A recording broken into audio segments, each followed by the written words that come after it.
Sexy Motherpucker, written by Lili Valente, narrated by Summer Roberts and Tyler Dunn. Prologue. Laura. Last summer. The summer breeze off the Pacific is cool and sweet, and the setting sun casts a sleepy orange glow over Canyon Beach. Majestic Haystack Rock rises from the waves a few hundred feet from shore, a benevolent overlord gazing on as families take advantage of the shortest night of the year to party long after most of these kids would usually be in bed asleep. All in all, it's an excellent evening for burning underwear. Goodbye, silk thong, I say, tossing my favorite, most comfortable thong onto the fire. It catches on one of the unburned driftwood limbs, trembling there as if hoping for a last-minute rescue from the flames licking upward. But there will be no rescue. All the underthings must go. I've got the entire contents of my lingerie drawer in the duffel bag slung over my shoulder, and I'm not leaving until every bra, panty, and garter belt has been reduced to ashes. Goodbye, comfortable cotton briefs. I drop a handful of simple black and white briefs into the heart of the fire, where they begin to smolder. Goodbye, lace boy shorts. Goodbye, push-up bra. I knew you well. A soft rumble of laughter alerts me to the fact I'm not alone. I spin, eyes narrowed, to see Brendan standing behind me in a white button-up with sleeves rolled to the elbow, khaki shorts and bare feet, looking ridiculously gorgeous, as usual. The man should come with a warning label. Danger. Do not look directly into these dreamy blue eyes for too long, or you will forget that I am off limits, not interested in romance, and also irritating as fucking hell. Brendan is captain of the Portland Badgers, the NHL team my PR efforts have helped lift from relative obscurity to become one of the big names in the league. The fact that they've qualified for the playoffs 3 out of the past 5 years probably hasn't hurt, but I'm not afraid to take credit where credit is due. I've grown the Badger youth hockey program, increased season ticket sales by 20%, and started a fantasy camp with a waiting list 200 people deep. I work hard for my team, and I appreciate players who make my job easy by being sweet to reporters, putting their best skate forward when I film spots to play during the games, and smiling for the camera at meet and greets designed to build goodwill within the community. Brendan is not one of those players. Brendan is a cranky, recalcitrant, standoffish, doesn't play well with the press, pain in my ass, which makes the big smile on his face even more disconcerting. Damn, he's nice to look at. It really is too bad that he's determined to stay above the dating fray. He would make some lucky woman very happy, and maybe make himself easier to live with in the process. Sorry to interrupt, but I couldn't help myself. He ambles closer, slipping his hands into his pockets. I had to see if you were really burning your bra. I am, and my panties. I flick another pair of briefs into the flames. Is this a feminist thing?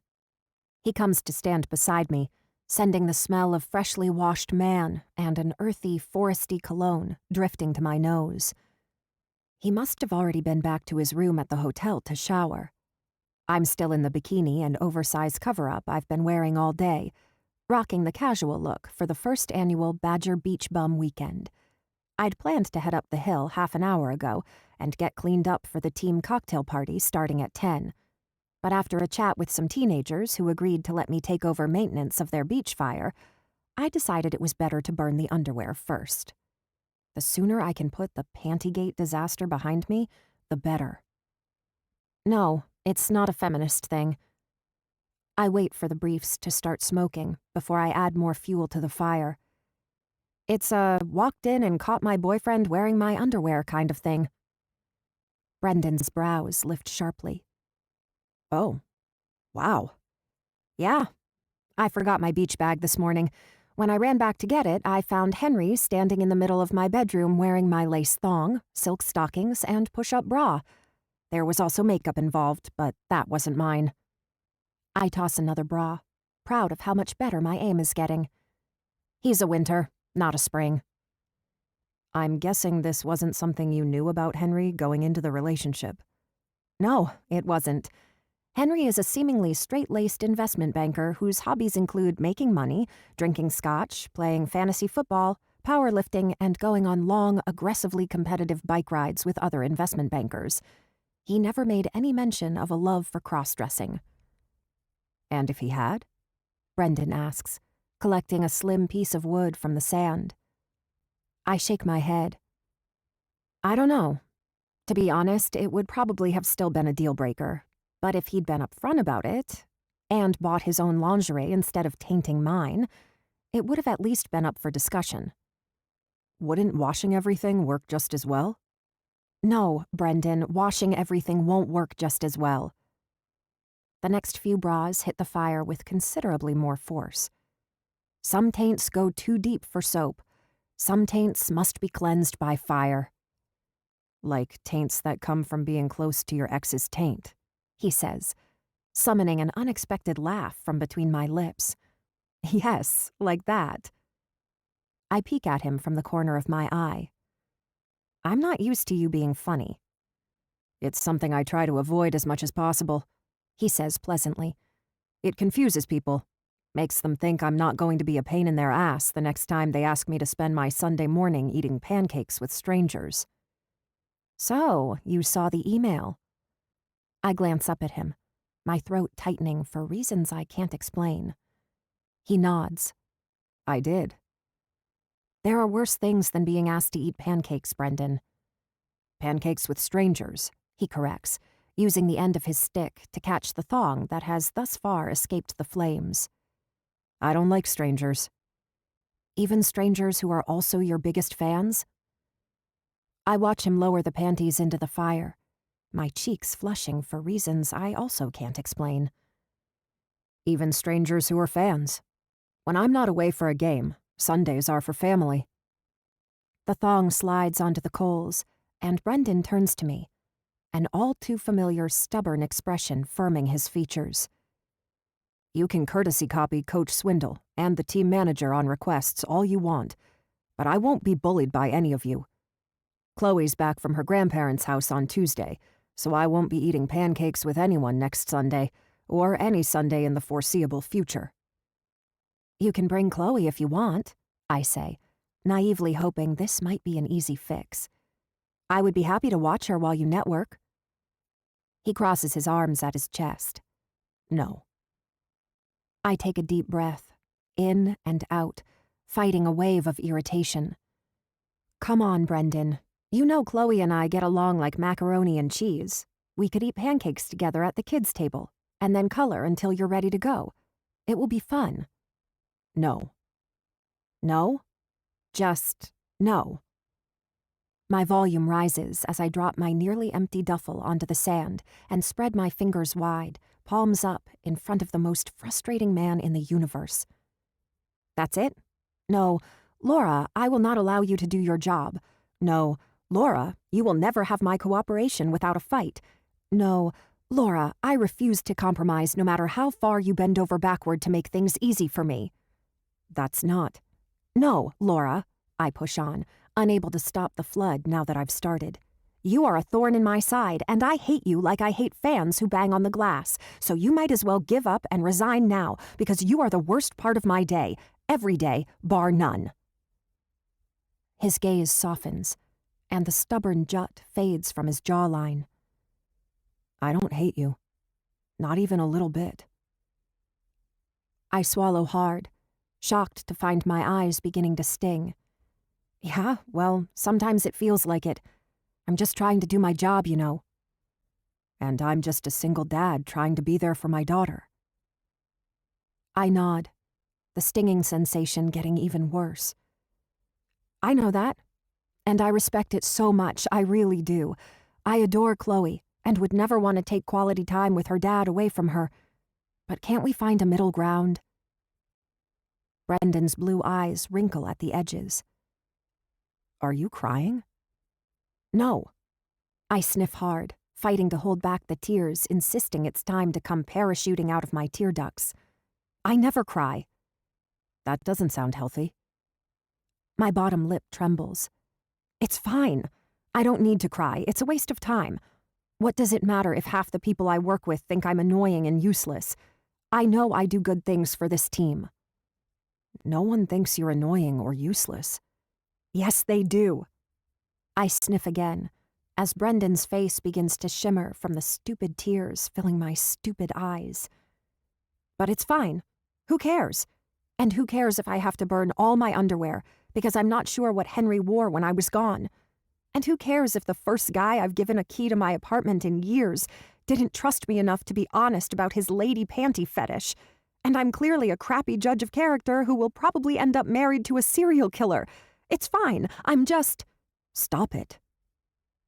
Brendan cups my face in his hands, drawing me closer. His touch is gentle but assured, commanding and interesting in ways I've never been interested in Brendan before. I suck in a breath and hold it, blinking fast. Brendan has only ever been my friend, and there are times when things between us aren't even really that friendly. But his face is suddenly very close to mine, and his eyes are burning with an intensity that is confusing. When he speaks in a soft, husky voice, my pulse begins to beat faster. I'm sorry I make things hard on you. I'll try to do better. My forehead furrows. You will? I will. And I'm going to prove it. Turn around and close your eyes. My brows shoot up, but before I can ask why I need to turn around, Brendan says, Do it, Collins. You can trust me. It's true. If there's anyone I can trust, it's Brendan. He isn't the easiest person to get along with at times, but he is honorable to the core. He is trustworthy and good, and, even in his most stubborn moments, kind. With a nod, I turn to face the ocean. The crowd has thinned considerably in the last half hour. Now there are only a few couples still lounging on their blankets at the far end of the beach, and a trio of horseback riders trotting toward the trail that leads up to the cliffs overlooking the water and continues to the hotel parking lot. Okay, you can turn around, Brendan says after a moment. I turn, a confused smile curving my lips as I see what he's holding in one hand. Are those boxers? They are. He nods solemnly. My smile widens. How did you get them without taking off your shorts? I didn't. He winks as he steps closer to the flames. I used to be an Olympic-level streaker back in high school. I can get in and out of a pair of shorts in 2 seconds flat. Impressive. I nod, refusing to be flustered by that wink. But I'm not sure I understand the point of this removal of underwear, Daniels.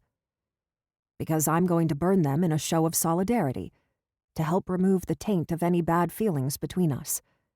Give us a fresh start. Oh, I whisper, surprised by how nice a fresh start sounds. But then, that's what this is really about. I'm not burning my bras because Henry might have worn them. I'm burning them because I don't want to be the woman who was too proud to admit that things with her too-perfect-to-be-true boyfriend haven't been perfect for a while. That they have, in fact, been pretty shitty. I want a fresh start, to head back into the dating rat race with my eyes open. I want to burn away the bullshit and make a commitment to being honest with myself about what I really want in a partner. You ready? Brendan twirls his boxers in a circle. I nod, reaching for the last handful of panties in my bag. Ready? On the count of 3, he says, holding my gaze. 1, 2. On 3, we both drop our drawers into the bonfire. For a moment, the flames dim, fighting for oxygen. But then they surge back even brighter than they were before, illuminating the smile on Brendan's face. You should smile more often, I say, nudging him with my elbow. He nudges me back. And you should stop wearing makeup. I snort. No way. I look like a 12-year-old without eyelashes, or eyebrows, or lips, unless I have a sunburn. No, You don't, he says softly. You're beautiful, Freckles.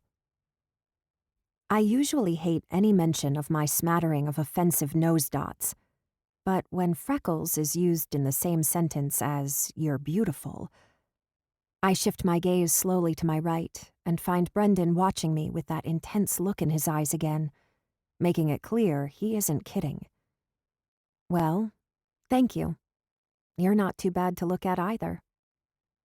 He smiles as he shifts closer. No? Not too bad? I shrug. Nah, I mean, I don't throw up in my mouth anymore when I see you coming down the tunnel all sweaty and gross. He laughs, his eyes doing this sparkling thing that is completely mesmerizing, holding me in thrall as he brushes my hair over my shoulder. Well, that's good. I don't like tripping a woman's gag reflex. Right. I blush hard, pulling a Libby. My little sister excels at turning bright red at the slightest mention of anything sexual, because I'm thinking about other ways a man could trip a woman's gag reflex. Sue me. I have a dirty mind. I can't help it. Brendan clears his throat with a soft laugh. I didn't mean it like that. Likely story. I didn't. He's still standing way closer to me than he ever has before, sending gorgeous male in close proximity alerts tickling across my skin. I swear, I've been out of the game too long to be that quick with innuendo. I just meant that I enjoy not making you physically ill. I nod, torn between the urge to step back, hopefully clearing my head, or to lean in, bracing my hands on Brendan's chest. Touching him is starting to seem like a good idea, a really good idea. Though I know for a fact it's not. We work together. We fight as often as we laugh. He has a daughter to consider.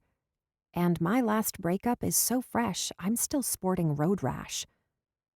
But damn, he's sexy, and he smells incredible.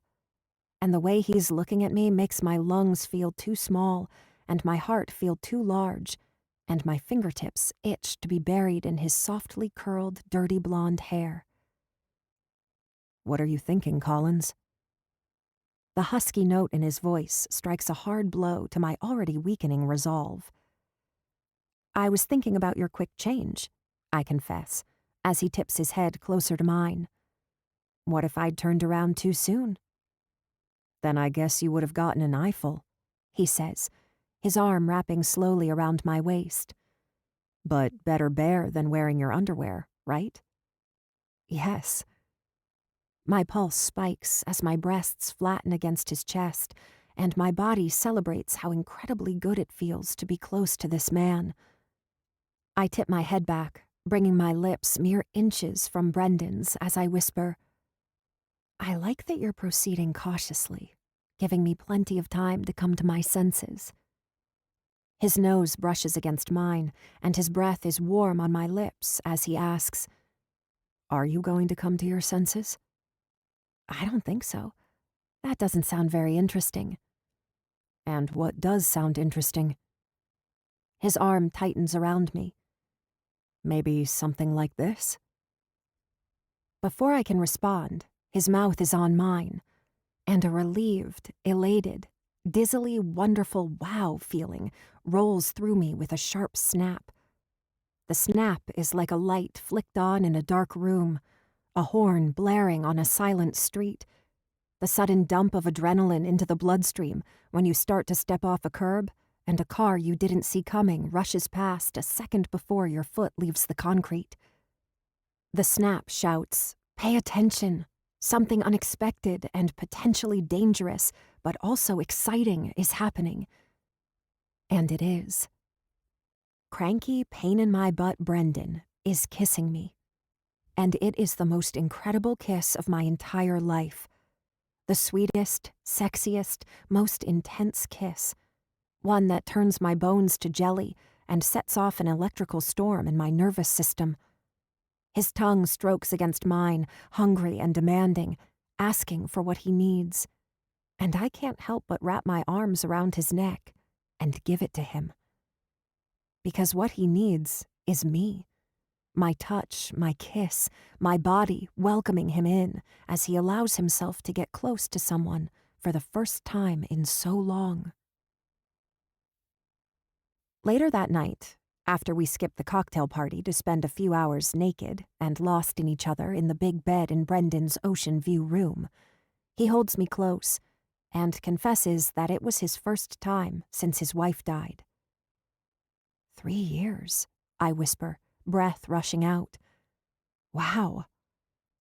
Almost 3. 3 next month. I press a kiss to his chest, right above his heart. I'm sorry. And I'm so sorry you and Chloe lost her. I didn't know his wife, Marianne, personally. I didn't start working intimately with team members until after the car accident that killed her and put Chloe in the hospital for nearly a month. But I've heard wonderful things about her. This woman who was taken from her family way too soon. Thanks. Brendan hugs me closer, eliminating the sliver of air between his skin and mine. And thank you for this. I was beginning to think I'd never be with someone again. It just felt so wrong every time I tried. But not tonight. Tonight was good. I smile grimly. I have no illusions about this being anything but a physical thing, but a girl likes to hear something better than good. But I don't let my bruised ego do the talking. I may have a temper sometimes, but I know when to put petty things aside. This man has just slept with a woman for the first time since his wife's death, and that woman is me. And though I had no idea those were the fraught waters I was wading into when I said yes to coming up to his room, that is reality. And I'm big on reality. And kindness, especially when people are as vulnerable as Brendan is right now. So I simply kiss his chest again and say, "It was good for me, too." Good enough to let me make you come again, Freckles? He pulls me on top of him, guiding my legs to either side of his hips. Lightning strikes all over again, and all I can say is, yes. Yes, as he fists one hand in my hair, holding me captive as he kisses me deep and slow. Yes, as we fall asleep later, with his arm tight around my waist, and his voice soft in my ear, telling me he's so glad I decided to stay. Yes, as one night turns into 2, and then 3. And we secretly stay at the hotel after the rest of the team has left. Yes, as we laugh and talk and take long walks on the beach and have sex like a meteor is on a collision course with Earth, and we only have 2 days left to orgasm. By the time Monday morning rolls around, I wake up feeling so relaxed, happy, and well that I'm pretty sure nothing can bring me down. And then I look up to see Brendan already dressed and tucking his carefully folded dirty clothes into his duffel bag. Hey. He smiles the awkward smile of a guy who has decided the fun is over. I didn't want to wake you. You don't need a ride back to the city, do you? No, I have my car. I try not to be hurt by the relief that flashes across his tense features. We've been together constantly for the past 3 days. It's perfectly natural that he's ready for some alone time. Cool. I have practice in 2 hours. It's already going to be tight getting there on time. Right. I tuck the sheet around my chest as I sit up, leaning back against the headboard. So, will I see you again? I mean, I know I'll see you, but... My throat tightens as I await his response. Because sometime in the past 2 days, I stopped thinking of this as a one-weekend stand, and started thinking I would like to keep laughing and talking and being with Brendan, to see where this might lead. I don't know, he says after a long, uncomfortable beat, his gaze fixed on the duvet we kicked to the end of the bed last night when the room got too hot. The past few days have been amazing, Laura, but things are complicated. Ouch. Complicated. which means he isn't interested in making an effort to work through the complications so he can keep fucking me on a regular basis. Right, I get it. You're incredible. He finally makes eye contact, though the regret in his gaze makes me wish he hadn't. You're beautiful and fun and so insanely sexy. But I'm not a 25-year-old kid anymore. I can't let myself get swept up in something just because I'm having a good time. I need stability, for Chloe and for myself. I'm all she's got. I can't let her down. I nod, and keep nodding for way too long, while 100 different things race through my brain. The possible responses are various shades of hurt, sad, angry, and offended, but what finally comes out is an only slightly wounded-sounding, I care about Chloe, you know. And if you kept being the very not annoying person I've been with this weekend, I could care about you too. It doesn't have to be just sex. He presses his lips together, and in that endless second between my words and his, I die a little inside. I'm sorry, Laura. I can't. Okay, I die a lot. Because no one has ever made me feel as wonderful or as terrible as Brendan Daniels. He took me to sexy new highs and introduced me to excruciatingly embarrassing new lows. I'm probably lucky that this is the first time a man I wanted more than sex from doesn't want more than sex from me. At least for a little while. Until he gets tired of me, or we realize we hate each other, or I discover him dressed in my underwear. I'm 27 years old, for God's sake. A killer rejection like this had to happen sooner or later, right? As Brendan slips out the door, I huddle under the covers. I intend to sleep late, lick my wounds, and move on, foolishly thinking that will be the end of the pain. I have no clue that the situation is so much worse than I've assumed. It takes a couple of weeks to realize that I don't simply miss pouncing Brendan's gorgeous body. I miss the way we talked, the way we laughed, the way he pulled me close in the dark and held me like I was the only thing tethering him to our swiftly spinning planet. By the time I come to terms with the fact that I'm in love with a man who wants nothing more to do with me, Brendan has moved on. We're back to acting like friends who occasionally irritate the shit out of each other. Except now, every time he looks at me, I feel simultaneously elated and miserable. And I wish I could rewind time so I would never know how right it feels to sleep in his arms. So, yeah. So far, that fresh start stuff is working out really fucking well.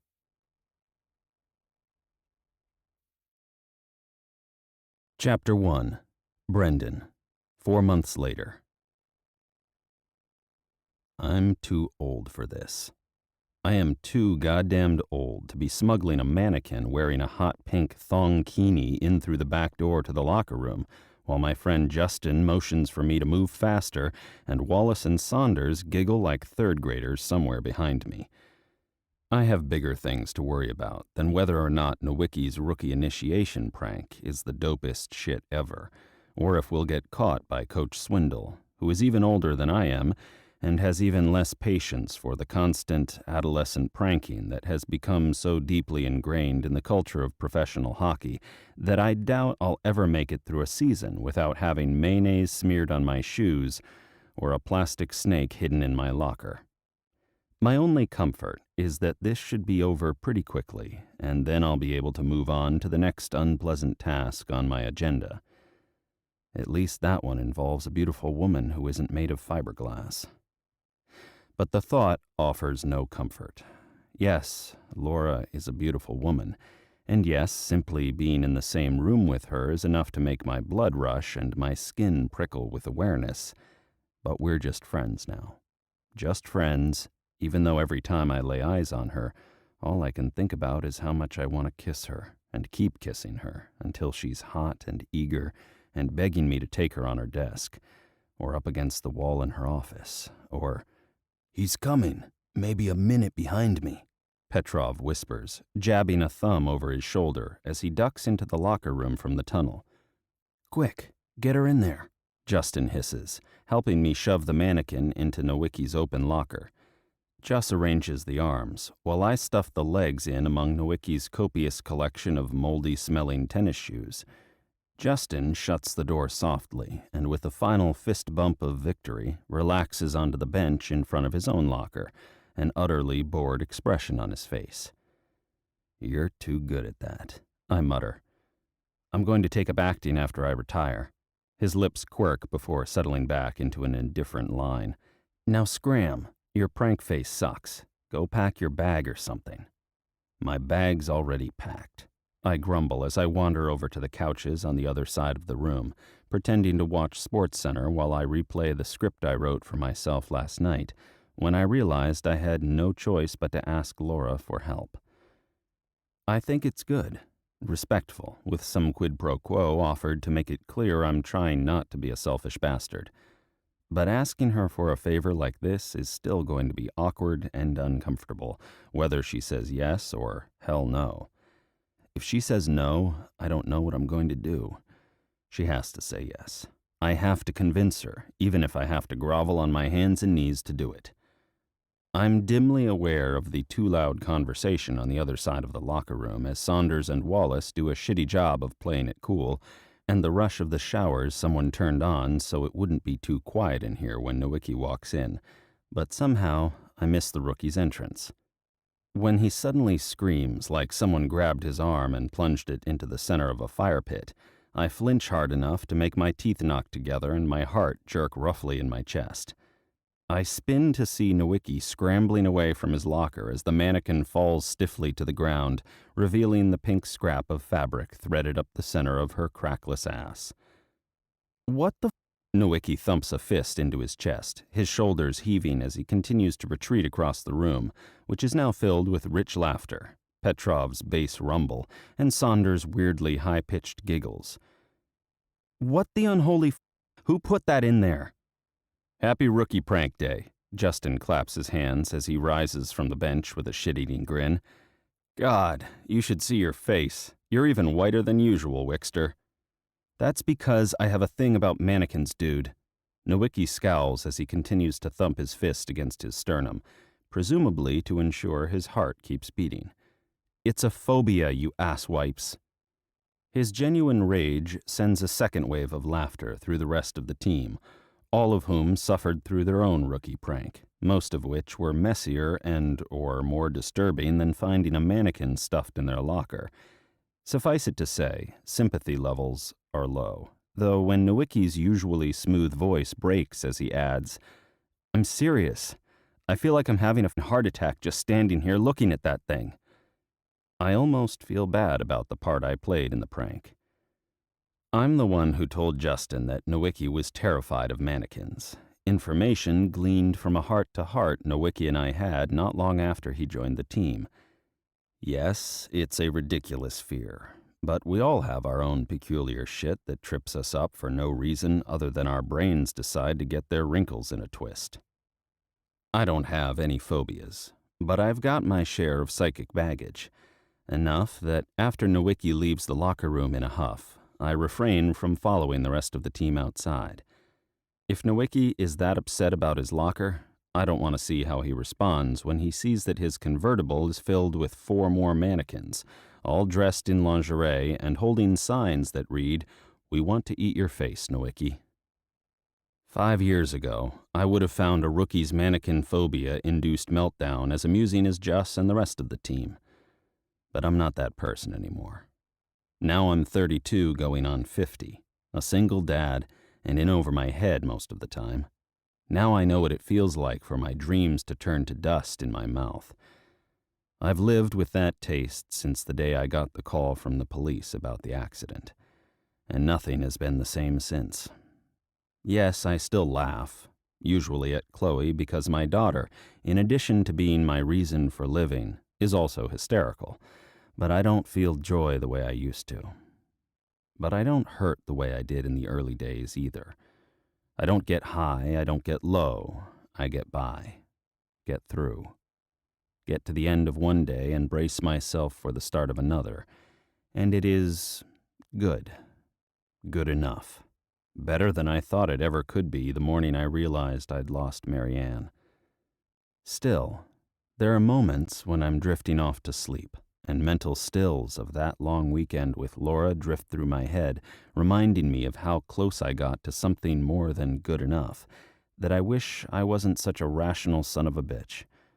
When I wish I believed that people could change and hearts could melt and reform into a different shape than they were before.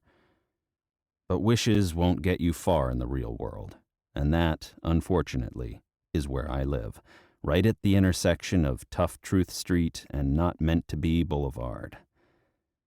Resigned to reality and its shittiness, I head for Laura's office to collect my daughter and beg for a favor I have no right to ask. But I'll ask anyway, because I'll do anything for Chloe, even cross lines I swore I would never step near again.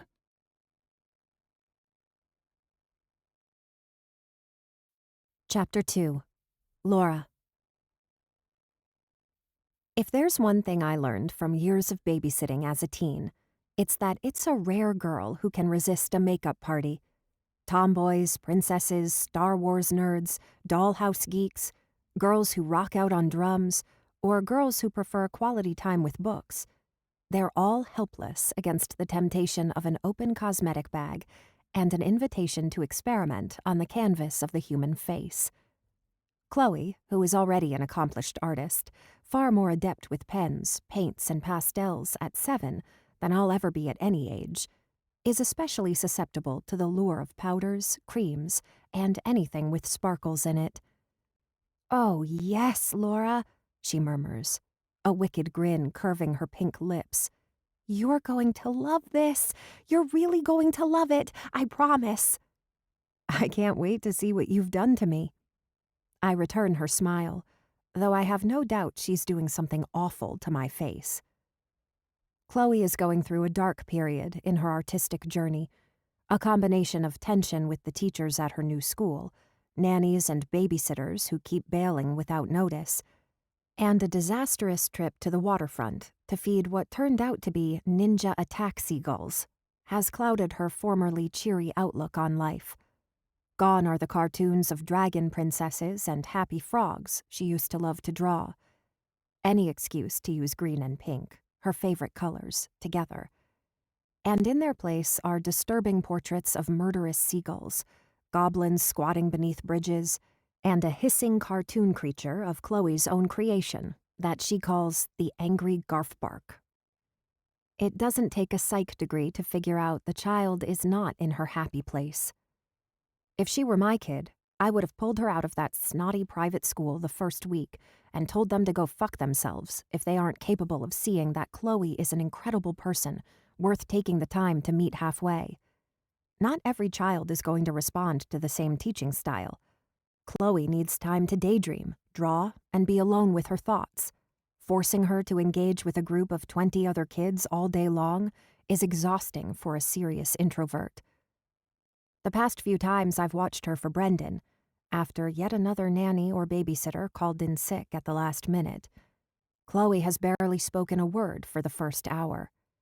She simply slouches in the overstuffed chair in the corner of my office, listlessly drawing the same cartoon animals over and over again.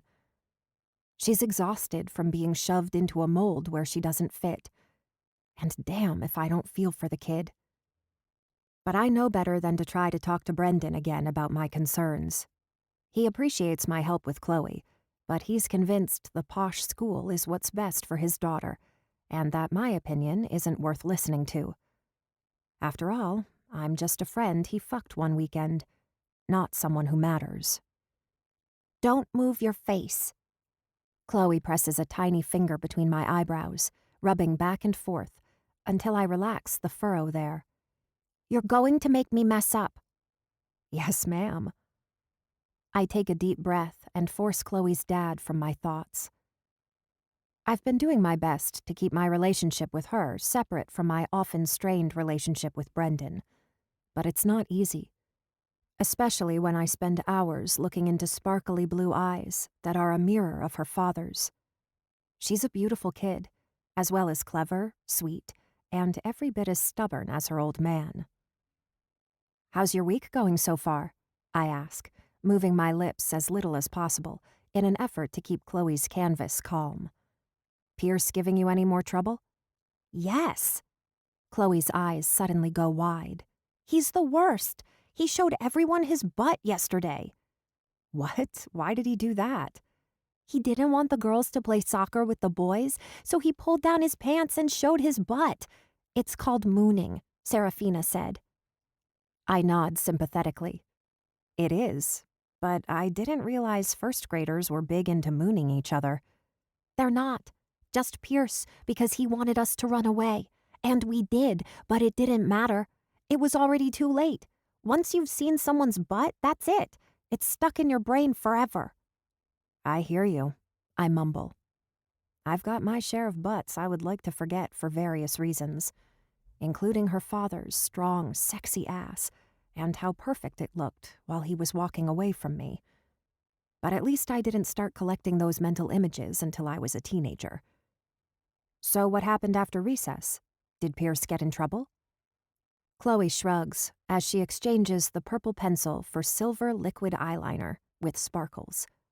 At least she's still into sparkles, giving me hope all is not gloom and doom between her little ears. "I don't know. He got sent to the counselor's office, so maybe. But he was back in class by snack time, so it couldn't have been that bad." I frown. "Well, if it happens again, tell me, and I'll mention it to your dad. That's not the kind of thing that should happen more than once." Chloe clucks her tongue. "Stop frowning. You're going to make this look crazy."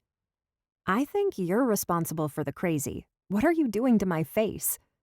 She grins mysteriously. "You'll see. Now be still." "Anyone ever tell you that you're bossy?" Her grin becomes a giggle. "Yes, Dad, and Aunt Dee, and you, but you're bossy too, so you can't complain." "Oh, yeah?" My fingers dance across her ribs, making her laugh harder. "Is that how it works?" "Yes," she gasps, squirming.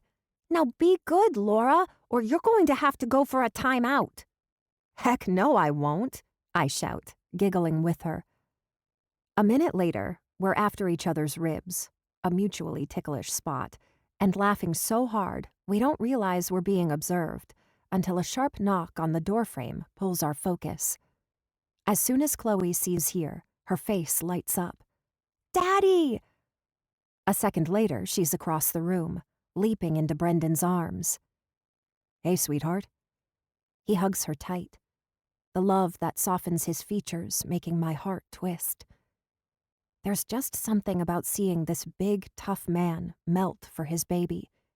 It guts me every time, no matter how well I brace myself for the impact of seeing Brendan vulnerable, the way he was with me for those few short nights. I swallow hard, banishing all soft, not purely friendly thoughts from my head before it's too late. I've just managed to get my feeling fest under control when Brendan meets my gaze over Chloe's shoulder. His expression is pleasant, but guarded now, careful in a way I wish we didn't have to be careful with each other. "Hey, how was your afternoon?" "Good," I say. "Chloe was an angel, as usual." Chloe giggles wickedly in response, making both Brendan and I laugh. For a moment, his eyes dance into mine, and my heart does another aching, gravity and logic-defying flip. I break eye contact, clearing my throat as I motion toward the floor near my desk. Her backpack is right there, but I took her lunchbox down to the break room to wash it out. It's on the drying rack near the sink. "I had an apple juice spill." Chloe pats Brendan's damp hair with a wrinkled nose. "Is this shower or sweat?" "Shower, princess." He crosses the room, setting Chloe down near her bag. "I know how you feel about sweaty hair." "Good." Chloe grabs her backpack and blows me a kiss. "Bye, Laura. See you next week." "Bye, babes," I say with a smile. "Have a great long weekend. Eat lots of turkey and sweet potatoes for me." And pie, Chloe adds, giving me a thumbs up as she takes Brendan's hand. Come on, Daddy, let's go. I'm hungry. Me too, Brendan says, not moving. But I need to talk to Laura. Can you do me a favor and go grab your lunchbox, and I'll meet you in the break room in 5 minutes? Chloe hesitates for a moment, gaze narrowing on his face. You're not going to talk about me, are you? Because if you are, I want to be here too. Brendan smiles, but it's a more strained grin than I'm used to seeing when he's around his daughter. No, I'm not going to talk about you. It's boring grown-up stuff. Just give me 5, okay? Then we'll get Thai food on the way home. Yay! Summer rolls and veggie curry! Chloe cheers before lunging forward to give me a big hug. I hug her back, wondering if the hugs of a small person you adore ever get old. I'm thinking not. A second later, she's out the door, her pink high top slapping on the tile as she hurries toward the break room. And then the Brendan and Laura alone awkwardness descends with a heavy thud, the way it has since that weekend 4 months ago, when I hinted that I wouldn't mind having feelings for Brendan if he would let me. God, if only I could go back in time and suck those words back into my mouth. Maybe I wouldn't feel so humiliated every time I'm alone with this man. Chapter 3. Laura. I roll my eyes with a laugh, breaking the strained silence. For a kid, that girl has an unnatural love of vegetables. She does. She keeps me healthy. He runs a hand through his damp hair, bringing my attention to the way his bicep bunches beneath his tight navy sweater. Don't, Laura. Do not think about how good that arm felt wrapped around your waist. Do not think about how nice he smells, or how pretty his eyes are, or how much you would enjoy biting into him in about 6 places. So, anyway. Brendan's gaze shifts to the wall behind me, where my cuckoo clock ticks softly. Do you have a few minutes? I don't want to keep you if you've got somewhere to be. No, nowhere to be. I rise from my comfy chair to stand in front of him, feeling less vulnerable now that I only have to look up a few inches to meet his gaze. One of the advantages of being 5'9". What's up? I have kind of a big favor to ask. He rubs the side of his neck, his thick fingers digging into the place where it meets his shoulder.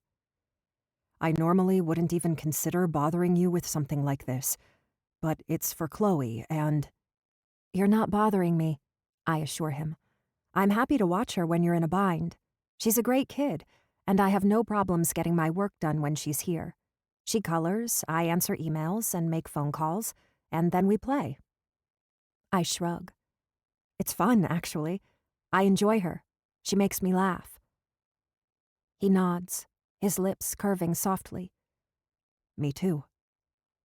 He sighs, his smile fading as his arm falls to his side. But my favor isn't about watching her. Since school started, her grandparents have been riding my ass pretty hard about all the traveling I have to do and the effect it has on Chloe. And then, last week, they mentioned the possibility of Chloe moving in with them. What? I blink faster. Why?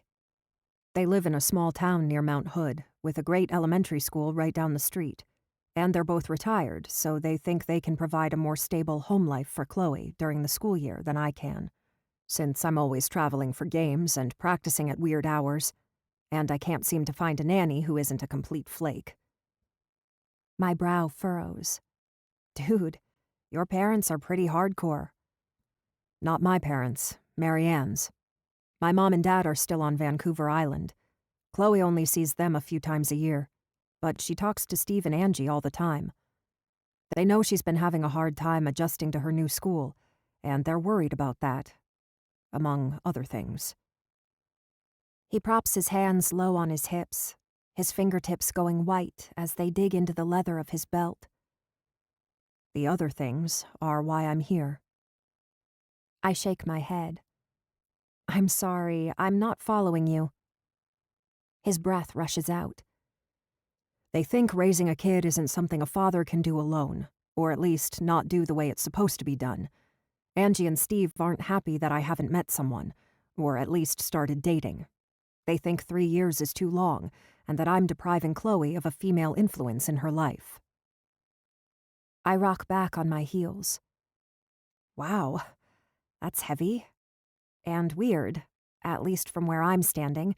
I mean, Chloe's mom was their daughter. Isn't it kind of strange that they're in such a hurry for you to find a replacement? It's not about that. It's about Chloe. She's all they care about. He paces toward my desk, shoulders creeping closer to his ears. It's like they transferred all the love they had for Mary to Chloe, and now they're obsessed with making sure she has the perfect childhood, or as perfect as it can be, considering her mother died when she was 3 years old. I blink, and then blink again, but I'm still having a hard time wrapping my head around this. If I died and left my husband and daughter alone, I would want him to move on and find love again. But I'm pretty sure my mother and father would be quite happy for my bereaved mate to remain a widower for the rest of his life. When it comes to my sister and me, my parents are blind to our failings. They only see the good stuff. I can't imagine them accepting a stepmom figure into their grandchild's life without a significant amount of pushback. It's getting so bad, I'm not sure they're going to be happy just riding my ass for much longer. He turns back to me, a haunted look in his eyes. I think they're considering talking to a lawyer. My jaw drops. No way. They wouldn't. How could they even consider something like that? You're her father, and a damned good one. Thanks, but I'm not sure I'm good enough. And His lips press together, forming a pale seam at the bottom of his face, before he continues in a softer voice. I'm afraid I might lose her. That a judge could decide Steve and Angie are right, and she's better off with them, and I just... He clears his throat as he shakes his head. I don't know what I'd do. I seriously don't know what I'd do without her. I shouldn't touch him. That's not the nature of our relationship, and I promised myself I would keep my distance and preserve what's left of my pride. But I can't stop myself from stepping in and taking his stricken face in my hands. You aren't going to lose her, I promise, heartbreaking as I get an up-close and personal look at the pain and worry in his eyes. You aren't. No judge in his or her right mind would make that kind of call. And what if I get one that isn't in his or her right mind? I start to reassure him again, but stop myself. As much as I would like to believe that any judge in Oregon would side with Brendan, I know that isn't true. Judges are just people. Some of them are great at their job, some phone it in, some actively suck for one reason or another, and some are flat out crazy. The number of crazy people holding down jobs is a truly scary thing, and one of the reasons I hate to fly, or go to the emergency room, or eat sushi at an unfamiliar to me restaurant. Crazy people mopping the floors at the arena is one thing. Crazy strangers holding your life in their hands is quite another.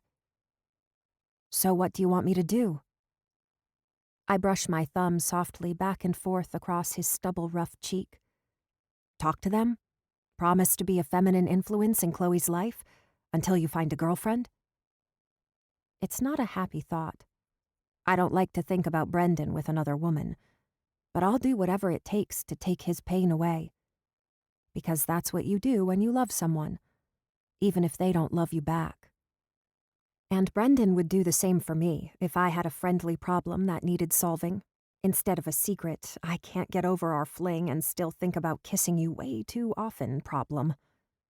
He has been infinitely more cooperative about PR opportunities since we burned our underwear together on the beach, and he spent an entire Sunday afternoon helping Justin, his teammate and our mutual friend, move my things into my new place a few weeks ago. I can talk to his in-laws for him if that's what he needs. I'm already brainstorming all of the positive things I can say about his parenting, in fact, when he puts his hand over mine and says, I was hoping you would pretend to be my girlfriend, just long enough to convince them that I'm sincerely looking for something real. My thoughts go into stutter mode all over again, like a record catching on a scratch in a groove. He's got to be kidding me. I know. He takes my hands in his, curling his fingers around mine, drawing my knuckles down to rest against his chest. It's a big favor, but you are my only friend who's also a woman and not already married, which means you're my one shot at pulling this off. Steve and Angie know me, and if I bring a woman home for Thanksgiving who I don't have some sort of real relationship with, they'll know something's wrong. My eyes open even wider. You want me to go to your former in-laws with you for Thanksgiving Day? He winces, but that doesn't stop him from saying, for the entire weekend, actually. Chloe and I usually stay 4 nights, since it's one of the few times a year when I know I won't have a game or practice. 4 nights, I echo, laughing hysterically. Oh my God, no, Brendan, I can't. I try to pull my hands from his, but he tightens his grip, sending a zing of awareness shooting up my arms. Please, Laura, he says, eyes burning into mine. Please say yes. If you do, I'll participate in every PR event from now until I retire, and I'll redo that nightmare bathroom in your new place so you don't have to wait for Justin to get around to helping you. I'm better with plumbing and laying tile anyway. Brendan, please, it's not. I'll get on my knees and beg if you want, he says, cutting me off. Seriously, I'm begging you, Laura. I know this is a shitty thing to ask, but there isn't anyone else. If there were, I swear I would have asked her. You're my only hope here. I swallow hard, willing myself not to glance down at his mouth or think about all the things his full, sexy lips did to me while we were in bed together. I fail, of course, because I am ridiculously weak when it comes to this man, and I'm experiencing some intense sensory recall involving his tongue, as I say in a husky voice. It is a shitty thing to ask, and you know why. The skin around his eyes tightens. I know. I wouldn't have even considered it, except that it's obvious you care about Chloe. And Chloe and I are a team. She needs me as much as I need her. Getting taken away from the only parent she has left isn't what's best for her, no matter what Steve and Angie think. It's not. It would kill her, ravage that sweet, artistic soul I love, and I can't let that happen. Even if pretending to be her dad's girlfriend is going to be like having my heart pecked out of my chest by a pack of those seagulls she hates so much. What are you going to tell her? I ask, wanting to get that sorted out before I give him an answer. I don't want to confuse her or lie to her. I don't either. But I want to lose her even less. I figure if we tell her that we're special friends, that should be okay. She already knows we're close.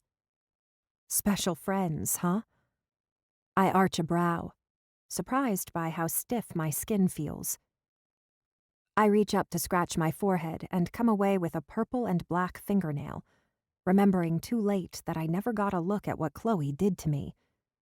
I reach around Brendan, grabbing the mirror from my desk, only to screech and nearly drop it when I see a witch with purple eyebrows reaching up to her hairline, staring back at me.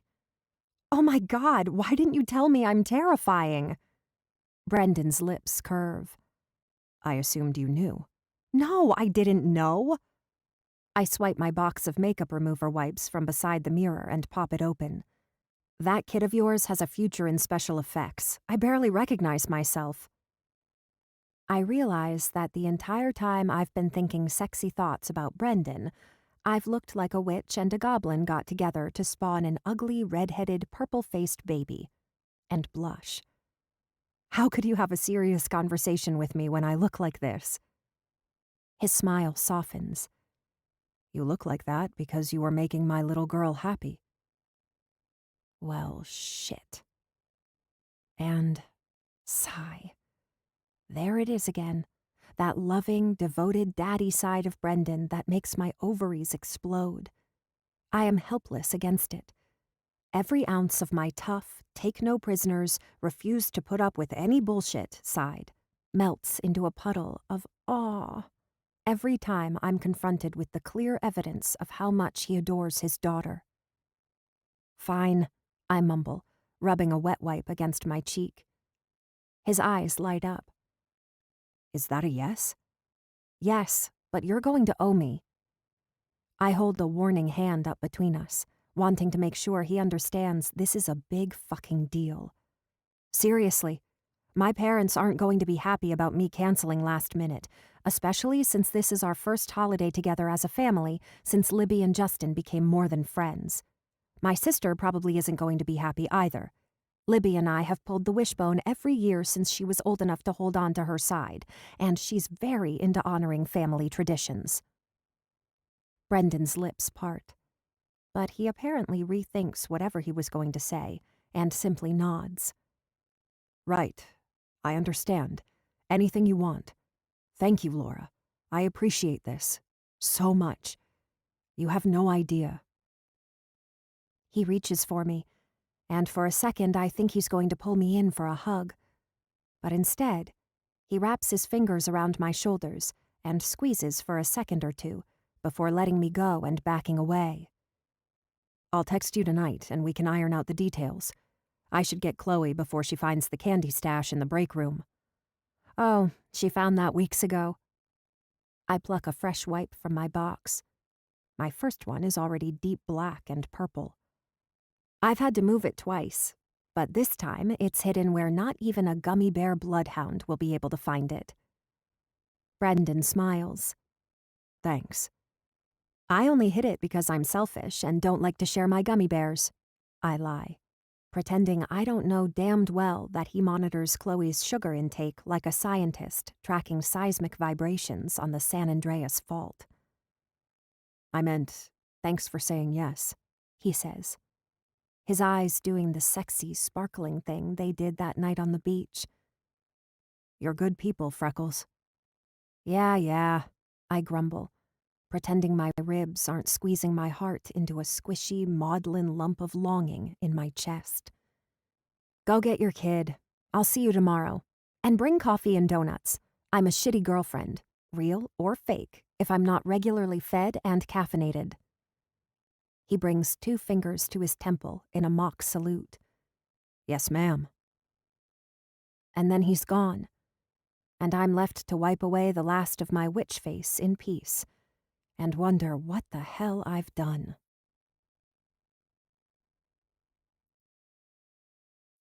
Chapter 4. From the texts of Laura Collins and Libby Collins. Laura. Are you awake? Libby. It's only 9 o'clock. Of course I'm awake. Well, I can never tell anymore. Since you and Justin started getting domesticated, it seems like you're asleep by 8:30 every night. In bed and sleeping are 2 very different things, big sister dear. Ew, gross. I don't want to hear about you and Justin getting it on, Elizabeth. I've known him since we were 12. I watched him pick his nose and wipe it on his desk in 6th grade. He's basically a disgusting goober dork. And no amount of muscle, handsomeness, fame, skill, or $200 jeans can change that. Well, we can't all be perfect by age 12. And I'm pretty sure he uses tissues now. Oh, so you think? You should set up a nanny cam to film him while he's watching television alone. I bet he still does totally gross stuff. I thought you were okay with Justin and I being together, La. I thought you approved. Am I missing something? No, I approve. I'm glad you're in love and that he makes you happy. But that doesn't mean I'm going to stop ripping on him. He seduced my baby sister without permission. He owes me 3 more major favors before he'll be allowed back in my good graces. Oh, good. He thought he was on the hook for at least 5 or 6 more. Nah, I'm going soft in my old age. I'm probably also going crazy. I just agreed to be Brendan's fake girlfriend for the weekend to help get his former in-laws off his back. What? Apparently, they think he needs to start dating and have been making a big stink about him providing a female influence for Chloe. So I agreed to help him out. Are you okay with making my excuses to Mom and Dad? I would call Mom myself, but she'll keep me on the phone forever, and I have to pack for a long weekend with several nice dinners and skiing involved, which means I basically have to pack my entire closet, plus extra long johns and every pair of socks I own. How about I tell them you're not feeling well? That way no one gets upset. But then Mom will try to bring me turkey soup on Friday and freak out when I'm not home. Just tell them I'm doing a top secret urgent favor for a friend, and that I'll explain everything next week, okay? Okay, but is it really that urgent? Couldn't you meet Brendan on Friday instead? I miss you. I feel like we haven't had a chance to get our gossip on lately. And whose fault is that, Miss in bed banging her boyfriend by 8:30 every night? Blushing smiley face emoji. Sorry, it's like a new toy. A really exciting new toy. It's okay, I get it. We'll catch up in a month or two when the sex fog starts to clear. Will it start to clear by then? God, I hope so. I mean, I love being with Justin, don't get me wrong. But it's like all I can think about is sex. Sex in the shower, sex on the drive to school, sex while I'm grading papers and whipping up fresh batches of Play-Doh and picking glue out of my hair. My mind is in the gutter pretty much 24/7, Laura. I'm beginning to think I have a problem. But what a problem to have, right? Winking emoji. LOL. Yes, things could definitely be worse. Have a happy Thanksgiving, and don't worry about Mom and Dad. I'll keep them off your back until next week. Thank you so much. Night-night, nympho. Night-night. Blushing smiley face emoji. From the texts of Laura Collins and Chloe Daniels. Chloe. Dad told me you're coming with us for Thanksgiving at Grammy and Pop Pop's house. I'm so excited. We're going to have so much fun. I can show you all my toys. I have so many toys at their house. Dad says they spoil me rotten. Laura. LOL. You aren't rotten, but you are a mess. Thanks for the Goblin Witch makeover, by the way. Ha ha ha ha! You're welcome. You were so scary. Did you take a picture? I forgot I wanted a picture to add to my art book. No, I didn't take a picture. Oh well, I can do it again. I remember what colors I used. I can do your makeup in the car on the way to Grammy's house, and we can show her when we get there. How about we wait and do a redo next week? I would kind of like to meet your grandparents looking like myself, you know? Not a crazy monster person with eyebrows up to my hairline. So scary! I'm going to have nightmares about your face. All right, crazy head. Get to bed and I'll see you tomorrow. Can't wait to eat pie for breakfast with you this weekend.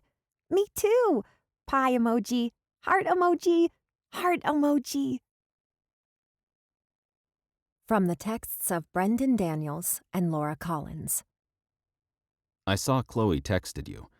As you can probably tell, she's pretty excited. I think she's finally asleep, but she was bouncing off the walls when I first told her you were coming with us. Oh, good. I'm glad. So she wasn't weirded out by the special friends thing? Not at all, but kids are like that. They ask a lot fewer questions than adults do. Except when they're asking all the questions. Like about how many seconds there are in a year, or why toilets flush backward in Australia, or how armadillos can infect people with leprosy. Right. Kids are all about the hard-hitting questions. Thanks for your help with the leprosy thing, by the way. Chloe finally took her stuffed armadillo out of quarantine in the guest bathroom. My pleasure. It was a fascinating afternoon of internet research. I now know more about armadillos and leprosy than I ever imagined possible. Speaking of imagining things, I've been thinking about how this weekend is going to play out. Yes? I mean, I don't think there's any reason to overdo it, since Chloe's going to be underfoot and Steve and Angie are my former in-laws. But if we're not at least a little affectionate, they aren't going to buy that we're more than friends. Okay. So what does that mean? Kissing. Holding hands, maybe. And sleeping in the same room. In the same bed. Steve and Angie aren't old-fashioned people, Steve is a former biologist, and Angie taught teen health and sex ed for 30 years. So, what do you think? Is that all right with you? Of course. It's no big deal. I mean, it's not like we haven't kissed before. Right. About that. I'm sorry I was so abrupt the morning I left the hotel. I've felt bad about it ever since. I just haven't known how to apologize for something like that. Ground rule number 1, and only for this weekend. We don't talk about last summer. It's over, and we've been doing great with the friends thing. It's fine. There's no need to rehash it all and make things weird. We'll pull off a few sweet kisses in front of your former in-laws, sleep platonically in the same bed, and then come home and get back to friendship as usual. Done. Easy. No stress. Okay, sounds good. Thank you. So we'll pick you up at 7 a.m. with coffee and donuts? Perfect. Good night. Good night. And I really do appreciate this so much, Laura. I'm glad it's not going to be weird. Ditto. From Laura's journal. Tomorrow I'm leaving to spend 4 days pretending to be Brendan's girlfriend. And it's going to be so fucking weird. Why did I ever say yes to this stupid, weird plan? It's so stupid and weird. Note to self. Stop saying yes to stupid, weird plans. Stop saying yes to anything, in fact, until you get your head on straight and stop doing dumb things like crushing on a man who is never going to be more than a friend. Ugh. Stupid. Weird. Blah. See you on Monday, journal. Keep it tight. Chapter 5. Brendan. So weird. This is going to be so fucking weird, but I don't have a choice.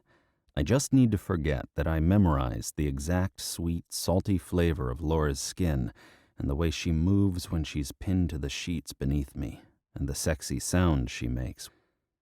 I swallow hard, gritting my teeth as I turn onto her street. Hell.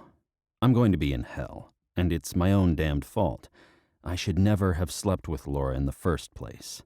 I'm a grown man, for God's sake. I know better than to start something with someone I work with, someone I'll be forced to run into every day when things don't work out. Like you gave it a chance to work out.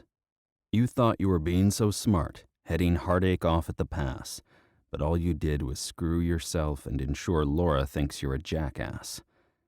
I curse beneath my breath, and Chloe pipes up from the back seat. I heard that. You have to put $1 in the swear jar when we get home. I'm tempted to curse again. If this isn't a morning for swearing like a damned sailor, I don't know what is.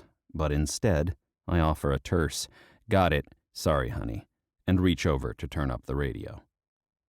I'm never going to convince my 7-year-old to stop pushing her swearing boundaries if I can't get control of my own mouth. And the last thing I need is for Chloe to start exercising her locker room vocabulary in front of Angie and Steve. I need to prove that I'm a fit parent with my shit together, not further the impression that I'm getting by on a wing and a prayer and more help from my friends than any 32-year-old man with 6 figures in his savings account should need. But money can't buy everything, and lately that's included reliable childcare. Portland is experiencing a serious nanny and babysitter shortage. If Justin and Laura hadn't stepped in to help me out 6 times each, I don't know what I would have done. In Justin's case, I don't feel too bad. I've done my share of favors for Jus in the years we've been friends. But with Laura, I feel like a bastard. A seriously shitty excuse for a human being who made love to her like it was my mission on Earth for 3 days, told her I wasn't interested in feelings because I needed stability for my daughter, and then proceeded to take advantage of her generosity and hit her up for childcare assistance in my time of need. And now I've put her in an even worse spot with the fake girlfriend shit, when all of this could have been avoided if I hadn't been so damned convinced that she was secretly in love with my best friend. In my defense, Justin and Laura have one of those weirdly close friendships that look a lot like repressed attraction. They party all summer on his boat, have movie nights every other week, laugh way too loud when they're together, and hug goodbye with an intensity that makes it clear that they love each other. But they don't love each other in that way. Justin loves Laura's little sister, Libby, in that way, and Laura seems genuinely happy that Jus and Libby have found something special together. Which means I'm an idiot. I'm a fool who botched my shot at being the man in Laura's bed because I was so certain I was a distraction, a placeholder, something to settle for until she and Jus found their way through friendship to something more. Because I woke up that last morning in Cannon Beach with her lying next to me, looking so beautiful it was painful to lay eyes on her, and decided I would rather have nothing than be second best. By the time I realized how wrong I was, it was too late. I'd already hurt Laura's feelings, wounded her pride, and wrecked any chance I might have had with her. Since that weekend, every time we're together, Laura's walls go up so fast it gives me whiplash. The only time I see the soft, silly, vulnerable woman I held hands with on the beach is when she's with Chloe. Laura clearly adores my daughter, and Chloe adores her, and fuck if that doesn't shove the knife deeper every time I see Chloe hug Laura goodbye. Now, as I pull onto Sherman Street, spotting the willowy redhead in a white sweater and jeans that hug her phenomenal ass waiting for me at the end of her driveway with a determined but distant smile fixed on her face, it's all I can do not to keep driving. I don't want an awkward weekend with fake kisses and a line of pillows stacked between us to make sure I stay on my side of the bed. I want the chance I screwed up last summer. But I should know by now that what I want doesn't matter. Laura! The moment I shut off the car, Chloe erupts from the back seat, lunging at Laura and hugging her tight. Ride in the back seat with me. I brought car trip bingo. We can play the whole way there. Sounds awesome, Laura says, the warmth in her eyes cooling as her gaze shifts my way. Good morning. Good morning. I slam the door closed and motion to the large suitcase and smaller travel bag at the end of the driveway. This all your gear? Yeah, sorry. Once you introduced skiing into the mix, the packing situation got out of hand. No worries. We've got plenty of room. I pop open the back of the Land Cruiser and slide Laura's luggage in beside Chloe's. By the time I'm done, Laura has buckled Chloe into her car seat and is circling around the front of the SUV to the passenger's side. You don't mind if I ride in back, do you? She asks as I move to meet her. You and I will have plenty of forced togetherness once we get to your in-laws' house. Right. My throat goes tight as I scan her face, looking for a weakness in her defenses, but not finding a single crack. In fact, she looks even less thrilled to see me than usual. Steve and Angie might not notice her standoffishness, at least not right away, but I certainly do, and with every passing second, I'm growing less certain that we'll be able to pull this off. This isn't the woman I kissed on the beach.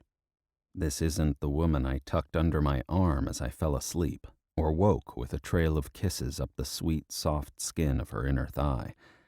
This woman practically radiates, don't even think about touching me creep vibes.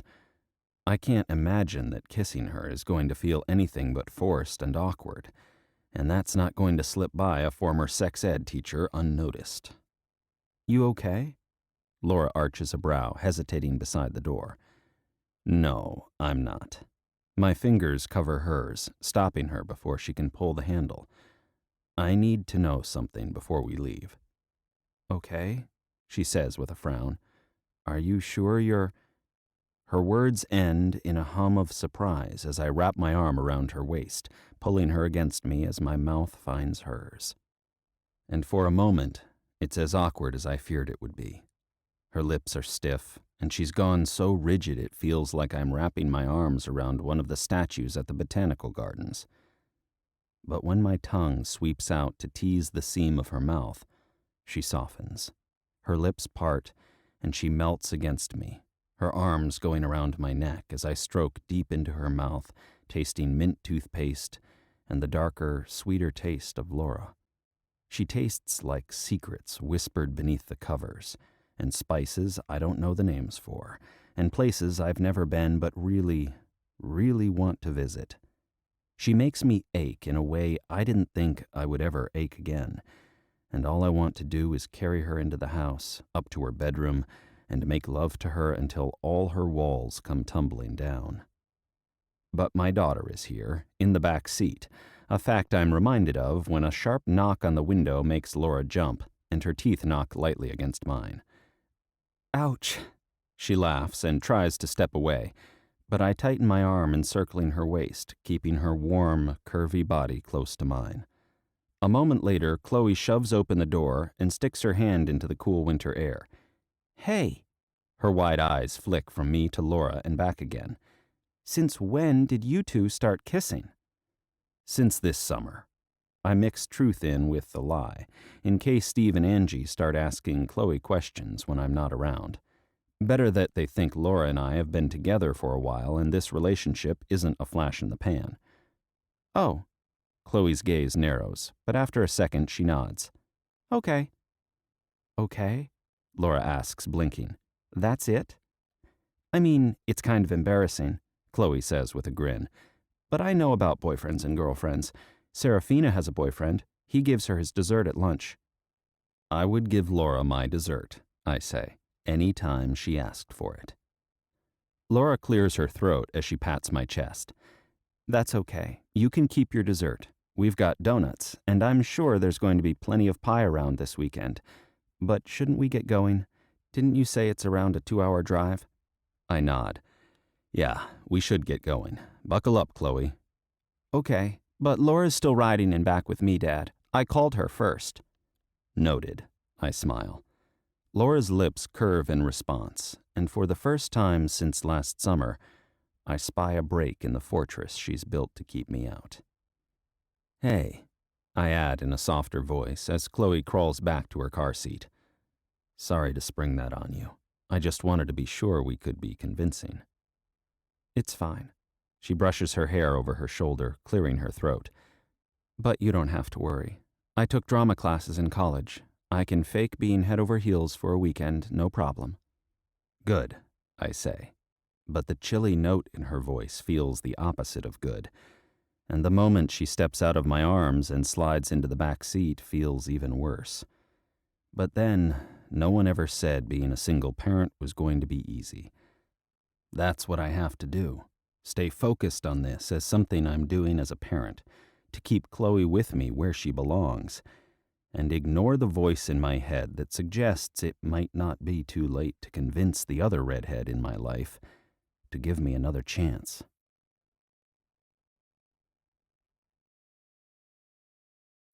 Chapter 6. Laura. By the time I'm able to stop thinking about the kiss, the devastatingly sexy, intense, panty-melting kiss, we're miles outside the city, zipping toward the greater Mount Hood ski area, along roads lined with snow-dusted farms and cozy cottages, instead of urban sprawl. Chloe is kicking my ass in road trip bingo, but that's fine. Chloe likes to win, and I'm grateful for an excuse to stare out the window and pretend to be looking for no U-turn signs, cows, police cars, joggers, and the other items on my card. But I'm not looking for joggers, and I miss at least 2 chances to cover my cow space with a tiny blue magnet, according to Chloe, who takes great delight in pointing out my lost opportunity. All I'm thinking is, shit. Shit, shit, shit. What have you gotten yourself into? Seriously, what have you done? And how are you going to keep from melting into a pathetic puddle of lust at Brendan's feet before the weekend is through? Until Brendan kissed me this morning, I was pretty sure that shacking up at his former wife's parents' house would be enough to put a serious damper on the attraction I feel for the man. It's a sad, strange situation, and only seemed stranger the longer I lay awake in bed last night, fretting about my ability to pull off pretending to be Brendan's special lady friend in front of strangers. But now, I steal a glance at the driver's seat, and my pulse immediately throbs faster. Even his profile is stunning. But it isn't the strong jaw with the dusting of stubble, the perfectly balanced features, or the full lips that make my heart flip and my chest ache. It's the man himself. This man I long for and loathe in equal measure. I hate that he kissed me and reminded me how intense the chemistry is between us. And I love that he kissed me, giving me another chance to memorize how electric it feels to be in his arms. If nothing else, at least this trip will give me fresh fantasy fodder for the months ahead. Fuel for more long nights spent with my vibrator, trying not to think about Brendan. Nights that inevitably end with me replaying scenes from our hot-as-hell weekend over and over again in my mind, as Bob, my battery-operated boyfriend, buzzes his sad, lonely, one-noted tune between my legs. Ugh, I'm so pathetic. Back in September, I should have taken Hot Goatee Guy from happy hour at the Knockback Bar home and ridden him all night long. Or I should have called Nelson, my college boyfriend, who's always up for a random hookup when we're both single and feeling sad. Hell, I might have been better off if I'd accepted one of Henry's many apologies for borrowing my underwear without asking and gotten back with my ex for a few months. Henry would have been on his best behavior, reminding me why I had a soft spot for the big, power-lifting, panty-robbing idiot in the first place, and my heart would have released its death grip on the idea of Brendan and me becoming more than friends. Because that's all it is. An idea. A fantasy. The reality is that Brendan is using me. Yes, I'll be in a place to demand remodeling favors or anything else I want from him as soon as this weekend is over. But still, I feel used. And yucky. And sad. Laura, you really are hopeless, Chloe says, patting me on the leg. I'm momentarily terrified that I've muttered something I was thinking aloud. But then Chloe smiles and holds out her bingo card. Here, take mine, and I'll take yours. At this rate, I'm going to beat you before we get to boring, and that's no fun. Boring? I hand over my nearly empty card with an apologetic grimace. It's a town. We stop on the way to Thanksgiving every year. Brendan offers from the front seat. It's the first time he's spoken since we left Portland, making me think I'm not the only one who feels like they're marinating in pure awkwardness. At least Chloe seems oblivious, thank God. The last thing I want to do is confuse the kid any more than she's going to be confused once Brendan and I have to explain somewhere down the line why we've decided to stop kissing. And I get a t-shirt for my boring t-shirt collection, Chloe says, kicking her pink sneakers. Last year it was boring. What an exciting place to live. This year, I want to get the one with the Sister City cartoons on it. Dull Scotland and bland New South Wales are the sister cities, Brendan explains, making me laugh. Well, of course, they would be. I glance up, catching Brendan watching me in the rearview mirror with an odd look on his face. Before I can figure out what the look means, his gaze is back on the road, and he's jabbing a finger toward the passenger's side window. Out there, Laura. Cows at 3 o'clock. Daddy, stop! That's cheating! Chloe scowls at the back of Brendan's head. And besides, the cows are on my card now. I took Laura's and she took mine, so you're just messing up everything. Aw, give him a break, I say, a little surprised. I've never heard Chloe take such a hard line with Brendan before. She's usually in full hero worship mode when her dad's around. He was just trying to help. Cheating isn't helping. Chloe transfers her glare to me. It isn't right, and it's against the rules. Chloe has a thing about games and rules, Brendan says. Violations of rules bring out her bad side.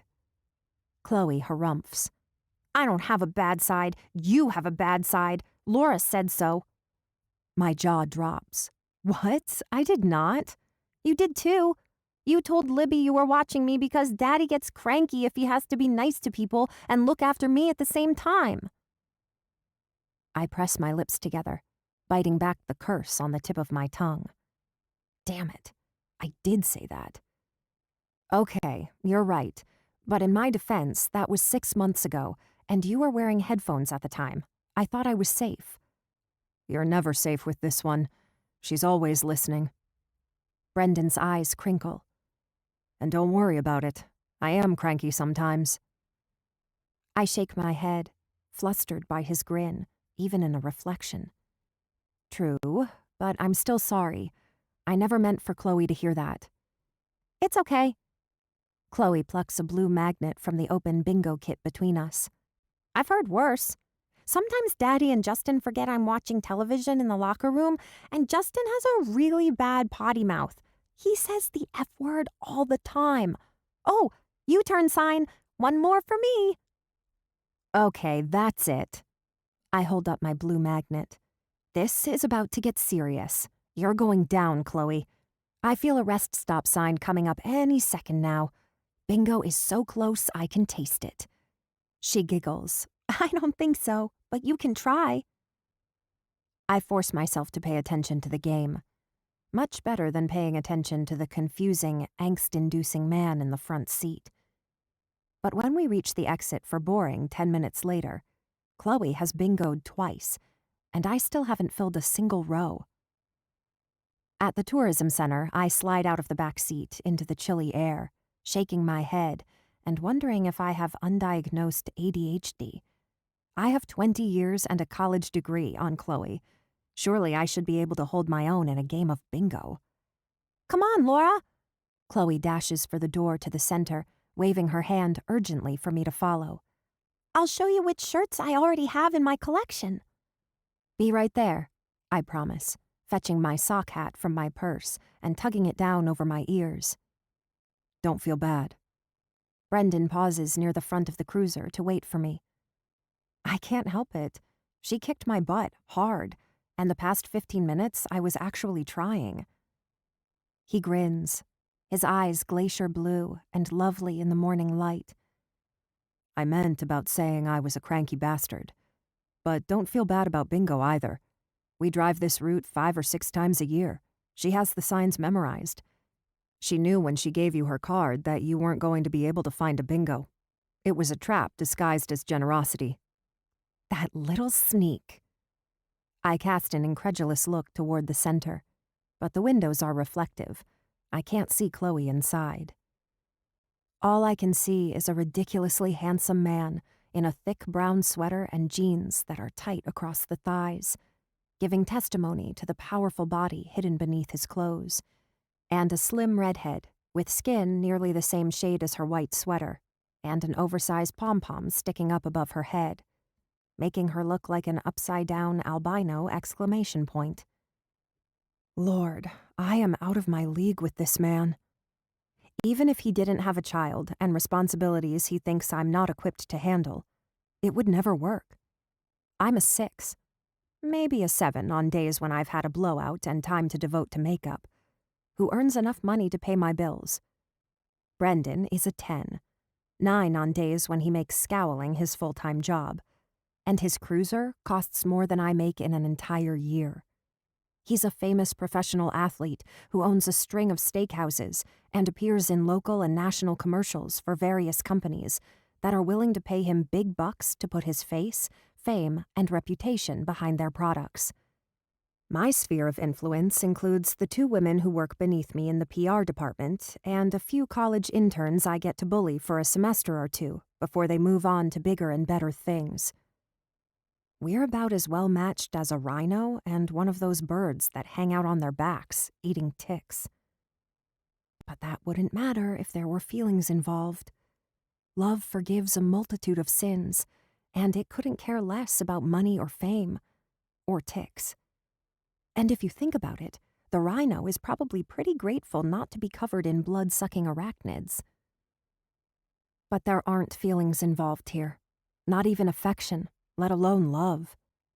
It's a fact I need to keep at the forefront of my mind at moments like this, when Brendan is smiling at me, like he might care about my emotional well-being. She is a sneak sometimes.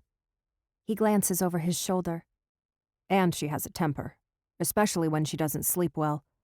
She was up 3 times last night asking for water before I finally got her settled. I shrug. That's okay. Sometimes I have a temper too. Maybe it's a redhead thing. He reaches out, curling a lock of my hair around his finger. For a moment, the need to touch him, to connect with this person who made me feel things that before our weekend on the beach I didn't know were possible, is so strong that I sway forward, an iron filing, helpless to resist the pull of a big, sexy, manly magnet. But before I can do something stupid, like wrap my arms around Brendan's neck or push up on tiptoe to press my lips to his, Chloe bursts back through the visitor's center door. "Can I have an orange soda?" she asks, hopping with excitement. "They have the kind in the glass bottle that I like." Brendan turns, my hair slipping through his fingers as he steps away. No soda before lunch, and definitely no soda on a day when you've already had a donut and plan to have pie. "But it's my favorite," she protests, freckled nose wrinkling as Brendan crosses to meet her. "I could have half of it." No. She takes his hand with wide, pleading eyes. "Just a few drinks?" No.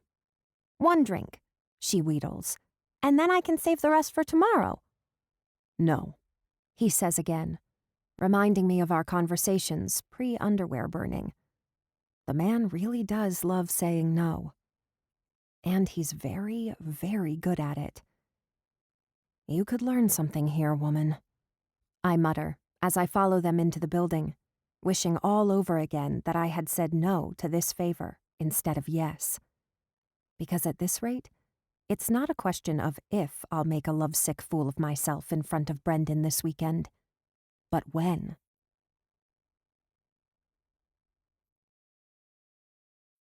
Chapter 7. Brendan. I pride myself on my discipline and self-restraint. I rarely cheat on the diet my nutritionist designed to keep me functioning at peak potential as I move out of my drink beer and eat pizza and still kill it on the ice 20s and into my have to work twice as hard to maintain game shape mid-30s. I never skip leg day or arm day or ab day, and I give everything on the ice, whether it's an optional skate, mandatory practice, or mid-season snoozer of a game, or the final battle of the playoffs. I maintain firm but fair boundaries for my daughter and ensure she's eating well and getting enough sleep. I'm equally fair as a team captain, choosing positive reinforcement and constructive, privately delivered criticism over a raised voice or a brutal come-down on a floundering rookie in front of his new team.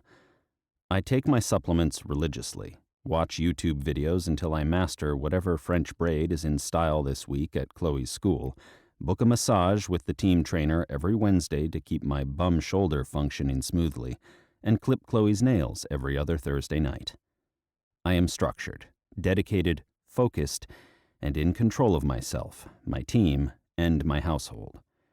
But right now, all I want to do is drop Chloe off at her grandparents' house, drive back to government camp as fast as the cruiser can go on the windy mountain roads, book a hotel room, and shack up with Laura for the next 2 or 3 weeks, shirking all of my responsibilities and committing myself solely to the study of the art of getting her off. The 2-hour drive has done absolutely fuck all to take off the edge, probably because I've spent most of it mentally replaying scenes from our stolen weekend.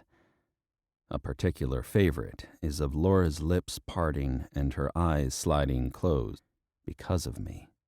Because I've brought this strong, sexy, in-control woman to her knees. And then there's Laura with her shirt unbuttoned in the moonlight. It's that moment, the moment when I realized that I was making love to Laura, not just f***ing away the loneliness, that pulses through my mind again and again after I pull into Steve and Angie's driveway. I have to take a moment to talk myself down before I get out of the truck. What the hell is wrong with me?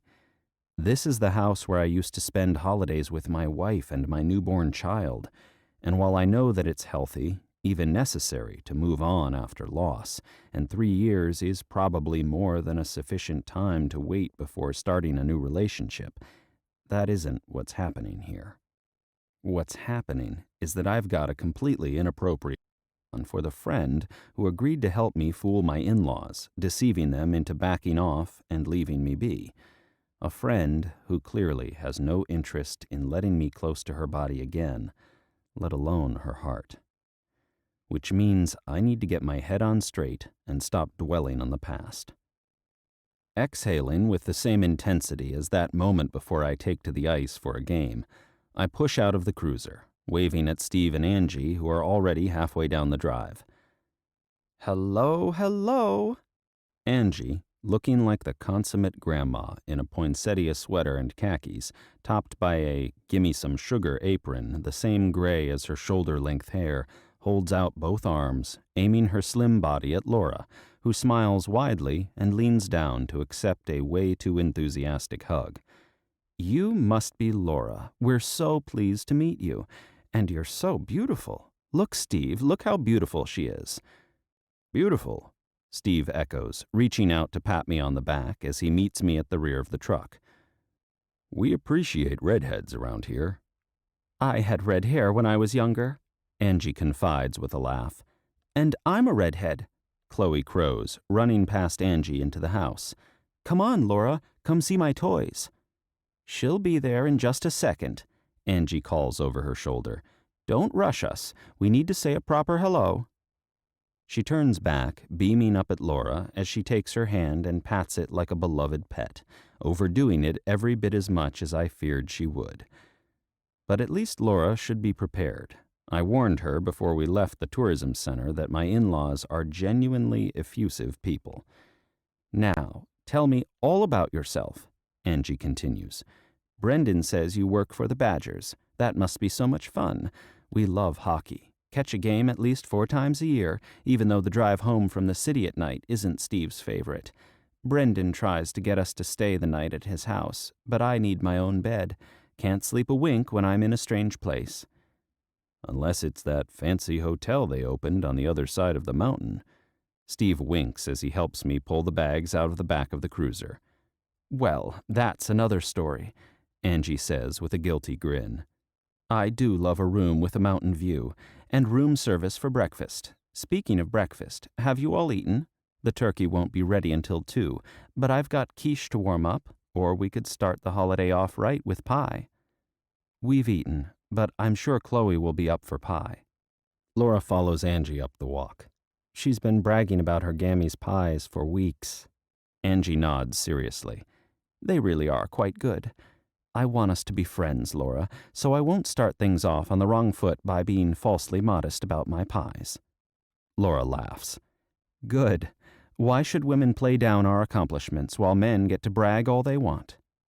Angie glances over her shoulder at me, her pale blue eyes widening with excitement.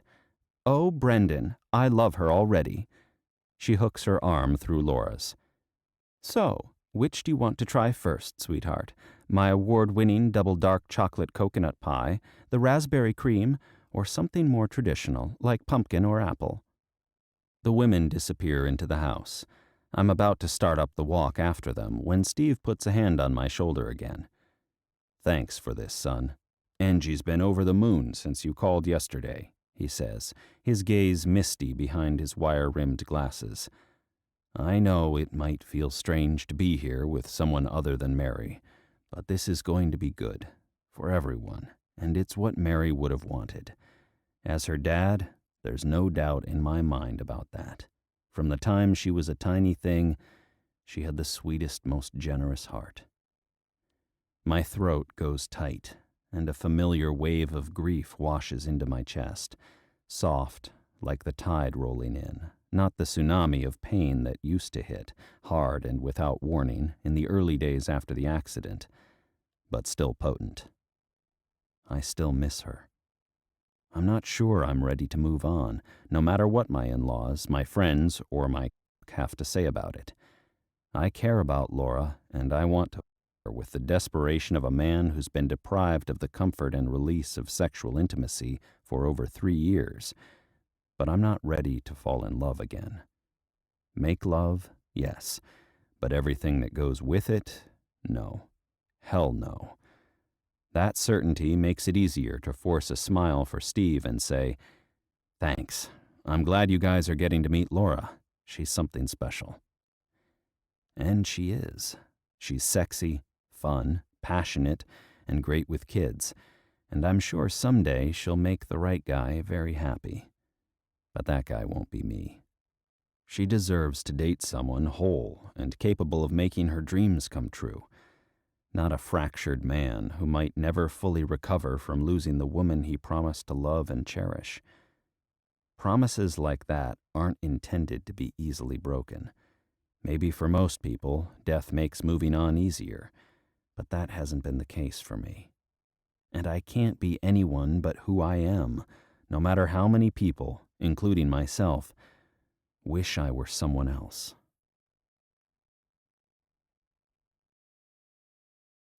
Chapter 8. Brendan.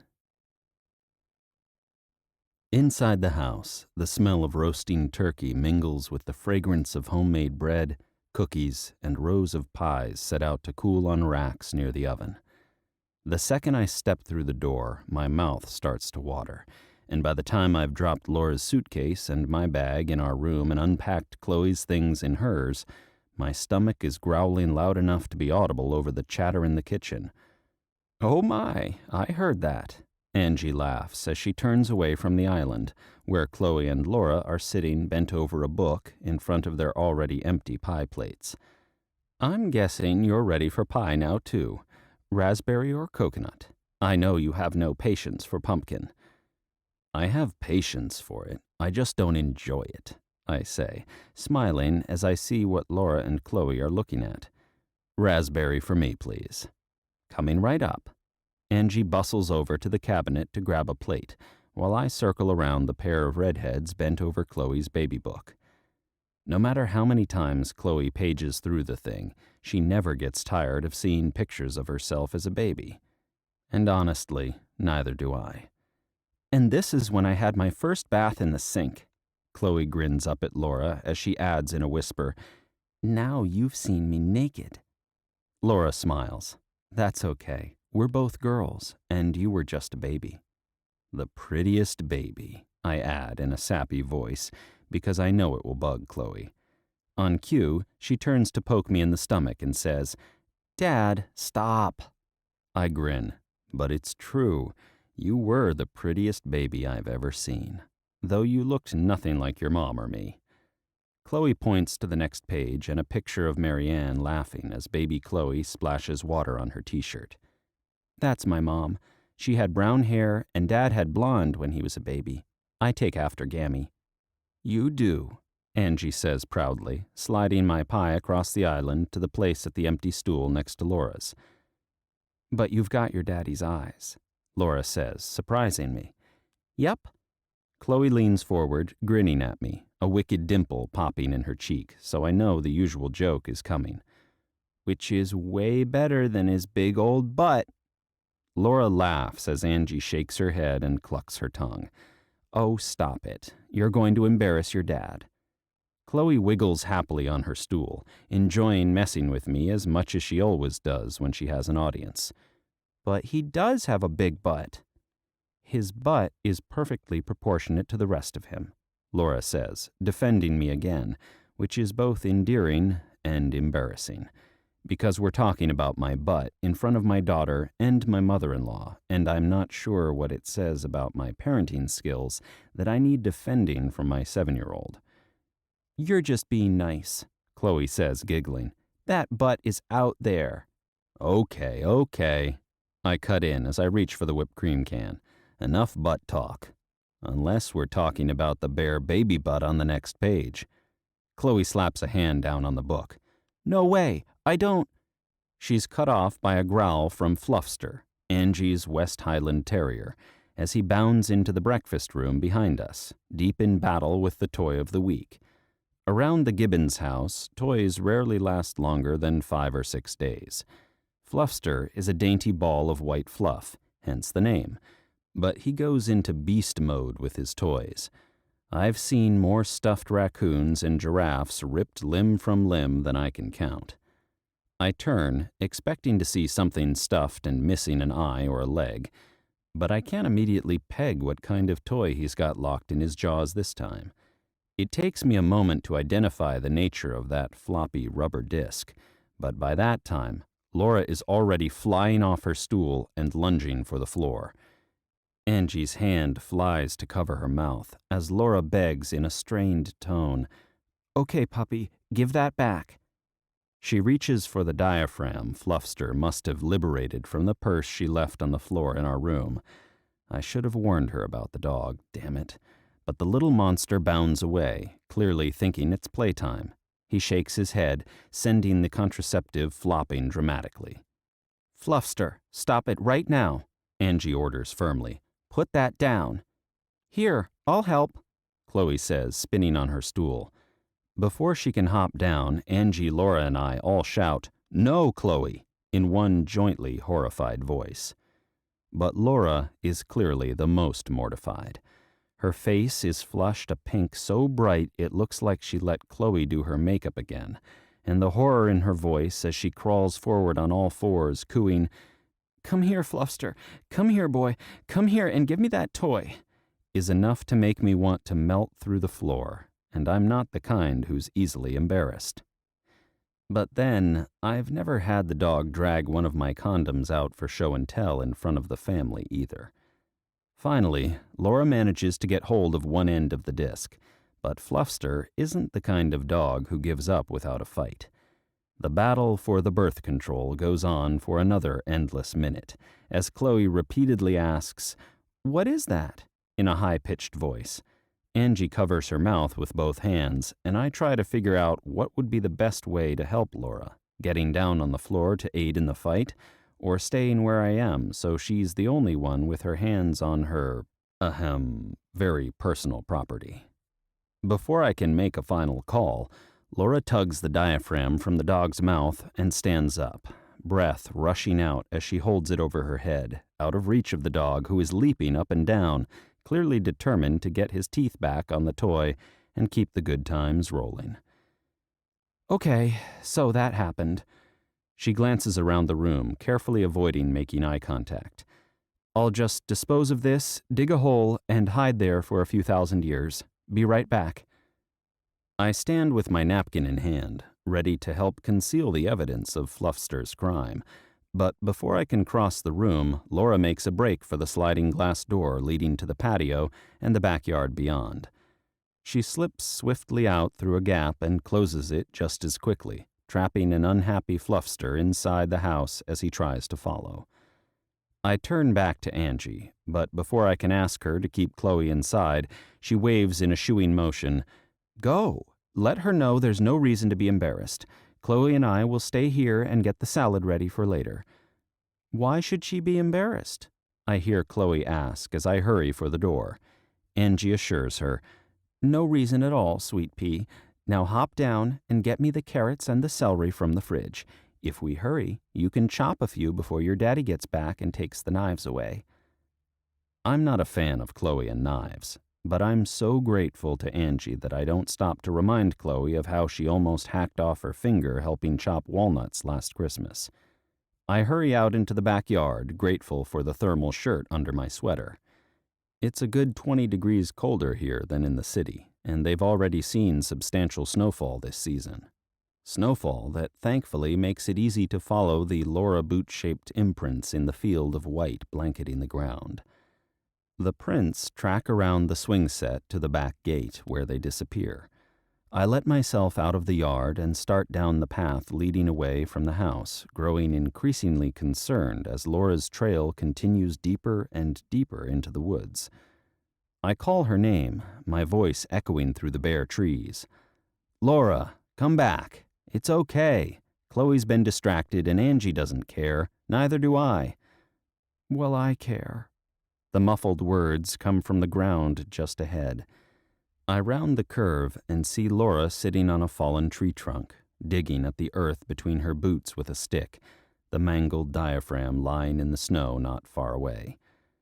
I crouch down, sitting on my heels on the other side of the hole she's made.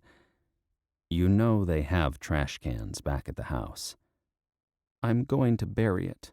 She sniffs and swipes the back of her hand across her nose, her attention trained on the soil she's turning over one stick stab at a time. I'm going to bury it, and then I'm going to dig another hole for me.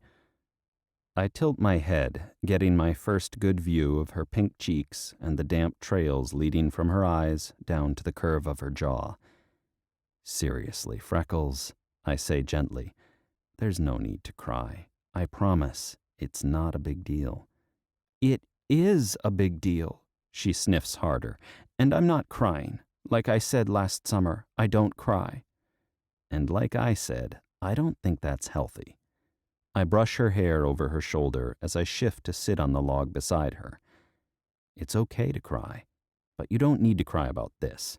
Honestly, it's just one of those things that happen when you have kids or dogs, or kids and dogs.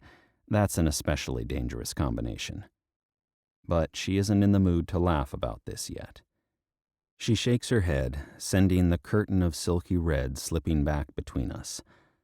I should have taken it out of my purse. I don't know why I left it in. It's not like I was expecting. She trails off, leaving me to fill in the blanks. I clear my throat. Yeah, well, best to be prepared, right? Just in case. Things have happened before. She goes still, but I can feel her attention shifting my way behind the hair concealing most of her face. I brought condoms, I confess, hoping it will make things better, not worse. It's hard to know, but surely realizing she's not the only one who believes in being responsible and prepared will take the edge off of the shame she's feeling. After a beat, she turns, staring at me with an inscrutable expression. Why did you do that? Because I'm attracted to you, I say, the confession alone enough to make me thicker. And even though I know we're just friends. Her eyes darken as she echoes, even though you know we're just friends, I still want to do this. I lean closer, slowly threading my fingers into her hair, giving her ample opportunity to tell me to fuck off. But she doesn't. She lets me get closer, closer, until her mouth is warm against mine and hunger dumps into my bloodstream, making my pulse race. Our lips brush softly, once, twice, a boundary-testing kiss that picks up steam as her lips part, offering me an invitation I can't refuse. With a groan, I swirl my tongue against hers and into the sweetness of her mouth. She tastes like raspberry pie and whipped cream, but beneath that is sea spray, ocean breeze, and sun-warmed skin, making me wonder if she tastes like summer all year long. It can't be more than 25 or 30 degrees out here, but suddenly I'm back on the beach, burning all over because this woman is in my arms, bringing me into the light with her kiss. Chapter 9. Laura. I should stand up, pull away, run from this man as fast as my kiss-weakened knees can carry me. This isn't what I want. I'm not in the market for stolen kisses on the rare occasions when Brendan forgets how poorly he believes I would fit into his complicated life. I'm not up for being fuck buddies or friends with benefits. I don't want to get off and pretend it doesn't mean more than that. That he doesn't mean more. That he doesn't make me ache for reasons that have nothing to do with how much I enjoy being in bed with him. But as Brendan threads his fingers into my hair, fusing our mouths tight, every stroke of his tongue sending longing burning across my skin to pool hot and heavy between my thighs, I can't seem to force my hands to push him away. Instead, when he lifts me, guiding my knees to either side of his hips until I'm straddling him on the fallen tree, all I do is gasp and press closer. Press my mouth closer to his lips and my breasts closer to his chest. God, you feel so good, he murmurs, his hand finding its way up the front of my sweater. I left my coat inside, but I'm not the least bit chilly. I'm burning with the need to get closer to Brendan, to feel him heavy on top of me, driving me so out of my mind with pleasure that I forget what a stupid idea it is to touch him like this again. You're so fucking beautiful. I want you so much. I really wish we had an unmangled diaphragm with us right now." The words help slam on the brakes, bringing me back from the brink of insanity before it's too late. "We're not having sex in your in-laws' backyard," I say. His fingers mold to my ribs, clearly not ready to beat a full retreat just yet. "Technically, we're in the woods behind my in-laws' backyard." "Or there either."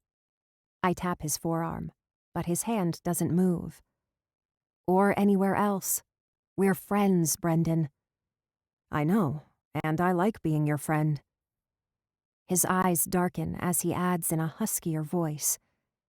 "But I also like making you feel good. The entire drive up here, all I could think about was how sweet you taste." I shake my head, keeping my gaze fixed on his sweater, hoping he can't see the pain I'm sure is filling my eyes as he makes it crystal clear that all he wants from me is friendship with sex on the side. "No." I stand, detangling myself from him as gracefully as possible as I straddle walk backward in the snow until I've cleared his knees. "That's not what I want." "All right," he says, sounding disappointed. But then, men often experience disappointment when they've worked up a that isn't going to be put to use. It doesn't mean he's emotionally invested. "Friends, then?" I nod. I think that's for the best, for everyone. He sighs. "That's what Steve said when we were walking into the house. That bringing you here was the best decision for everyone, no matter how strange it might feel." He runs a clawed hand through his hair with a bitter laugh. "Must be nice to be so sure about things. I can't remember the last time I made a decision without second-guessing myself 5 or 6 fucking times." "Well, I'm sure it's harder for you." I cross my arms below my still aching breasts, which aren't any happier about being away from Brendan than the rest of me. "You've got 2 people's lives and futures to consider." He glances up, pain flashing in his eyes. "You cut me too much slack, Freckles." "No, I don't. I cut you just enough," I say, before adding in a firmer voice. "But I don't want to go here again, okay? This is the last time we blur the lines." "Because I don't know if I'll be strong enough to tell you no next time. And I can't let myself make love to a man who only wants to get off, or I'll regret it every night I cry myself to sleep, wondering why you don't feel for me the things I feel for you." I keep my weak thoughts to myself, forcing my expression to remain calmly neutral as Brendan tucks his chin to his chest. "Got it. I'm sorry I made things more awkward than they have to be. I didn't mean to, I guess I don't know how to do this anymore. With anyone." I nod, his words offering comfort, at least a little bit. "It's okay." "No, it's not. But thank you. For everything. I appreciate what you're doing for Chloe and me, and I promise I won't forget where we stand again." Well, on the bright side, it took my mind off wrestling the dog for my diaphragm in front of Angie and Chloe. With the tip of my boot, I toe the mangled rubber cup into the hole I dug and scuff earth on top of it. Guess we should head back in and face the music. He stands. "There's no music to face. Angie is one of the coolest people I've ever met. By the time we go in, she'll have distracted Chloe, and it will be like it never happened." I grimace as I back toward the trail. I seriously doubt that. "Just wait and see." He moves around me, taking care not to brush any part of me with any part of him, making every hormone in my body sob in despair. Because hormones don't care about what's best for your heart or your head. Hormones just want to throw themselves on the sex fire and roll around in the coals until you've got 3rd-degree burns. I trail Brendan down the path and through the gate leading into the backyard, careful to keep a safe distance.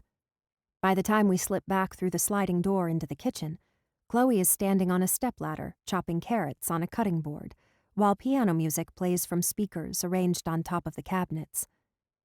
As we cross to the stools we vacated earlier, she looks up, dropping the knife and lifting her hands into the air, fingers spread wide in surrender. Gammy told me I could keep cutting while she went to get something in her room. I promise she did. You can ask her when she gets back. I did indeed. Angie, a paper bag in hand, breezes back into the room before Brendan can respond. Chloe is doing a great job and being very careful. I think she might be a chef when she grows up. Or maybe when I'm 10. Chloe beams as she reclaims her knife. They have cooking shows for kids now, Gammy.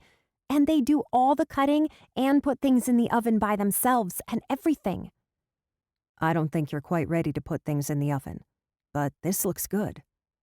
Brendan circles around the island to survey Chloe's work as Angie puts a gentle arm around my shoulder, drawing me to the far corner of the room. Inwardly, I'm cringing, but I plaster a smile on my face, determined to apologize and put the GDD, Great Diaphragm Debacle, behind us as quickly as possible. But before I can speak, Angie shakes her head and wags a warning finger. Don't worry about a thing. Her voice is pitched low, making it clear this moment is between us girls. I just wanted to give you this, and we won't say another word about it, though I would like to apologize for my naughty dog. Fluffster has a knack for finding things he shouldn't. She presses the bag into my hand with a wink, before turning with a clap of her hands. Okay, celery next, Chef Chloe. I want to see how skinny you can get the slices. The doorbell rings, and Brendan heads for the front of the house. I'll get that. It's probably Diana. She said she would be here around 11. He disappears through the doorway leading into the living room as I open the bag and peek inside to discover strips of condoms. Strips and strips. Enough for Brendan and me to get it on in every room in this house and still have a few dozen left over. My jaw drops and my cheeks flush what I'm certain is a shocking shade of red. I'm still standing in the corner, wondering how I'm ever going to make eye contact with Angie again, when a petite woman with dark blonde curls appears in front of me. Hi, I'm Diana, Brendan's sister. You must be Laura. It's so great to meet you. She lunges forward, pulling me into a one-armed hug, as she adds in a softer voice, Sounds like you need an escape. Stay close. I'll have us out on a long, head-clearing walk before you can say, Fluffster is an asshole. My breath rushes out in a relieved laugh. Sounds good. She pulls back with a wink. No problem. I've got your back, sister. She holds up a canvas bag filled with wine bottles. And I've got goodies for later. Soon we'll be drunk, full of food, and feeling no pain. I give her a thumbs up, scurry upstairs to hide my lunch bag full of condoms deep in the bowels of my suitcase, grab my coat, and return to the kitchen in time for Chloe to grab my hand on her way to the garage. Come on, Laura. Come watch me ride my bike with Aunt Dee. Can't wait. With one last glance into the kitchen, where Brendan is helping Angie fetch oversized platters from the uppermost cabinet shelves, I make my escape.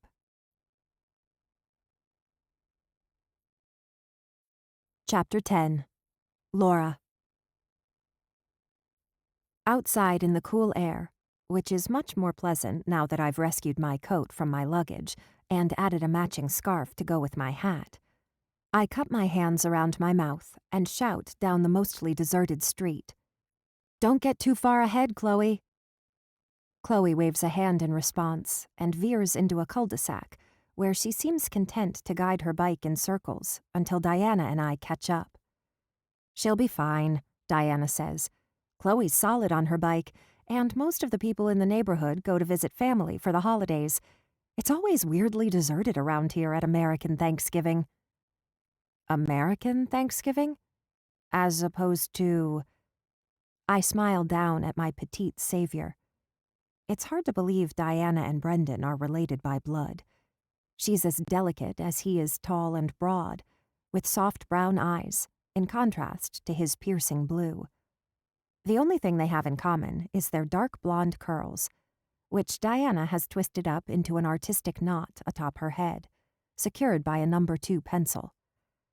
As opposed to Canadian Thanksgiving, she says, the true and original Thanksgiving, first celebrated in Newfoundland by Sir Martin Frobisher and his crew in 1578, a good 40-something years before the Pilgrims. She grins as she lifts the camera dangling around her neck and snaps a picture of me, moving so quickly I don't have time to smile. Don't worry, you look gorgeous in this light. It's going to be a great shot. I'll send it to Brendan when I get the film developed. I know no one does film anymore, but I get sentimental around the holidays, even American holidays. Brendan did mention that he's Canadian, didn't he? I nod, wishing I'd had another cup of coffee. Diana's an even faster talker than I am. Yeah, I knew he grew up on Vancouver Island, but he never mentioned Canadian Thanksgiving. Maybe he assumed I knew. I should have, I guess. I've lived one state away from the border my entire life. It's okay. You know Canadians. We don't like to brag about our superior holiday celebrations.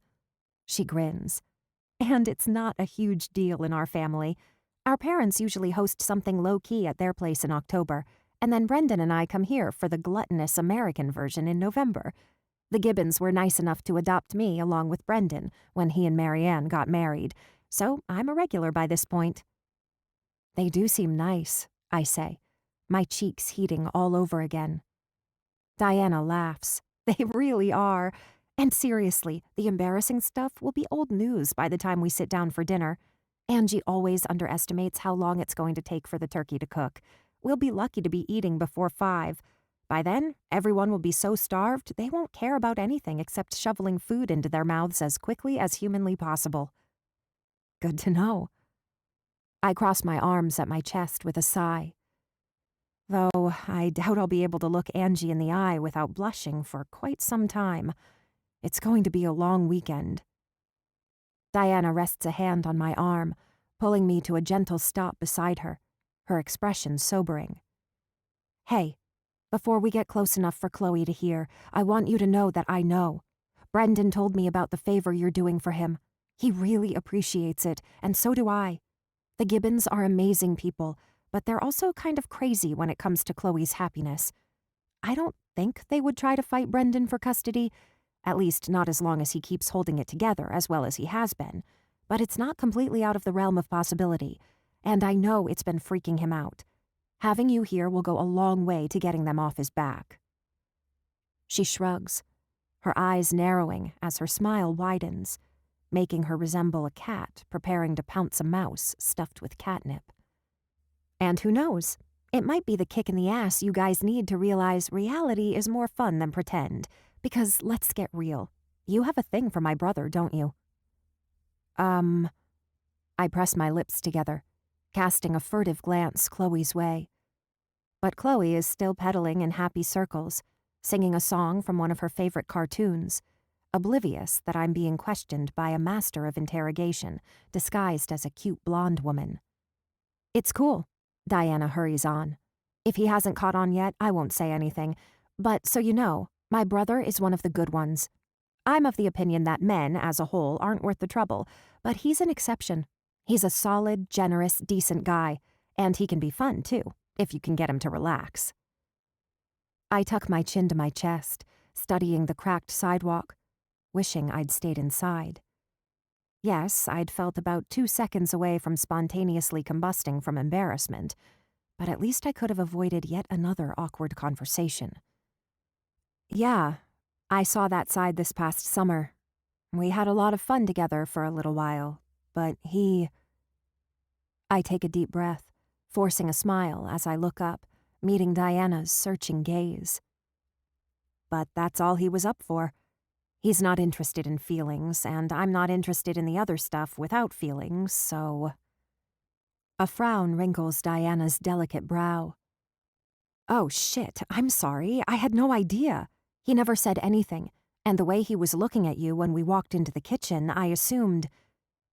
Her nose wrinkles as she brings the heel of her palm to smack her forehead. Now I feel like a complete ass. I'm so sorry. It's okay. I wave a hand through the air between us. There's no way you could have known. No, seriously, I have the worst luck with relationships. I know nothing about the finding, let alone the care and feeding of love. I should have learned to keep my mouth shut years ago. She lunges forward, giving me another hug. This time a two-armed version, smashing her camera painfully between us. I'm sorry I made things uncomfortable, and I'm sorry my brother's a fuckhead. I laugh, patting her on the back. He's not a fuckhead. No, he is, she says earnestly as she pulls away. He told you all he wanted was a fuck buddy, and then asked you to come pretend to be his girlfriend? That's the definition of a fuckhead. It's more complicated than that, and I don't think he has any idea I have feelings for him. We went back to being friends after. If anything, he's clueless, not cruel. She props her hands low on her hips. Being clueless is no excuse. He needs to get that memo, and I'm going to make sure he does, loud and clear. I won't tolerate my brother becoming one of the useless dicks of the world. He was raised better. I hold up my hands, shaking my head fast. Oh, please don't. Don't say anything to him. I've already had enough embarrassment to last me for the next several years. Let me cling to what pride I have left. Diana sighs, her arms falling listlessly to her sides. All right, but be sure to give me your address before I leave tonight, okay? That way I can send copies of the good pics straight to you. Brendan doesn't deserve beautiful, candid shots of the gorgeous woman he's too stupid to fall madly in love with. My lips curve. You're very sweet. But in his defense, I'm not going to take the rejection personally anymore. After a few of the things he said today, I don't think Brendan is ready to give anyone a chance. It's not just me. I think you're right. Diana fiddles with one of the knobs on top of her camera. It's hard enough to move on after a relationship ends in a bad breakup. I can't imagine how hard it must be for him. Still, I wish he could find a way to open up again. It's hard to see someone you love living life at 50%, you know?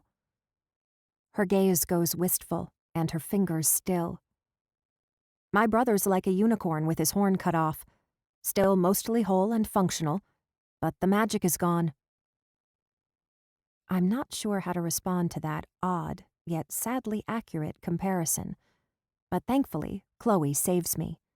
Are you two coming or not? She calls out from the end of the block. We're never going to get to the waterfall if you don't keep walking. Coming, Miss Bossy. Diana's eyes flash as she nods toward her niece. But that one's pretty magical, huh? Almost makes me want to consider artificial insemination. I grin as I fall back into step beside her. Agreed. Though I do enjoy borrowing other people's kids. My sister's in a pretty intense relationship. I have a suspicion I'll be an aunt before too long. Being an aunt is the best. Diana lifts her camera, snapping a picture of Chloe as she pedals down the street, her hair flying in the breeze. All the fun of being a mom, and then you can ghost when the fairy child starts showing her demon side. So, you just have one sister? Just one. But Libby's boyfriend and I have been tight since we were kids, so he kind of feels like a brother already. Is Brendan your only brother? She nods. Yep, it's all girls in the Daniels house except him, but my other sisters are still on the island, so they don't pester him as much as I do. The rest of the way to the waterfall, we talk about families, the pluses and minuses of a large tribe over a small one, work, travel, and other safe subjects. Diana pulls out her phone, showing me some of her favorite shots from her years as a wildlife photographer for the National Park System, and I tell her about the hockey fantasy camp I organize for the Badgers every February. At the waterfall, which is only partially frozen, but entirely stunning, Chloe gives me a tour, while Diana snaps pictures. Afterward, we leave Chloe's bike leaned against the guardrail and hike up into the woods behind the falls, climbing until we're treated with truly stunning views of the gorge and snow-covered Mount Hood beyond. Nature works its usual magic, and by the time we get back down to street level, I'm feeling more at peace than I did before. Hiking through the dramatic scenery of the Pacific Northwest, it's hard not to feel like life is simpler than I usually give it credit for. My problems have been put in perspective by the epic mountain range stretching toward the horizon, evergreens towering overhead, and sunlight glittering on snow. So I've got a thing for a man who doesn't have a thing for me, who clearly wants me but doesn't want the messy possibilities that come along with getting emotionally involved with another human being. Compared to the settlers who made their way across the mountains in snow-covered wagons, starving and struggling and fighting their way to a new life, my problems are pretty fucking small.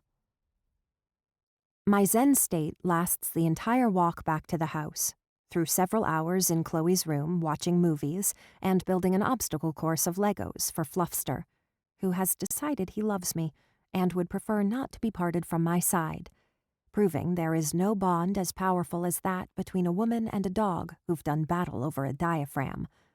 And throughout dinner, which is even later than Diana predicted. We sit down at 6, our company joined by Angie's sister and her 3 adult children, 7 of Chloe's second cousins between the ages of 4 and 15, and an elderly couple from down the street who have no relatives in the area. We finish our second serving of pie at 8:15, just in time for Chloe to be whisked away to her room, her sleepy arms wrapped around her daddy's neck and her head resting on his shoulder. I help clear the table and tidy up the kitchen as the guests bundle into their coats. I hug Diana at the door, and finally I bid Angie and Steve goodnight around 9. It isn't until I'm trudging up the stairs, tired from a long day of kisses, embarrassment, more kisses, mortification, hiking, playing, and eating too much pie, that I start to feel anxious again. Since I returned from the walk, Brendan and I haven't had much time to play the happy couple. He was busy helping Steve set up extra folding tables in the living room and fixing something plumbing-related in the guest bathroom, and I was busy entertaining Chloe and helping Angie serve the kids. Now, as I slip into our shared room to hear water running in the attached bathroom, the reality that Brendan and I are going to be sharing the queen bed against the far wall makes my mouth dry and my heart beat faster. After this morning, I know nothing's going to happen between us. But that doesn't mean I won't spend the entire night lying awake, very, very aware of the warm, powerful, beautiful body of the man sleeping next to me. I'm debating telling Brendan that I'll sleep in the cruiser and sneak back into our room before sunrise tomorrow to maintain our cover. Sure, I might freeze as the temperature drops overnight, but at least I'll be able to get some sleep before I die of hypothermia. When he sticks his head out of the bathroom, a damp washcloth in his hand. "Hey, I was just headed downstairs to say goodbye to Diana." "She already left." I unzip my suitcase, which Brendan has relocated to the bench at the foot of the bed, giving me the prime luggage space while leaving his own on the floor. "She did?" He frowns, stepping through the door. "You're sure?" I nod, concentrating on pulling out my sleep things, the most modest pair of flannel pajamas I own, to avoid admiring how good Brendan looks in black sweatpants and a tight blue t-shirt. We slept naked the last time we spent the night together. I've never seen him dressed for bed, and he looks unexpectedly snuggly. Sexy and snuggly, a dangerous combination. He curses softly. "Great. She must be pissed at me for some reason." I shrug. Maybe she was just tired. She has a long drive, right? "A couple of hours. She's based out of Crater Lake right now, but she's staying with a friend in Eugene tonight. I'll text her in the morning and see what's up." He sighs tiredly, flipping the washcloth over his shoulder. "I'm not in the mood for a Diana fight tonight." He glances up, his eyes guarded. "So, I think it went okay, don't you?" "I think it went very well." I smile. "After the initial insanity." His lips curve. "You made an excellent recovery." "Well, I'm made of pretty tough stuff." I turn to face him, my pajamas held to my chest. "Is it okay if I grab a shower before bed?" "Sure, I'm done. It's all yours." He steps aside, motioning to the tub with an awkwardness that would be endearing if I didn't know the reason for it. It's cool, I say, with forced levity, knowing I can't survive another 3 days of sorry about trying to get into your pants, Brendan. We're cool. Let's forget about everything that happened between 10 and 11 a.m. and move on with a fresh slate, okay? He nods, but the tension around his eyes remains. Okay, but I'm going to sleep on the floor. You don't have to do that, I say, though the thought of a few extra feet between sleeping Brendan and sleeping me actually sounds like a good idea. No, it's fine. I'll grab an extra blanket out of Chloe's room and be fine on the floor. He backs toward the door, jabbing a thumb over his shoulder. I can sleep anywhere. I'll probably be out cold before you get out of the shower. I know it's early, but I'm pretty beat. Me too. I flutter my fingers. Good night, then. Good night. He pauses in the doorway, his lips parting. But after a moment, he shakes his head and lifts a hand, clearly rethinking whatever he was going to say. See you in the morning. And then he's gone. And there is suddenly more oxygen in the room, which is good. Oxygen is good. Breathing is good. So why does watching him go feel so shitty? Chapter 11. Brendan. After another rough night, spent listening to Laura moan softly in her sleep and wishing I was next to her, with my arms wrapped around her and her fine ass tucked against me, the last thing I want to do is get up at the crack of dawn and rush up the mountain. But Chloe is up at 6:15, knocking on the bedroom door, asking if I packed her unicorn ski pants and if she can have pancakes and pie for breakfast, and how much longer until we leave. By the time I locate the pants and the matching unicorn hat that Justin made for her, and stumble downstairs for coffee, Steve and Angie are already dressed in their ski clothes and looking way too bright-eyed for people who fed a small army yesterday and helped take down 5 bottles of wine last night. "Ready to hit the slopes, killer?" Steve asks. "I've been missing my Black Diamond buddies. Angie won't do the big runs with me anymore." I give him 2 sleepy thumbs up and add extra sugar to my coffee. I'm tired now, but by the time I'm on a lift, the crisp air at 7,000 feet will wake me up. Chloe and I have both been looking forward to this weekend. I grew up spending Christmas holidays with my grandparents in Banff, skiing from sunup to sundown, and she's been skiing like a champ since she was 4 years old. By 9 o'clock, we're dressed for the elements, and the cruiser is packed with a cooler filled with turkey sandwiches and drinks, 2 bags of snacks to keep our energy up through early evening, and Chloe skis. Steve and Angie lead the way in their truck, heading out of the subdivision and onto the highway toward the government camp ski area. "So why don't you have your own skis?" Laura asks. She's sitting up front with me today, looking like a Viking princess in her tight red ski pants and black and white snowflake sweater, making me glad she's planning to stick to the blue runs with Angie today.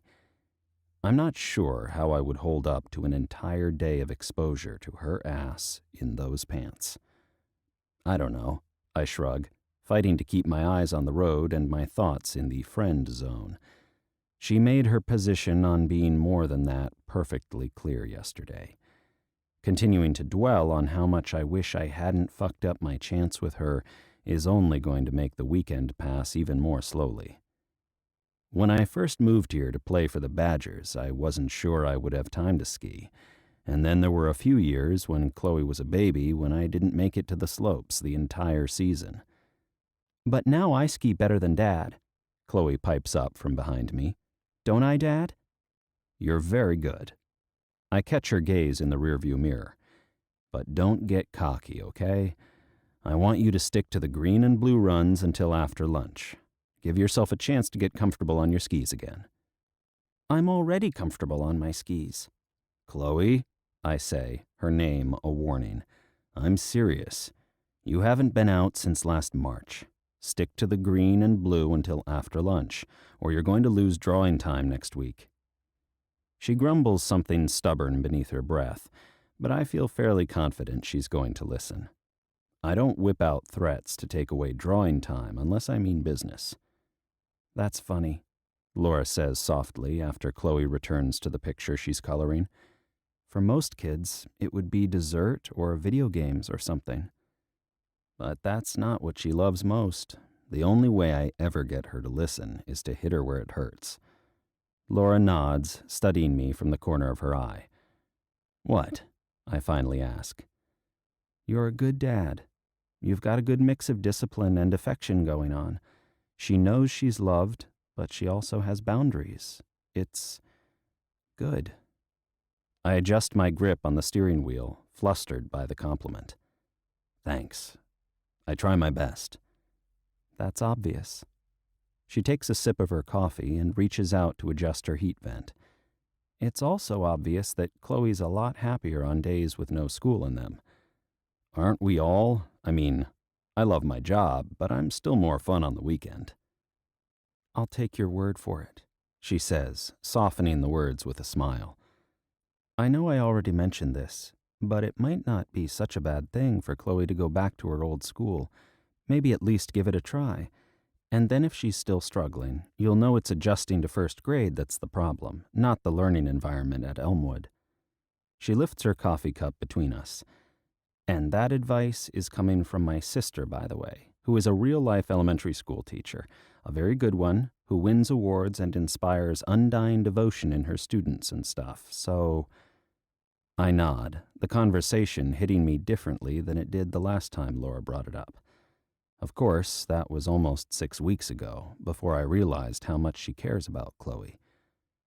"I'll think about it." I glance into the rearview mirror, grateful to see Chloe's head still bent over her coloring book.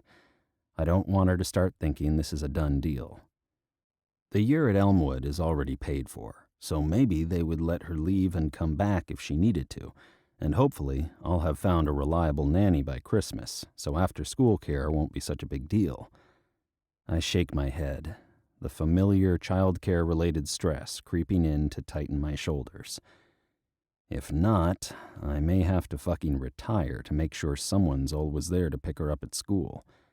"I heard that. Another $1 in the swear jar for you when we get home," Chloe pipes up, making me cuss again beneath my breath. Laura snorts. "You're right. She's always listening." "Always," I agree with a rueful smile. "You'll find someone," Laura says. "You can't retire now, right when you're becoming one of the most cooperative Badger ambassadors." Forget that I'm captain and was voted MVP 3 years in a row. It's all about the PR. "Yes." She pats me on the thigh, making my twitch hopefully inside my boxers, because the dumb bastard has the IQ of a single-celled organism and hasn't caught on to the fact that Laura isn't ever going to be in our bed again. "Glad you're starting to understand that. Without PR, those crowds watching you be MVP would be a lot smaller, my friend." Her friend. There are far worse things to be. Laura's a good friend, who is always there to help out with Chloe no matter how weird things are between us at any given moment. But the reminder makes me grumpy.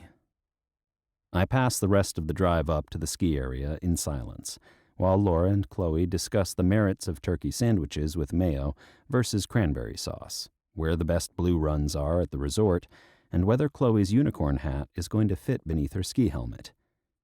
"The horn is squishy, so I think it will."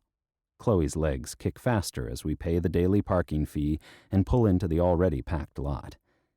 "It's made of yarn, and yarn squishes. That's a fact." Can't argue with facts. Laura glances over her shoulder, a warmth in her gaze that makes me feel even worse. My shitty judgment call last summer didn't just rob me of a gorgeous, sexy woman in my bed. It robbed Chloe of the female influence Steve and Angie want for her. Yes, Chloe still sees a lot of Laura, but she would see more of her if we were dating.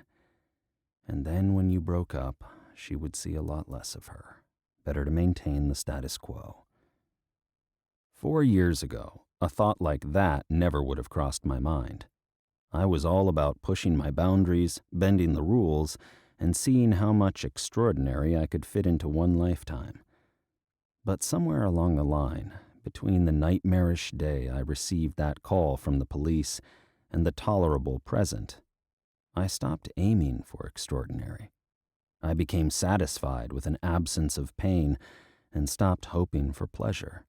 I became resigned to the status quo. But right now, the fucking status quo feels like a rope binding my hands, keeping me from reaching for something better than good enough, and chafing like hell in the process. "Can I carry your skis?" Laura asks Chloe, hooking one bulging snack bag over each shoulder. "If so, I think we can make it in one trip."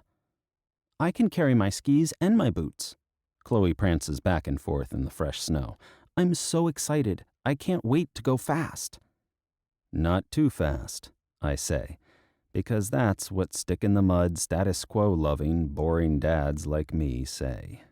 Even though I lived to go fast when I was Chloe's age, and no amount of grown-up nagging ever slowed me down. I am well aware that I'm flopping my lips in vain, but I flop them anyway because once fear has penetrated as deep into a person's marrow as it has into mine, logic has no power.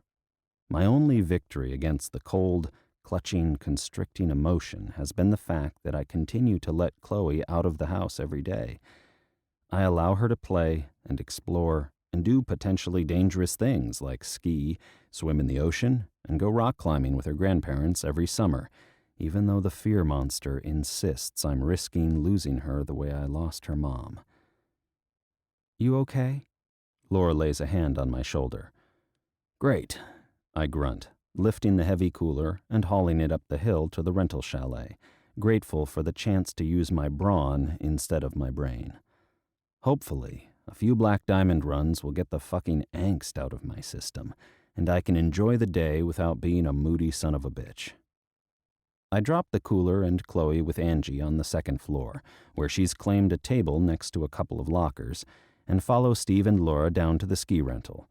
We secure performance skis for ourselves and lift passes for the group, and are out on the bunny slope 20 minutes later, gliding through the fresh powder to the bottom of the hill and the tiny lift Chloe used to ride all day long when she was first learning a few years ago.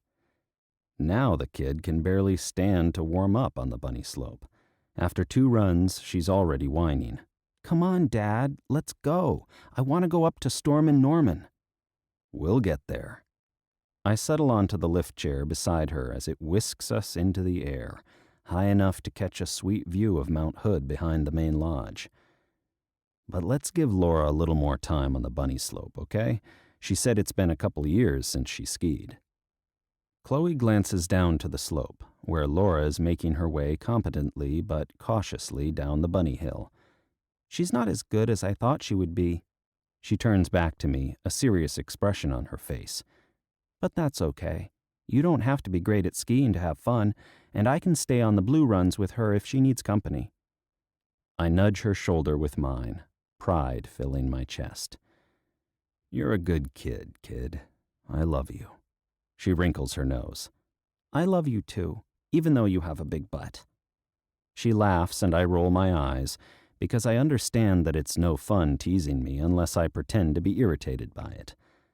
We hop off at the end of the lift, and Chloe zips immediately down the hill, swishing back and forth with an ease and control that's incredible in a 7-year-old. On impulse, I tug my phone out of my pocket to snap a picture to send to my parents, who are always complaining that I don't send enough Chloe updates to satisfy their grandparent needs, to see a missed call from my sister and an epic string of texts I somehow didn't hear come through on the way up the mountain. Diana. "Okay, I promised I wouldn't say anything to you about this, but I can't help myself, because I feel like you're making a mistake, big brother, and I think you're lying to yourself. And as someone who messed up her life by lying to herself for way too long, I really don't want the same thing to happen to you. I saw you with Laura yesterday, and that wasn't pretend, dude. I've seen your commercials for the steakhouse. We both know you're not that good an actor. You've got a thing for her, Brendan. There are real feelings there. How can I tell, you ask? Because I'm your sister and I know you and I know the dopey, sad look you get when you're crushing on someone. It's been the same since 7th grade.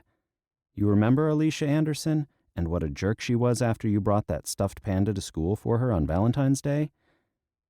With a scowl, I tug off one glove and text back. Yeah, I do. Thanks for the trip down memory lane and for the all-caps insult. But it doesn't matter what I do or don't feel. Laura isn't interested in more than pretend. She wants to be friends. That's it. Diana. You're crazy. She's totally into you. I know this for a fact. I glance up, waving at Chloe, who is already at the bottom of the hill with Laura, jabbing a thumb toward the blue run that starts to the right of the bunny slope. Go ahead. I'll catch up, I shout. Before I can text Diana again and educate her on how solidly Laura turned me down yesterday, another text pops through. Diana. I know because she told me. But don't you dare tell her that I told you. I don't want her to think I can't be trusted, because I usually can. But this time, the greater good is best served by breaking my promise and telling you to pull your head out of your butt and ask her out for real before it's too late. Call me if you want to discuss further, but only if you're not going to yell at me. Amanda and I stayed up until 2 a.m. last night drinking margaritas, playing cards, and convincing each other we're glad that we're single and go to bed alone on major holidays. So I'm hungover and have a low tolerance for loud noises. But I love you. I just want you to be happy, okay? I text back a quick, love you too, and thank you, I'll call later, and zip my phone into my coat pocket. A second later, I've got my glove on, my poles in hand, and I'm shushing away down the bunny slope onto the blue run, heading after Chloe and Laura. I have no idea what I'm going to say to Laura when I catch up to them. Probably nothing, because Chloe will be listening and this isn't a conversation to have in front of a nosy 7-year-old who already thinks Laura and I are dating. But knowing there's even a slim chance that I misunderstood her yesterday banishes the gray cloud that's been hovering over my head all morning. Maybe it's not too late. And maybe I'm more ready to start dating than I thought. Yes, I will always miss Marianne. For the rest of my life, there's no denying that. But if I never get to be with Laura again, I'll miss that too. I'll miss it and her way more than a person should miss a good friend. It's already more than friendship between us, and I, for one, would like to stop pretending that our relationship is working the way it is now. Fuck the status quo. I want more than that from the sexy redhead swishing down the trail in front of me, and I'm ready to fight for another chance, to do whatever it takes to prove to her that I won't screw things up the second time around. I'm calculating the odds of catching up to Steve and Angie before they reach the lift at the bottom of the run. Decent, even though they headed out 10 minutes ago, since Angie likes to stop and take in the scenery, and composing an argument to get Chloe to ride the lift with her grandparents, giving me 5 minutes alone with Laura, which will hopefully be enough for me to convince her we should sneak away this afternoon to talk some more, when a sudden movement draws my attention. I glance up the mountain to see a snowboarder in neon green pants racing down a black diamond run. He veers into the woods, mowing over a slim evergreen that snaps upright with a puff of snow once he's clear, making the flakes glitter in the morning sun. Leaning hard to one side, he slips around a tree big enough to have given him the concussion he's clearly looking for, and drops several feet through the air onto the packed snow. I tense, expecting to see the kid wipe out, but he manages to find a path through the trees, his board skimming faster and faster, heading for the intersection between the blue and black runs at roughly the speed of light. It only takes a moment for me to calculate the distance between Chloe and the out-of-control douchebag, but by the time I open my mouth to shout a warning, it's too late. Chloe's name passes my lips at the same time the snowboarder smashes into the snow right in front of her. With a squeal of surprise, she cuts hard to the left to avoid a head-on collision, and a second later, my daughter is gone, shooting down a black diamond run without so much as the chance to tighten her grip on her poles.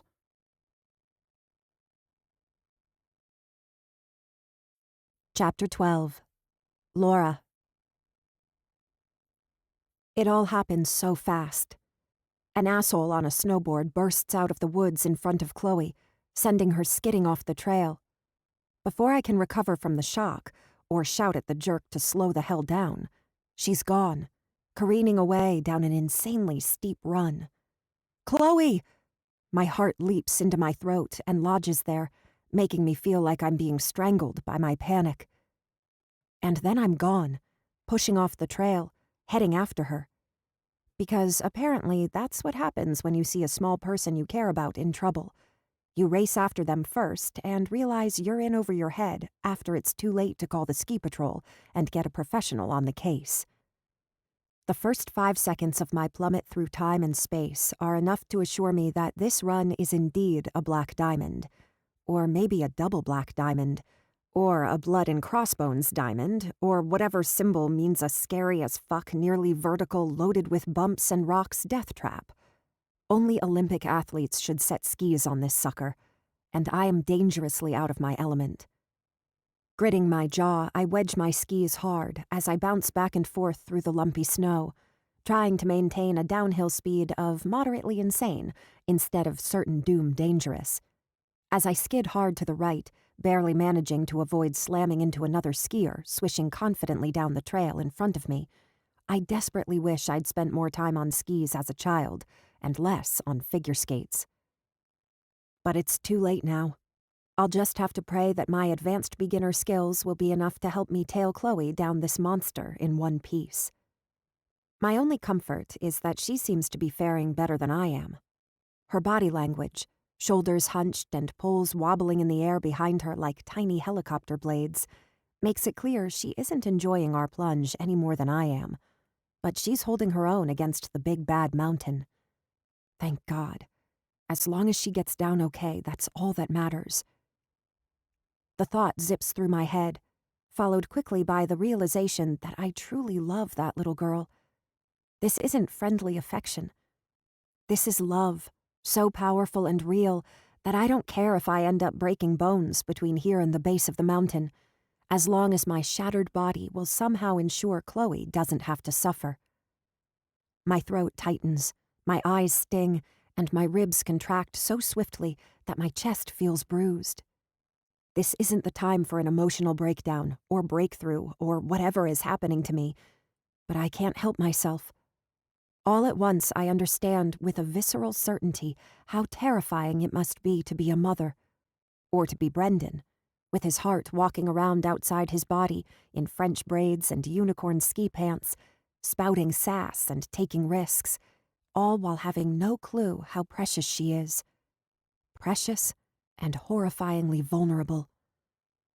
All it takes is one bad call, one wrong move, one stupid mistake, one snowboarder who isn't paying attention to the trail's merging go slow sign to put her in the kind of danger she might not be able to bounce back from. Please, please, please, I chant as Chloe skids wildly around a turn in the trail, making my pulse spike as she narrowly avoids a collision with a boulder poking out of the snow.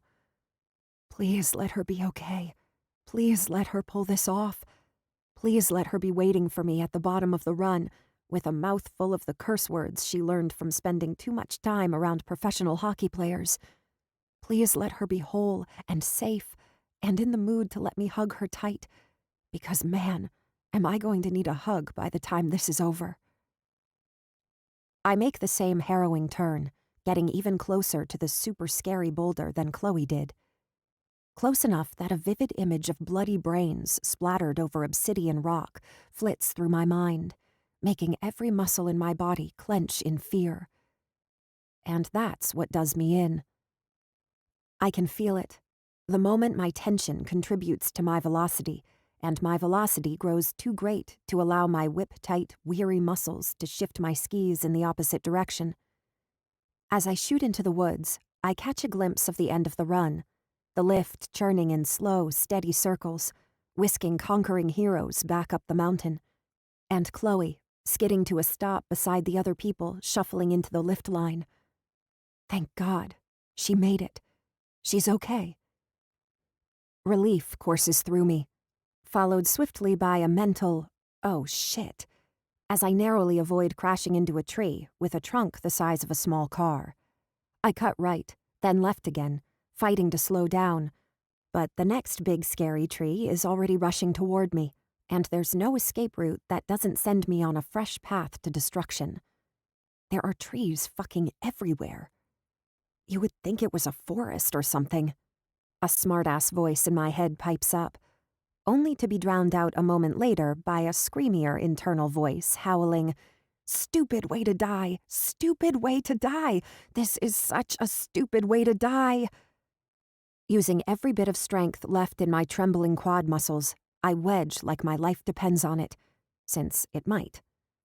I left my helmet in my locker, as we were allegedly sticking to the easy runs, and hurl myself to the left, dropping my poles and reaching for the ground with arms outstretched, praying I'll find something to hold on to beneath the snow.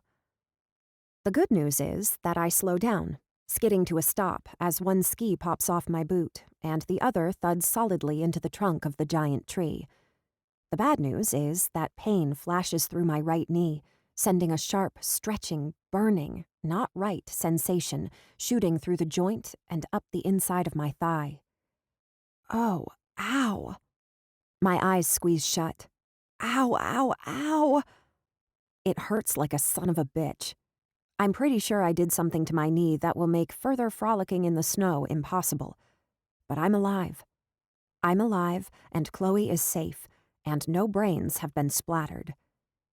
My heartbeat is slowing, sending out, "We're all right, time to quit freaking out," signals to the rest of my traumatized organs. When something whumps onto the snow beside me. A puff of powder explodes into the air, and my pulse leaps into overdrive all over again. I flinch as I glance over my shoulder, only to sag with relief when I see Brendan popping his skis off beside me. I press a hand to my chest, where I swear I can feel my heart thudding through my ski jacket, sweater, and ribs. "Shit, you scared me." "That makes two of us," he says, tossing his poles onto the snow before kneeling beside me. "Are you all right? No, don't move. Let me get you out of that ski first." "I'm okay, but I did something to my right knee." He reaches for the latch connecting the boot on my injured leg to the ski, and I tense. But he's so careful I barely feel a thing until I shift to sit up in the snow, putting pressure on the joint. Ouch, yeah, something's not right. I think I pulled a muscle or maybe a ligament or something. Brendan's fingers prod the outside of my knee without causing any fresh pain. But when they move to the inside, my shoulders shoot toward my ears, and a whimper escapes through my clenched jaw. He backs off fast. "I don't think it's your ACL. Could be the MCL, which is still bad, but it'll be easier to recover without re-injuring it. And nothing feels broken." His big hands circle my thigh, squeezing gently as his gaze meets mine, relief clear in his eyes. "You're lucky it's not worse. When I saw you shoot into the woods like that..." He shakes his head as he brushes the snow from my jacket. "I thought I was going to have a heart attack. You shouldn't have gone after her, Laura. You could have gotten yourself killed." "I couldn't help it," I whisper. "I saw her go off the trail and I just went after her. I didn't even think. I was just so scared." "I know." He tugs his glove off, skimming his hand over my hair, sending more snow falling to the ground, and making me wonder at what point I lost my pom-pom hat. "Thank you." "For what?" I sniff. "I didn't do anything." "You risked your life trying to help my daughter. That's a pretty big deal in my book." I blink, my vision swimming. "Yeah, well, I love her, stupid." His eyes soften. "I am stupid. I'm sorry." I lift a shoulder and let it fall with a laugh, even as my throat gets tighter. "It's okay. We're all stupid sometimes." "Some more than others." He leans closer, until I'm pretty sure he's about to kiss me again. But I decide I'm okay with that, since kisses, hugs, and all other forms of comfort are sounding good in the wake of my near-death experience. Fuck it. I'll worry about redrawing my line in the sand once I'm not on the verge of going into shock. When a siren whoops behind him. Brendan glances over his shoulder, lifting a hand to someone I can't see from my position, flat on my butt in the snow. Hey, we're over here. She's okay, but there's no way she's walking or skiing out. She tweaked something in her knee. Got it, a male voice says behind him. We'll be there with a stretcher in a minute. You two hold tight. Brendan turns back to me, relief and regret warring in his expression. I should get down to the bottom and help Chloe. She made it to the lift line okay, but she'll be scared if one of us doesn't show up soon. I nod, making shooing motions with my gloved hands. Go. Tell her I'm fine, and I'll see you guys back at the chalet, or wherever they take broken people. I'll call Angie and Steve, and we'll all meet you in the infirmary. He stands, but before he leaves, he bends low, pressing a kiss to my forehead. I'm so glad you're all right. And then he's gone, leaving me swimming in a strange mixture of melancholy and exhaustion, proving my adrenaline rush has truly left the building. Thankfully, the 2 ski patrol officers who arrive a moment later are sweet, adorable hippie boys, clearly devoted to easing the pain and suffering of the recently wiped out. They crack jokes and praise my not running into trees skills as they load me onto the stretcher like precious cargo and carry me through the woods to their snowmobile. They strap the stretcher, with me still laid out on top, onto the back of their ride and fire up the engine.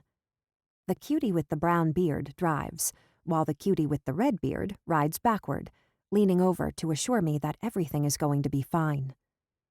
He makes some more jokes about how gingers are the craziest people on the slopes, accounting for an unusually high percentage of ski patrol rescues, considering how few natural redheads there actually are in the world.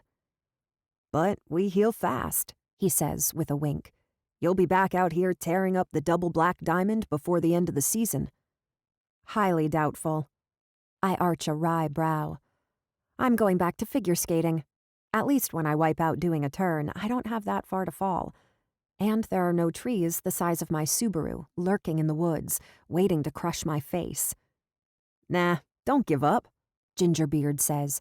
Get back on that horse and show it who's boss. We chat some more, enough to convince me that Gingerbeard is trying to hit on me, which is cute, considering he's maybe 19 years old, tops. And then we're back at the chalet, where I'm once again ferried across the snow like a wounded warrior returning from the battlefield. The bearded patrol boys get me settled in the infirmary, where Brendan's torn MCL diagnosis is seconded by the medic on duty. A fresh-faced blonde with a freckled nose she wrinkles in sympathy as she puts my wounded knee through its limited paces. Okay, so it doesn't seem to be that bad. Definitely not the worst sprain I've seen this week, but I think you should head to the emergency room at Memorial, over in Hood River, and get checked out, just in case, she says, her brow furrowing. Do you have someone who can drive you? If not, I can ask the staff at the lodge if they have anyone free to shuttle you over. You shouldn't be driving or putting weight on that knee until you get a brace. We'll drive her. Angie bustles in, followed closely by Steve, and hurries over to envelop me in a big hug.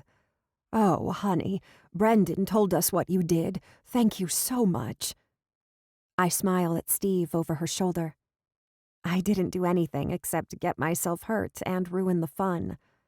Ridiculous, Steve says, his expression as serious as I've seen him so far.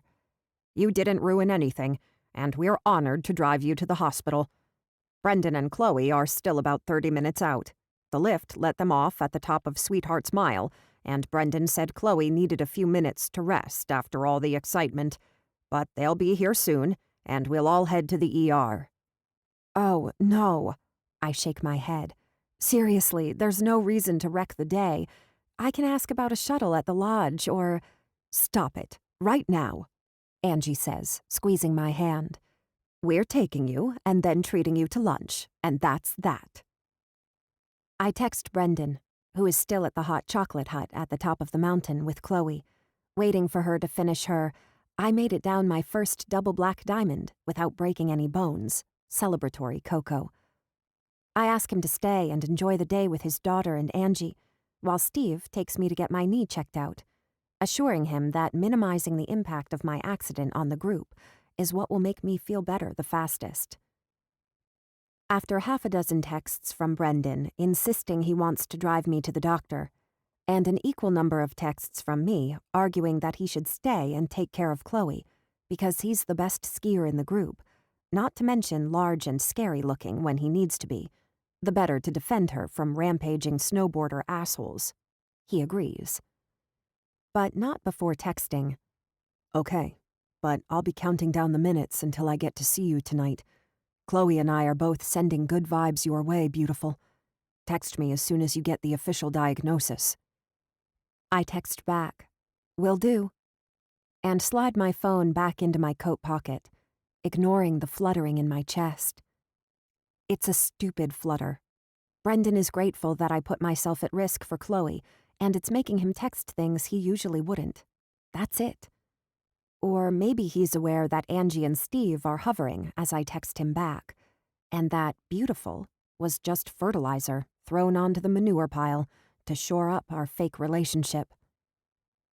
But even as I convince myself not to take the sweet words too seriously, I swear I can feel the good vibes Brendan and Chloe are sending down the mountain, humming in the air around me, wrapping me up in a warm cloud.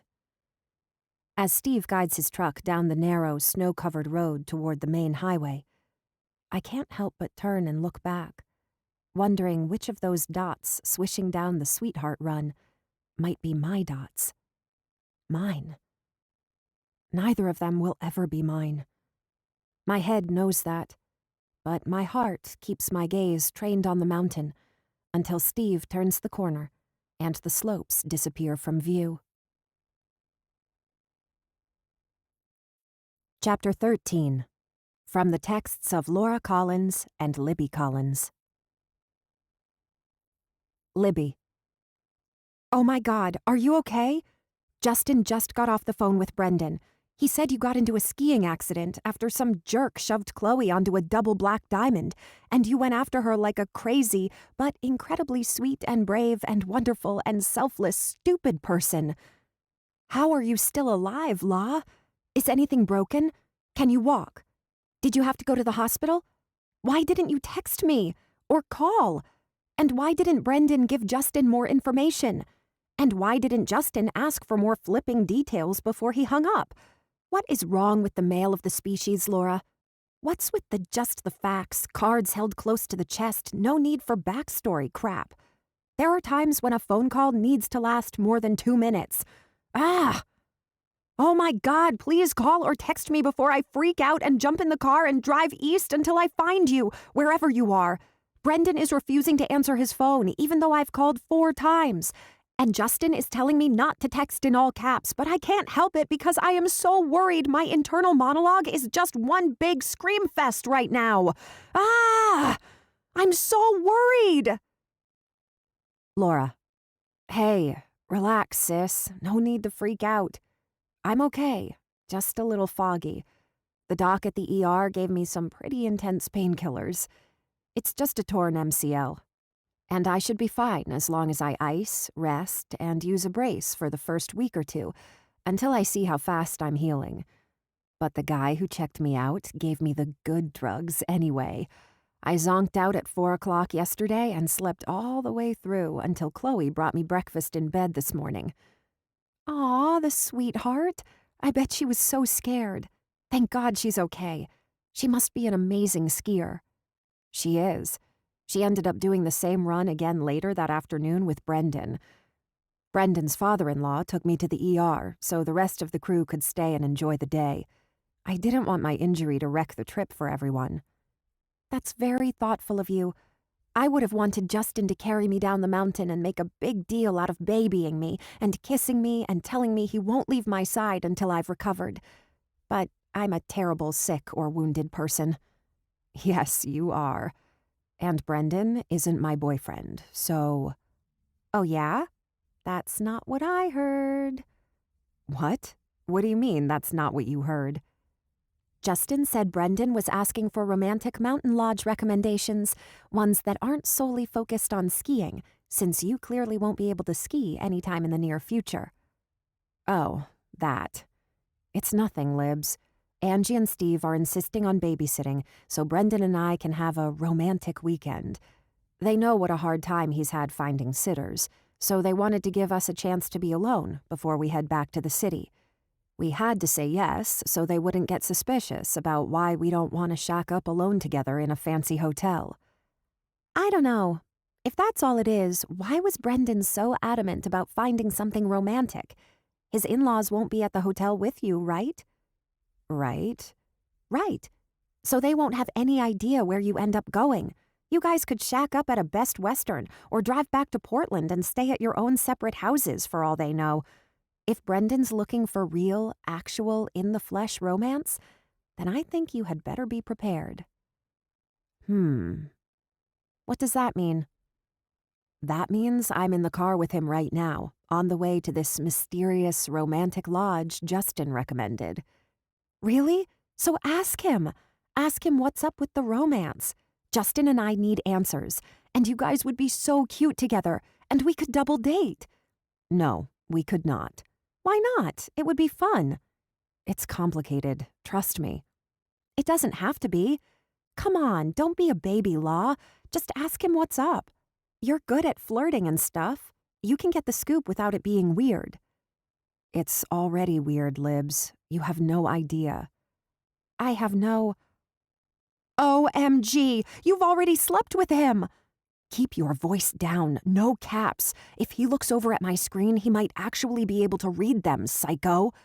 Okay, but... OMG, you've already slept with him. When?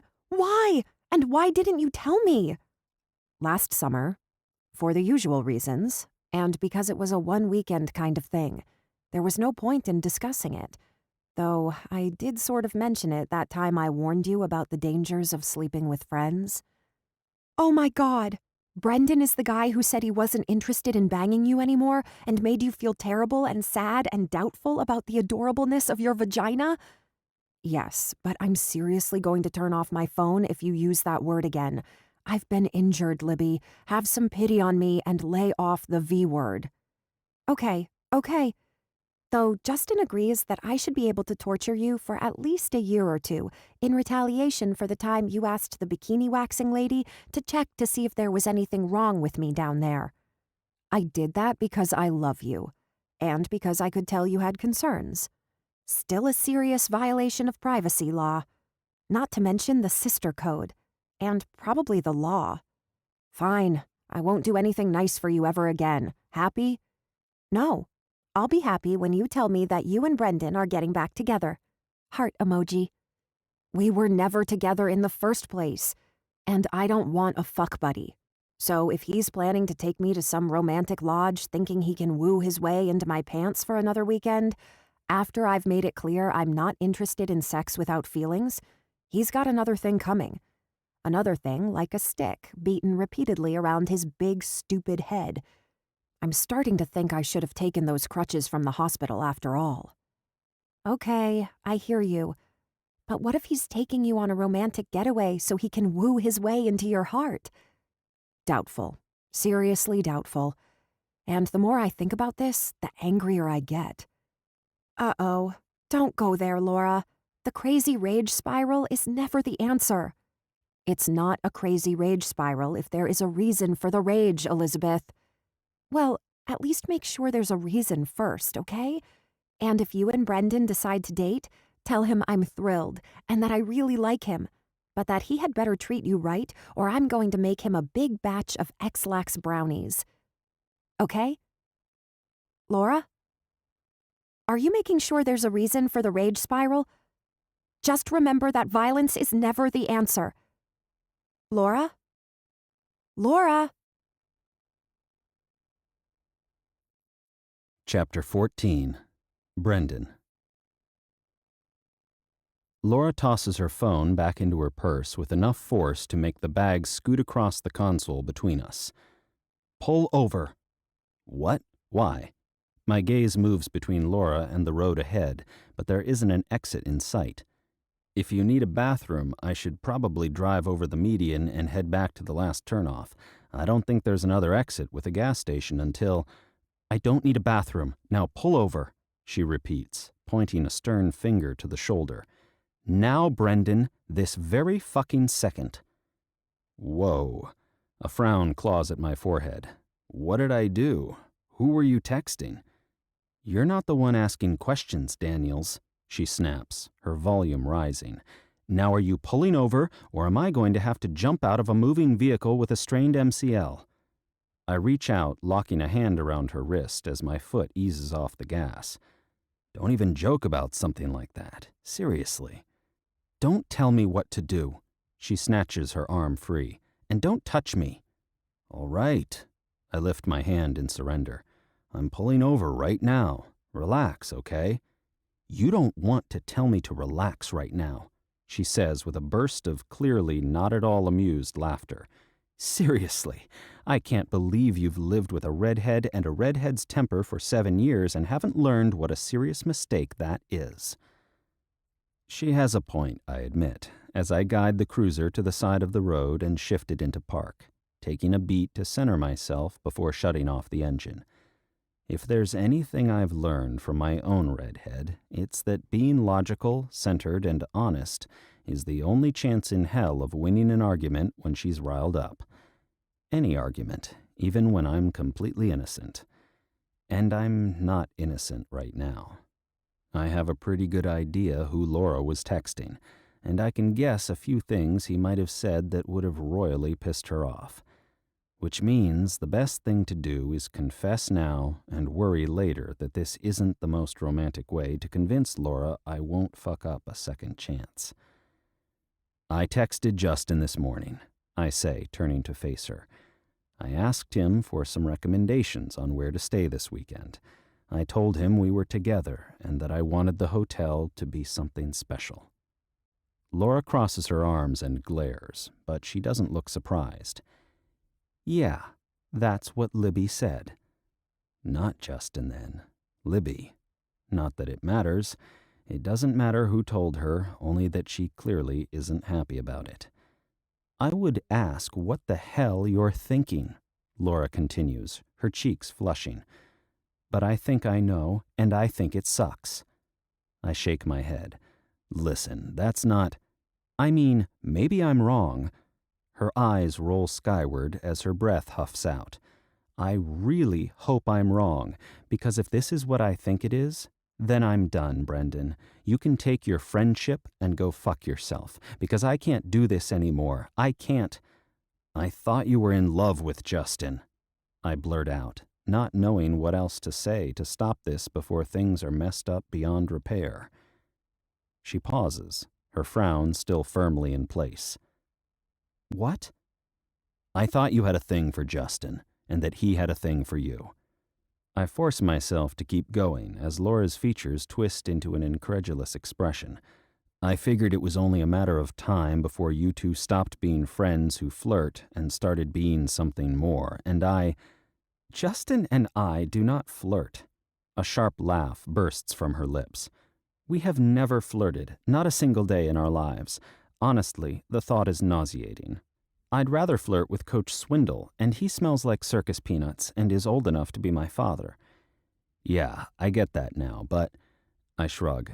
I didn't at the time, and I didn't want to be your second choice or the fill-in guy or whatever. So I told you my life was complicated and... I left. She cocks her head, her brow wrinkling again as her gaze searches mine. Are you serious? Yes, I'm serious. Clearly, it became obvious that I'd misread the situation, but... Around the time Justin started dating my sister, maybe? Around the time he started dating Libby, and you clearly weren't upset about it. But by then, it had been months since the beach, and we were doing the friends thing, and you didn't seem to like me much, so... I sigh. I thought it was too late.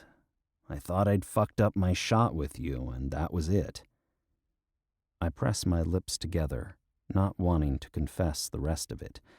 But Laura deserves to know what she's getting into if she decides not to kick my damaged ass to the curb. And I thought it was for the best. For you. I've got baggage. I haven't been in a relationship in years, and I honestly don't know what kind of boyfriend I'll be at this point. I could completely suck at it. You could, she agrees, her tone calm and even, giving nothing away. I nod, feeling more like a fool with every passing second. But I started this, and I'm going to finish it. And then there's Chloe. I worried about confusing her or losing you as a friend if things didn't work out. Chloe will never lose me, Laura says with a certainty that sends warmth rushing through my chest. As long as you're willing to let me see her, I'll always make time to be her friend. She's important to me. Obviously. I cast a pointed look down at her knee brace. Laura's mouth softens. But I understand where you're coming from. Yesterday, as I was flying down the mountain, I realized how hard it must be for you. How terrifying. To love Chloe so much but know you can't protect her all the time, no matter how hard you try. It is terrifying, I admit. But I let her take chances and push her limits, because that's the kind of kid she is, and I don't want her to grow up afraid. But when it comes to my own life lately, I bite the inside of my bottom lip, shocked by the wave of emotion tightening my chest. I didn't expect this to be easy, but I had no idea it would feel like this. Like stepping into a crowded room full of well-dressed people while wearing nothing but sweat and my sad, ugly scars. I've been a coward, I say, my gaze fixed on the console between us, where crayons, pink hair bows, notes scribbled during practice, Lego princess figures, stick tape, and an empty bottle of Bayer Back and Body tell the story of my life. And it is a full life, packed with love, for my child, my family, my friends, my team. But it's empty too. There is a void at my core, and though I have no right to expect Laura to fill it, I'm starting to think maybe she's the only person who can. Every time I've touched a woman since Marianne died, even something as relatively innocent as a kiss, it felt wrong, rotten, blasphemy shouted out in a church, a desecration of something beautiful and right. But not with Laura. With Laura, I finally see a glimmer of hope on the horizon, a hint of what the world could look like on the other side of the grief that's made me feel like an outsider peering through the windows of the party for so long. I take a breath, but before I can find the words to tell her how deeply grateful I would be for a second chance, her hand covers mine. You're not a coward. You're one of the bravest people I know. Stupid sometimes, she adds in a gently teasing tone, and kind of a cranky know-it-all, but nobody's perfect, and I, for one, think your good qualities far outweigh the bad ones. I look up, the vice grip tightening my ribs, loosening a little. Yeah? Her lips curve. Yeah, though I wish you'd told me all of this sooner. I didn't think you'd want to hear it, but then Diana texted me and said she was pretty positive you were still interested, so... Laura's eyes widen. Oh, she did she? I don't know whether to be pissed that your sister can't keep a secret or... Grateful. I cut in. I'm going to be grateful, assuming you can find it in your heart to give a cranky know-it-all another chance. Feelings are involved this time? She asks softly. Mine are already involved, I confess, tipping my head closer to hers. And while I can't promise to be the greatest boyfriend you've ever had, I can promise that I'll do my best not to let you down. I lift my hand, slipping my fingers around the back of her neck, beneath her soft hair, daring to hope when she leans into my touch. I hope enough to add in a lighter tone, and I swear never to try on your panties or bras without asking first. She laughs, her breath feathering over my lips, making me acutely aware of how close she is. Close and warm and beautiful, and maybe, just maybe.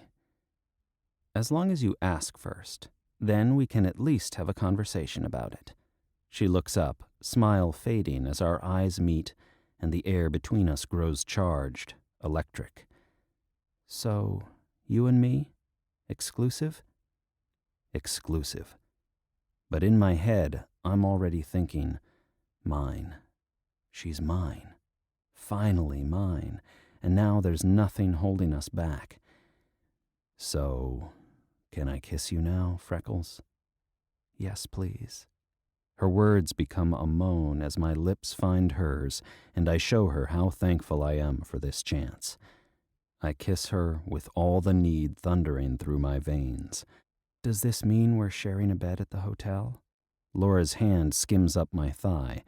She makes me feel younger than I have in a damned long time. God, I hope so. I want you so much. Then drive. She rubs me up and down, and my blood pressure spikes hard enough to make me dizzy. Seriously, Brendan, drive, she says, fitting the words in between kisses that are growing hotter with every passing second. I know it's nothing compared to your dry spell, but 4 months without sex isn't normal for me, and I'm feeling pretty desperate for everything you've got going on beneath these clothes. The meaning of her words hit, and I pull back.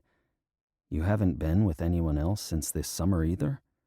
She shakes her head, a hint of shyness in her expression that makes me want to pull her into my lap and apologize all over again for being an idiot who read the signs all wrong. I didn't want to be with anyone else, she says. I wanted to be with you. Fuck, she's sexy. And mine. The realization hits me again. The knowledge that there's nothing to stop me from ravishing every inch of her. Nothing except the fact that we need to get off the road and into a room with 4 walls and a lock to keep the rest of the world out while we make up for lost time. In a Herculean act of will, I force my hands from her skin and back to the wheel. Then I drive. Fast. Half an hour later, we pull into the Regent's Point check-in area with the sexual tension every bit as thick as it was before, meaning we're both strung tight and about 10 seconds from ripping off our clothes. I toss my keys to the valet but grab our bags myself, not wanting company on the way to our room. Inside, the lobby is an Art Deco masterpiece, something out of a simpler, more elegant time, when sitting around the fire after a long day on the slopes was all a family needed by way of entertainment.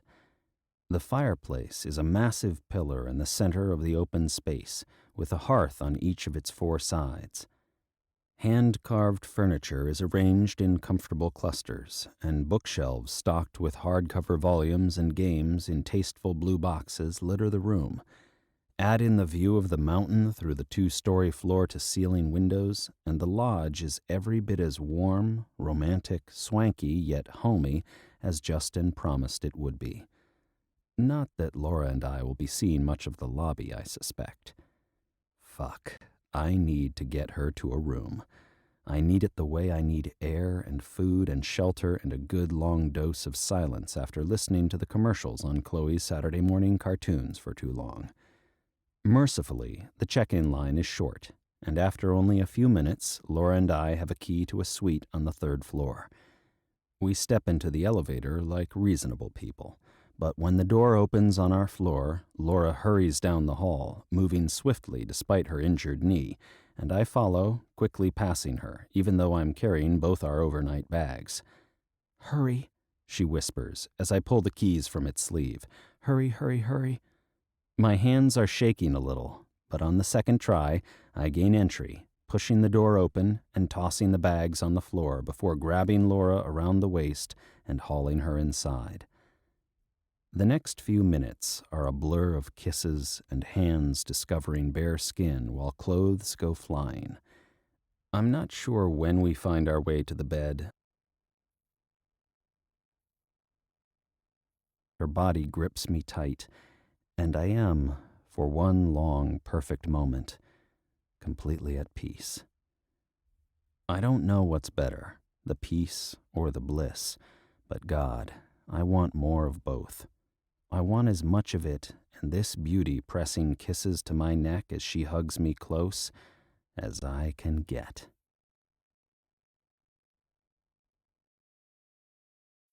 Chapter 15. Brendan.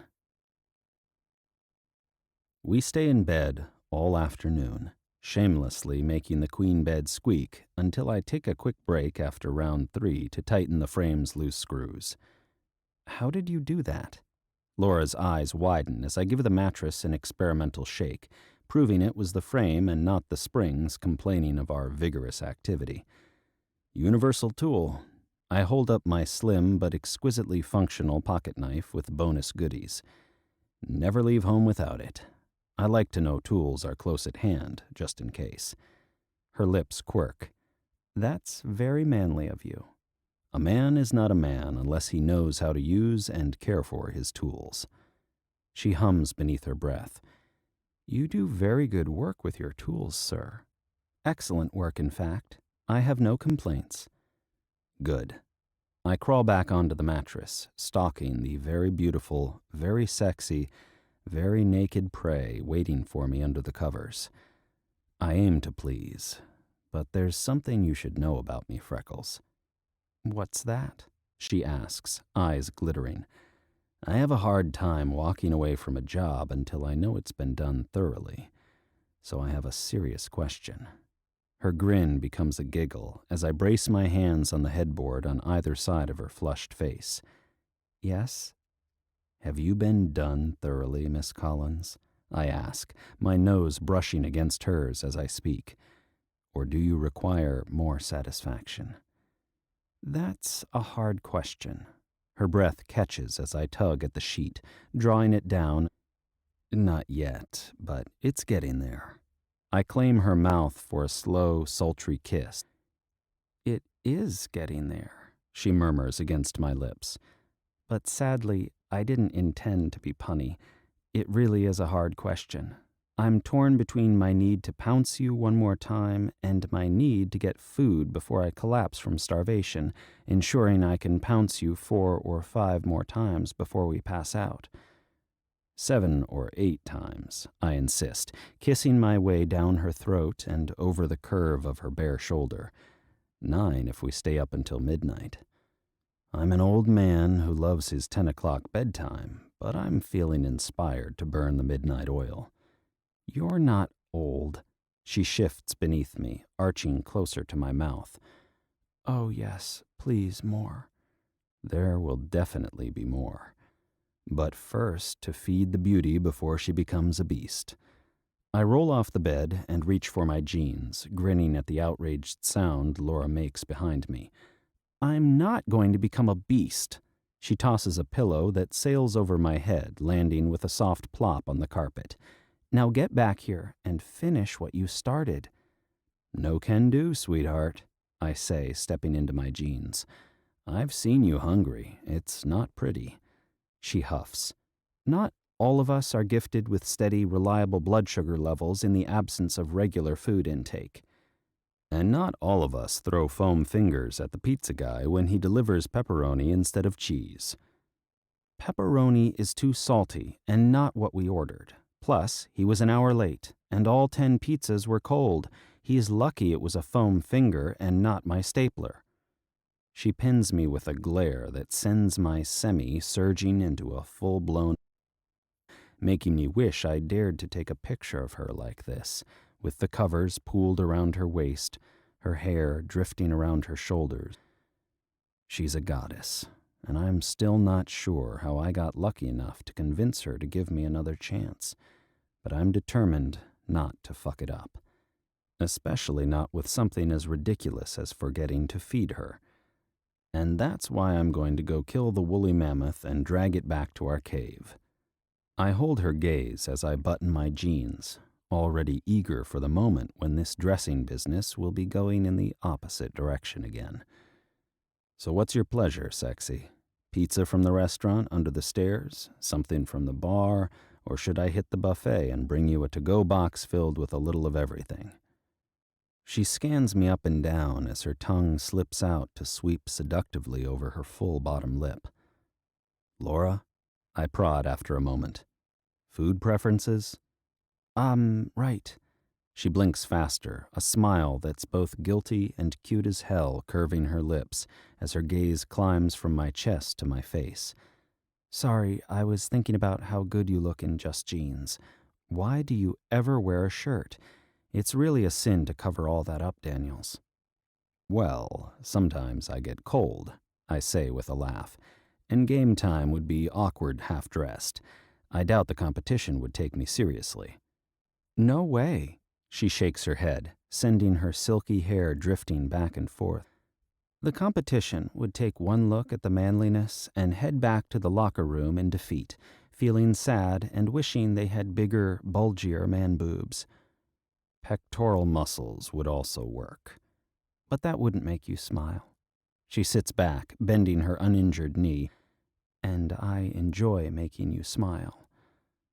I enjoy that you don't shave that patch of red. I bite my bottom lip, fighting to keep from pushing her back onto the mattress. Her lips pucker. Well, thank you. But I usually get waxed on a regular basis. I just haven't had time the past few weeks. I've been babysitting for this sexy guy I know, but I've got an appointment next Tuesday I'll be able to keep. Cancel it. I curse beneath my breath. Cancel it first thing tomorrow morning. I like your the way it is, just like this.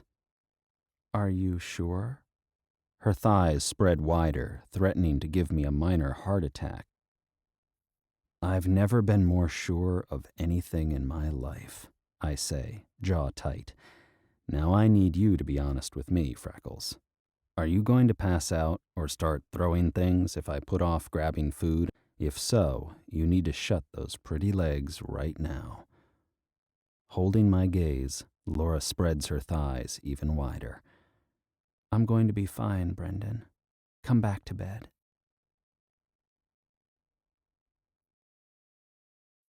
Chapter 16. Brendan. Without another word, I rip open my fly and tug down my jeans and boxers.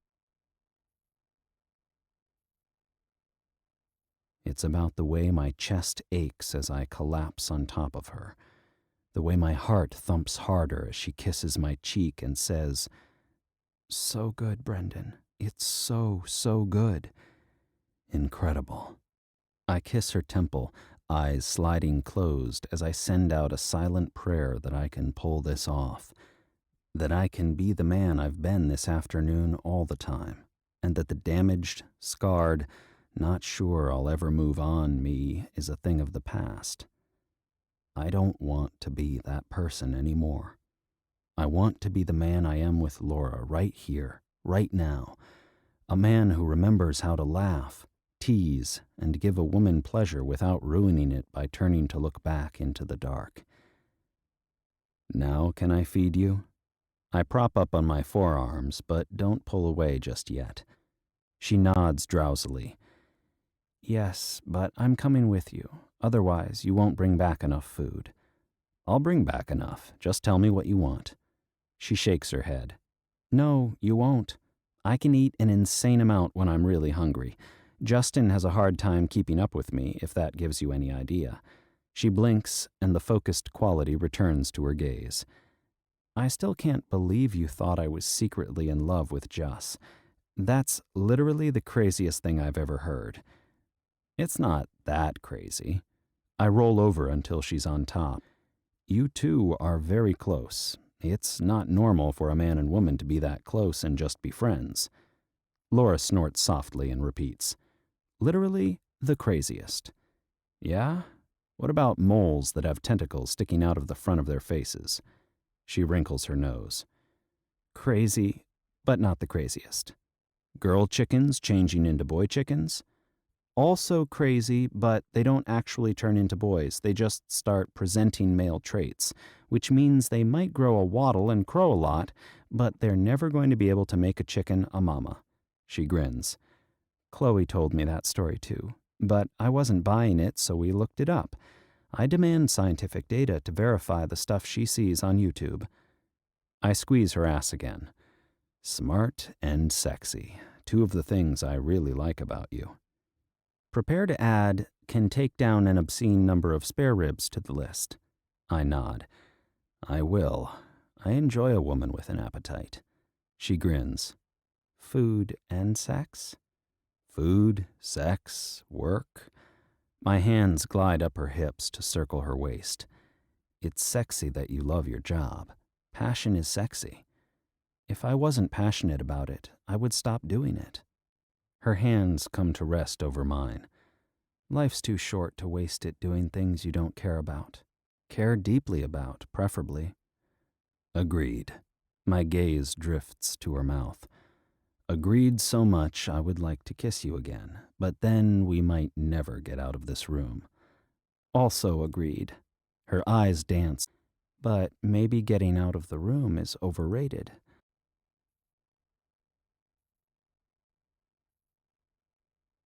I come with my gaze locked to hers, and in that moment things pass between us that are bigger and truer than anything that's come before. Even in those days on the beach, when we stayed awake until midnight whispering in the dark, we never got this close. I was too busy holding back, knowing there was no way a relationship could work when she had unresolved feelings for Justin. But there are no feelings for Justin. There never were. I'm the one she wants. I can see it in her eyes as she leans down to kiss me, her tongue dancing with mine as the last waves of pleasure ebb away, leaving us washed clean and closer than we were before. And just like that, I know this is going to happen fast, the way it did the first time I met the one. I'm going to fall for you, Freckles. I confess, my lips moving against hers. I think I'm halfway there, so if that's not what you want, we should... Shh. She brings her fingers to my lips, silencing me as she continues to kiss a sweet trail from my jaw down to my neck. That's it? I ask a moment later. Shush? Shush, and don't be ridiculous. I'm obviously crazy about you. Why else would I agree to be your fake girlfriend, even though you totally stomped on my heart last summer? I didn't mean to stomp on your heart. I cup her face in my hands, applying gentle pressure until she lifts her head and meets my gaze. I'm sorry. Don't be sorry. She pauses, that vulnerable look creeping into her eyes. Just don't do it again. I won't, I promise. I only want to make you feel good things. Well, you're off to a cracking good start, she says with a wink. Now we should go eat before I turn cannibal and gnaw off a chunk of your bicep. I lift a suggestive brow. I don't mind a little biting now and then. So I've noticed. Her lips curve. And I'm definitely going to return the nibbling favor, baby. But first food. Lots of food. Yes, ma'am. I hop out of bed. The sooner I get my girl fed, the sooner I'll be back between the sheets, discovering where she likes to bite, and maybe hearing her call me baby again, which was nice. Really nice. Almost as nice as the way her ass wiggles as she shimmies her underwear up her thighs. As if sensing my attention, she glances over her shoulder, eyes narrowing. Don't even think about it, dude. Seriously. Food now. Food good. Food make belly happy. I laugh. You're funny when you're hungry. I'm stupid when I'm hungry. She slips her sweater on, a smile on her face as her mussed hair pops through the tight neck. Come on, sexy. I want to eat bad food with you. I hum appreciatively as she slips into my arms for a hug on her way to fetch her jeans. I press a kiss to the top of her head, silently giving thanks for the chance to be with someone who feels so perfect in my arms.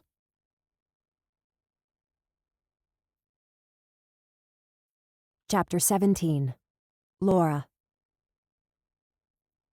Brendan and I dress quickly and swing out the door hand in hand, finding our way to the second-floor bar overlooking the main fireplace. where a man in a bowler hat is playing the piano, and candles flicker on the hand-carved tables. We snag a romantic booth for two, with a view of the sun setting behind the mountains, and order 2 racks of ribs, a large basket of truffle fries, and an arugula salad as a small nod to healthiness. The entire time we feast, the conversation flows as easily as the water we down at a pace that keeps our server bustling back and forth with his metal pitcher. Who knew sex could be so dehydrating? Or multi-orgasmic? Or achingly sweet and completely filthy at the same time? Before Brendan, I'd thought I'd had some fairly excellent sex in my day.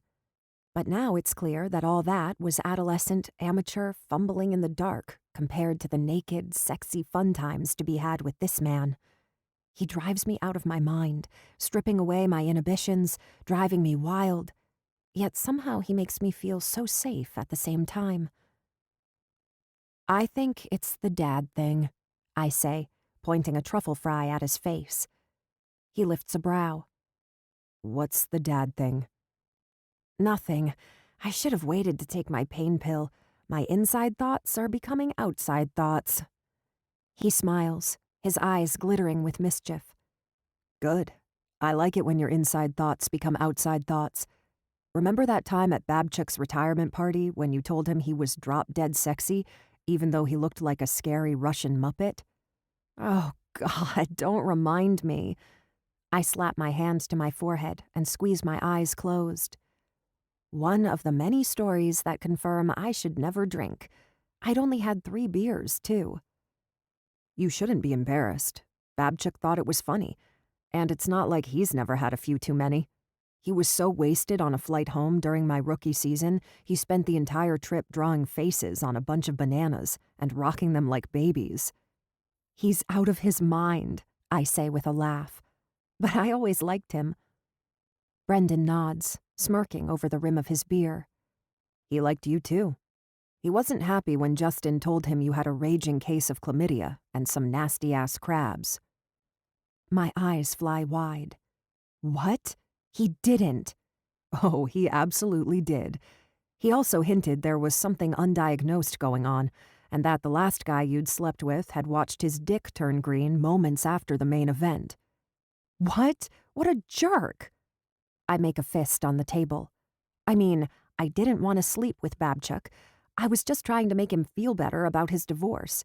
But I might have wanted to sleep with someone else who was hearing this nonsense. Present company, for example. Brendan's answering smolder sends heat flooding from my cheeks down to pool in my belly. Present company knew better than to believe stories like that. Though maybe now it's becoming clear why I thought Justin had a thing for you. He's just protective, I say with a shrug, and distrustful of the male of the species.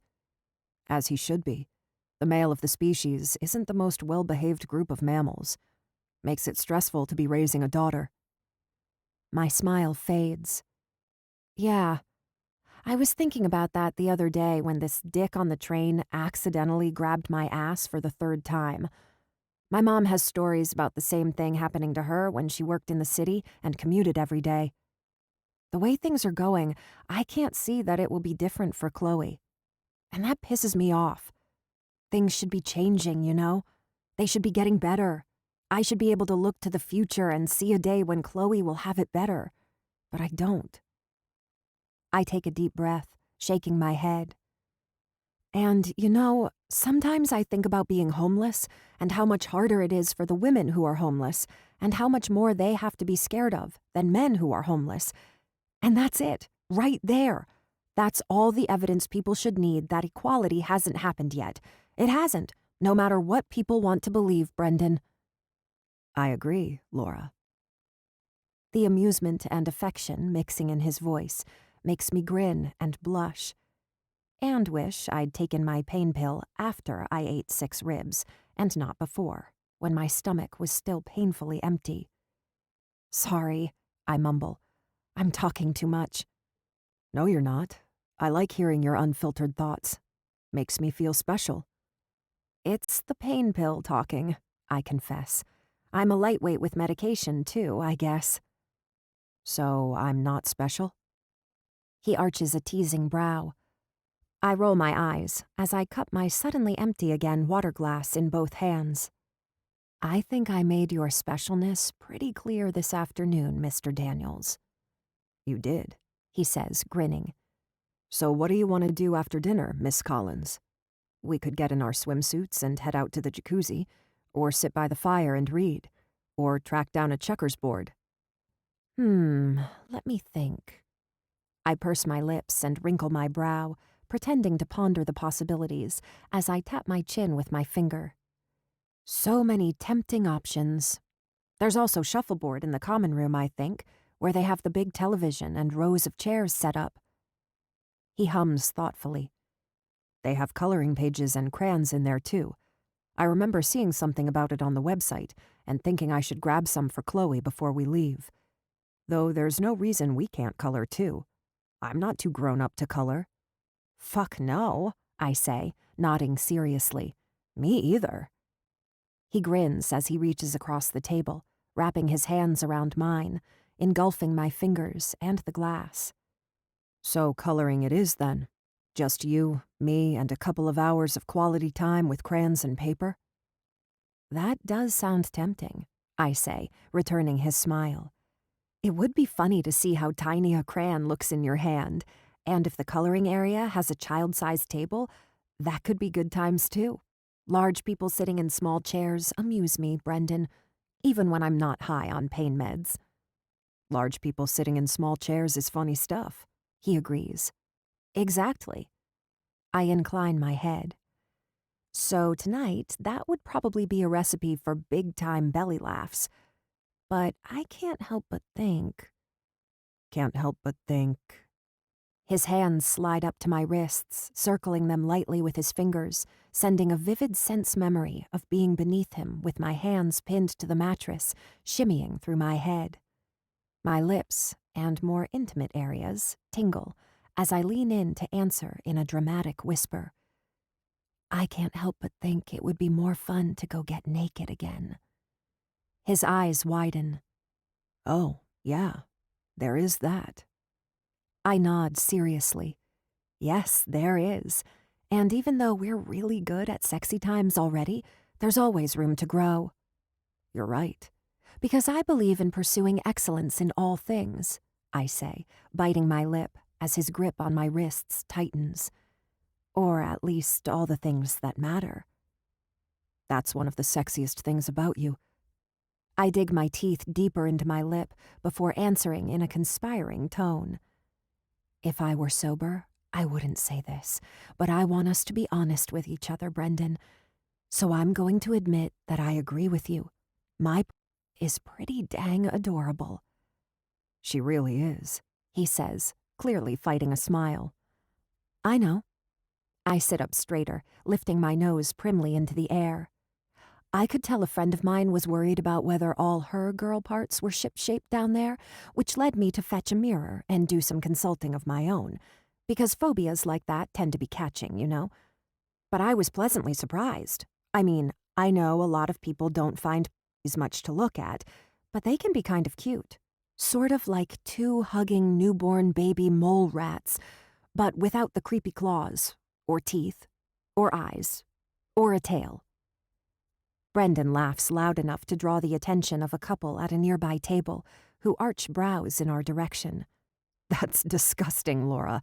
Absolutely fucking disgusting. Before I can argue that baby mole rats are not disgusting, they're babies, and all babies have a certain inalienable cuteness to them, Brendan leans across the table and presses a kiss to my lips.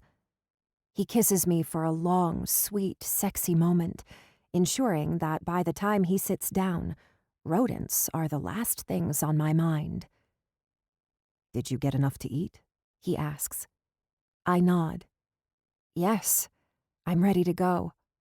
Me too. He signals for the check. But I think we should hit the jacuzzi instead of the bedroom. Why? I ask, brows knitting. Are you that easily grossed out? No, I'm not that easily grossed out. I don't want to take advantage of you while you're not completely in your right mind. I'm in my right mind. I say weird things when I'm not on pain pills, too. All the time, actually.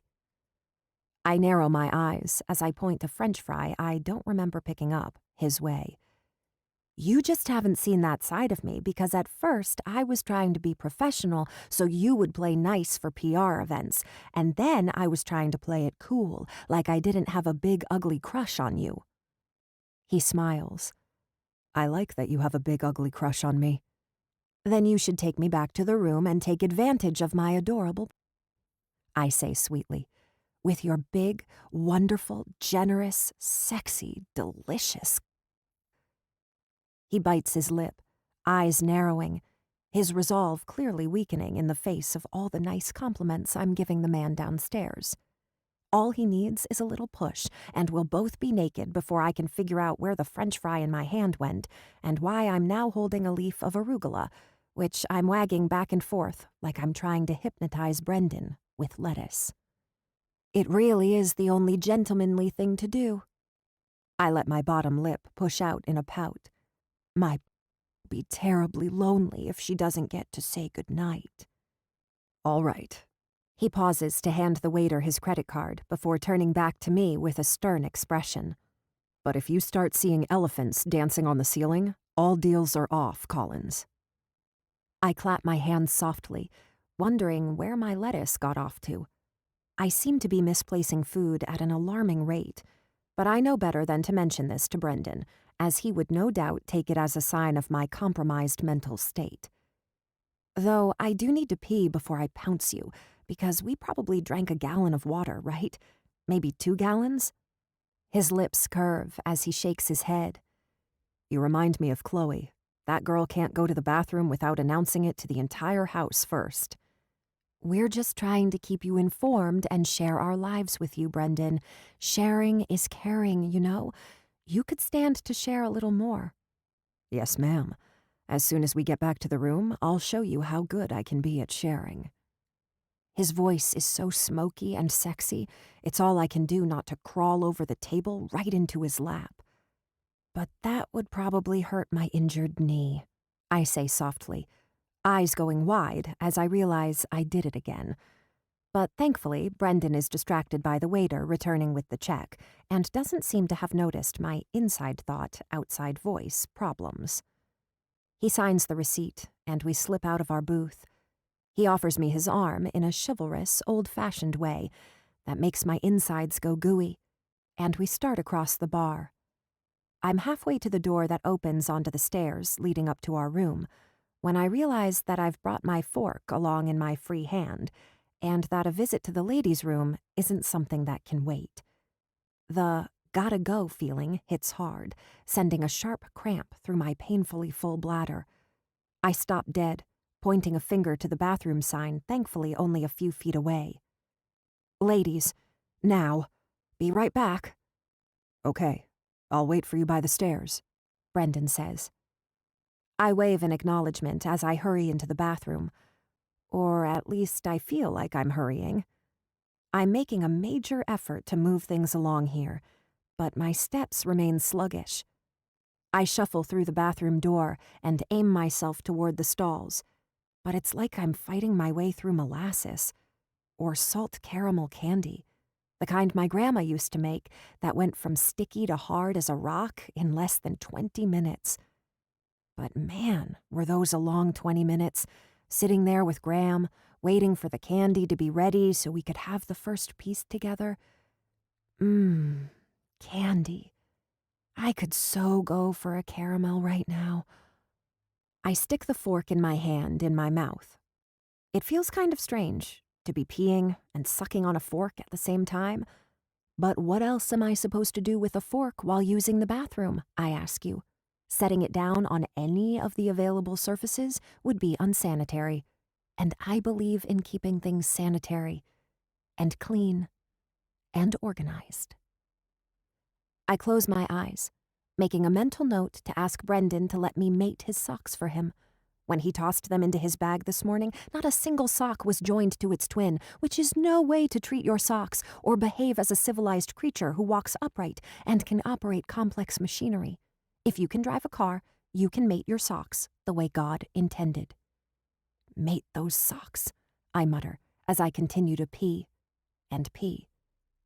By the time I start counting how many seconds are ticking by, I've already been peeing for forever. But the rush of water just goes on and on. And on and on. Longer and longer, until I start to wonder if there's something seriously wrong with me. I should probably open my eyes and check to see what's happening down there. But my eyelids are so heavy, and I'm still so tired, and the bed is so soft that I just want to... The bed? What the... Oh, what happened? My eyes creak open, only to immediately narrow to slits as they're attacked by a beam of harsh morning light. It takes my fogged brain a second to realize where I am, and that the rushing water sound is coming from the bathroom on the other side of the suite. But when I do, several things become clear all at once. 1. I have no idea how I ended up in this bed. 2. I have no memory of last night after stumbling into the ladies' room. And 3. I have no clue what I might have said or done that could have potentially ruined this thing between Brendan and me before it's had a chance to take the ice. There is a reason that I don't have more than 1 or 2 drinks very often. I tend to black out, which means my conscious mind goes night-night while my body continues to walk around, saying and doing dumb things without my permission. I had no idea a pain pill on an empty stomach was capable of sending me to Blackoutville. This is the first time I've ever had an injury serious enough to have painkillers prescribed. But that might not matter to Brendan. Once he's realized how crazy I'm capable of becoming, he'll probably want nothing more to do with me. Bad call, I mumble, tugging the sheet up over my face until only my eyes are peeking out over the top. Bad, bad, bad. The water shuts off in the bathroom, and a moment later, Brendan appears in the doorway, wearing jeans, a blue sweater I've never seen before that does pretty things for his eyes, and a smile. Hey there, Sleeping Beauty. You finally awake? I nod, but keep the covers pulled up, the better to hide my shame. I don't remember how I got here, Brendan. His smile softens, almost like he finds it adorable that I have no memory of what the hell I did last night. That's because you fell asleep on the toilet, Miss Collins. My eyes go wide. No, I didn't. Yes, you did. He sits on the edge of the bed, making the mattress dip and my feet slide toward him. You fell asleep on the toilet with a fork in your mouth, and I had to rescue you and carry you back to our room and tuck you into bed. Oh, God, I moan, my eyelids slowly sliding closed as I fill in the blanks. And realize he must have pulled up my panties and jeans at some point and then taken my shoes and jeans back off again, as I'm currently asleep in the sweater I was wearing last night and my underwear. But don't worry, I saved the fork, in case you were attached to it. This time I groan, a long, mournful sound that rumbles through my chest.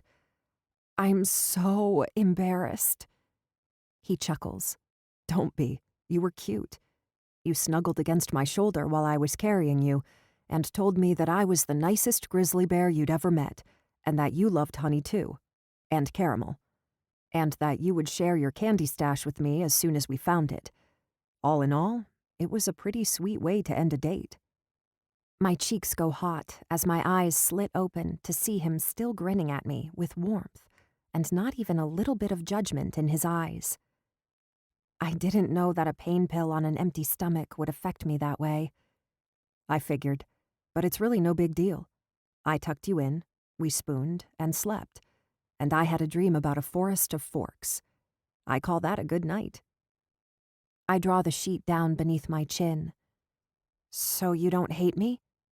No, I don't hate you, he says, leaning down to kiss my forehead. Quite the opposite, in fact. I'll carry you to bed anytime. He makes a move for my lips, but I stop him with a hand over his mouth as I pull my sheet barrier back into place. I haven't brushed my teeth, I squeak. I don't care, he says, squeezing my hip through the covers. Well, I do. I really, really do. I squirm to the left, wiggling away under the quilt and off the other side of the bed. I wince as I put weight on my knee. Looks like Brendan removed my brace, too. But the pain isn't that bad. Certainly not bad enough to even consider taking another pain pill. I'm never taking one of those suckers again. In fact, on the way to the bathroom, I grab the pill bottle, twist off the top, and empty the evil white pellets into the toilet. So the pain isn't bad this morning? Brendan asks, leaning against the bathroom door as I flush the blackout drops away. No, not that bad. Nothing an ibuprofen won't take care of. Or, having slightly less vigorous sex until I've had a chance to ice regularly. He winces. I felt guilty about that last night. I should have been more careful with you. Then maybe you wouldn't have needed to take pain meds. I meet his eyes in the bathroom mirror. A warm feeling spreading behind my ribs. You shouldn't have felt guilty. It's my knee. I'm the one who knew when it was starting to twinge and ignored it because I was having too much fun. Yesterday was fun. He watches me brush my teeth with an intensity that lends the moment an eroticism I've never experienced while practicing good oral hygiene. I can't believe we have another whole day and another whole night. I won't know what to do with myself when I get back to Portland and can't find a babysitter to save my life, let alone one willing to stay overnight. I spit and dab a bit of toothpaste froth from the corner of my mouth. I might be able to help you out with that, as long as you don't mind driving 20 minutes to drop Chloe off. My mom and dad are both retired, and they have a soft spot for mouthy redheads. He grins as I resume brushing. I look forward to meeting them. I assume I get to meet them too, not just Chloe, since I'm your sexy boyfriend now. I snort and nod in response, continuing to brush. Why are you laughing? I am your sexy boyfriend. You told me last night. You said I was the sexiest boyfriend you've ever had, and you couldn't wait to ride me like a pony. I groan again and spit with considerably more vigor. Okay, that's it, I say, flipping on the water to rinse. We're going to breakfast, and you're going to tell me every crazy thing I said last night. We'll get it over all at once, like a shot. No dragging it out so you can drop embarrassment bombs on me all day. All day? His brow arches. Try all year, Collins. You're very mouthy when you're drugged and semi-lucid. His gaze drops as I bend over to wipe my mouth. And you're very sexy when you're wearing nothing but panties and a sweater. I spin to face him, leaning back against the sink as I point a warning finger at his chest. I intend to shower before we go to breakfast, and I intend to have answers about last night before I get in bed with you again. His lips turn down hard as he nods. All right, I'm fine with taking another shower.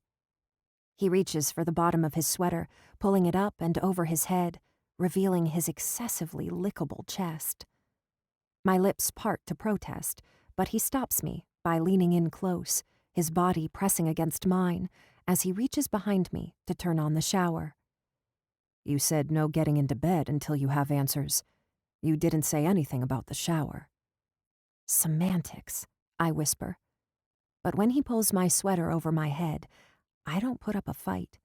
I put my arms around his neck and my body happily into his keeping as he lifts me into his arms and carries me into the warm spray. And sometime between those long, steamy minutes, as he makes love to me against the shower wall, whispering that he can't remember the last time he was this happy, and the afternoon spent in the hot tub, reading books and sipping hot chocolate, and watching the snow fall on the mountains like something out of a fairy tale, I stop worrying about what I said last night. We have another romantic dinner, with 1 glass of wine for me and 2 for him, and he takes me back to our room, where we make memories I'm never going to forget.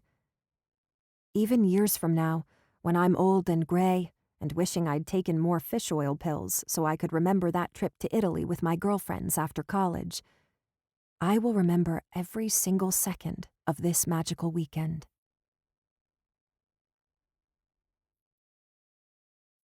Chapter 18. 1 month later. From the texts of Brendan Daniels and Laura Collins. That's it. I'm quitting. I'm retiring at the end of the season. I can't stand being away from you this long. LOL, you are not quitting. You're killing it. You're averaging 2 points a game since you left on this road trip. I don't care. I miss you. Yes, you do care. And think of what your performance means for all the other 30-something men in the league. You're showing them that you don't have to start sucking at hockey just because you're old and cranky. I'm going to spank you for that when I get home. Promises, promises. My parents are out of town from Christmas Day through New Year's Eve, remember? So no overnight babysitting until the party at Justin's place. Another reason to quit and move to a city that isn't experiencing a nanny shortage. I need to do filthy, loud things to you all night long as soon as possible, Freckles. 5 nights alone with nothing to do but fantasize about all the ways I could you if I weren't freezing my ass off in Western Canada has me on edge. I miss you too. I never realized I could be both lonely and exhausted from not having a second to myself at the same time. LOL. Is Chloe giving you hell? I can talk to her. Or get her grandparents to pick her up Friday after school so you can have a break. I was worried a week on your own might be too much. I'm sorry. Don't apologize. We're fine. We're having fun.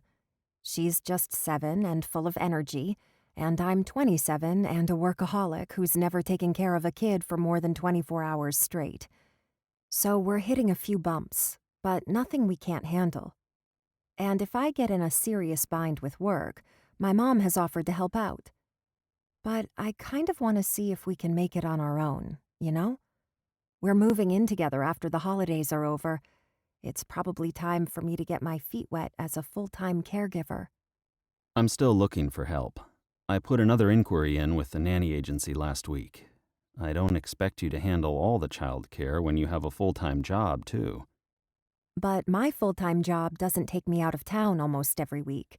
And usually Chloe is a total angel. She's just been testing her limits, so I had to be the bad guy for the first time tonight. I sent her to bed with no dessert, so she didn't want me to tuck her in. I got to tuck her stuffed animals in, all 25 of them, but not the princess herself. Ugh, what did she do? Just yelled at me a little. She wanted to stay out and play in the snow some more with her friends, but I made her come in and take a bath before we sat down for dinner. We were eating late, and I didn't want to rush the bath after. So basically, I was a nightmarish hell beast with a cold ball of ice for a heart who feasts upon the tender flesh of childhood dreams. I totally deserved to be yelled at. I know I shouldn't laugh, but... It's okay, you can laugh. I was the same way as a kid. I realize I'm getting a much-deserved taste of my own medicine, but I don't know. It still bummed me out. I like being the sweet, fun one, while you bring down the hammer. That's fine. I don't mind being the bad guy. I like it when you're sweet and fun, too. Sweet and fun, and naked, preferably. We're going to do this again, aren't we? We're like addicts, Brendan. We seriously can't stop ourselves, can we? Why should we stop? When not stopping is so much more fun. But what if someone hacks into your computer while we're Skyping and records us? And then the sex tape goes viral because you're famous and the entire world sees me naked and talking dirty to you, and I'm never able to show my face in public again. Things like that happen, you know. No one is going to hack into my computer. I'm the most boring person on the team. Who wants to hack an old, cranky, single dad? Lots of people? Because you're smoking hot. Especially when you're wearing jeans and nothing else. God, I really can't wait to see you in jeans and nothing else, babe. I'm going to have to exert a serious amount of willpower to keep from dragging you up to my childhood bedroom and having my way with you on my twin bed as soon as you step through the door on Saturday. What time does your plane land? Noon. So I should be at your parents' place no later than 2. That's good, right? Yes, party is from 2 to 5, and I'll bring the presents for the Secret Santa thing. You drew Juss, so I got him a gift certificate to that yarn store he likes and a case of seasonal lagers. He'll be able to drink and crochet at the same time. You'll be his hero. I'd rather be your hero. I wish I could come home right now, give you a massage, and let you sleep in tomorrow while I take care of getting Chloe to school. I'll text her tomorrow and remind her to be extra nice to you. Don't do that. I don't want her to be extra nice. I want her to be the good kid she usually is most of the time, and know that I love her when she's a brat, too. I love you. Have I told you that yet today? I think you did, but I never get tired of hearing it. I love you, too, and I can't wait to see you on Saturday. Or you could log into Skype and see me now. I already took off my shirt, but I'm still wearing my jeans. Brendan. But I might not be wearing them for long. Things are starting to get uncomfortable. Jesus. Let me lock the door and I'll be right back, you shameless pervert. Smiley face emoji. I'll be waiting.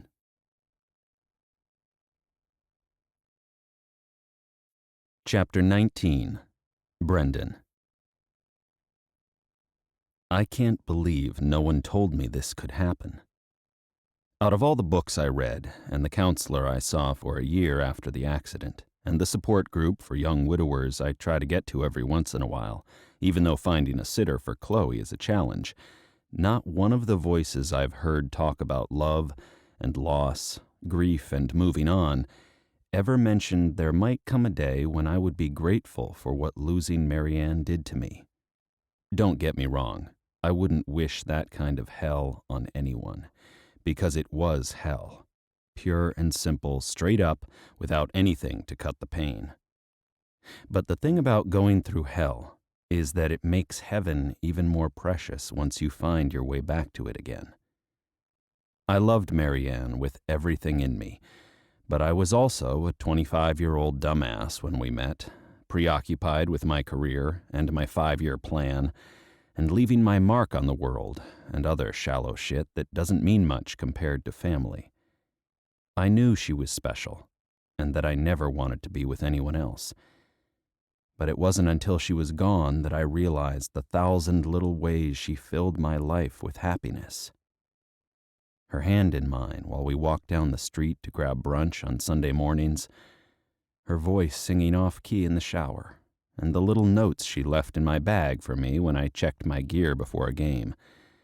The way she smiled when I came home early and she and Chloe were waking up from a nap on the couch. All the little things I took for granted became an unfillable void after she was gone. Loving her was a song I hadn't realized was playing in the background until it was abruptly silenced. And the quiet left behind crushed me with an intolerable weight. I am a different man than I was before. I've known that for years, but it's only in the past month that I've realized I'm not broken or damaged beyond repair, that I may, in fact, be a better person, a better lover, partner, and friend than I was capable of being before. This time, I heard the music the moment it started to play, and I'm so fucking grateful for it. Even when I'm far away from the woman who's shown me that love can be even better the second time around. Because I'm better.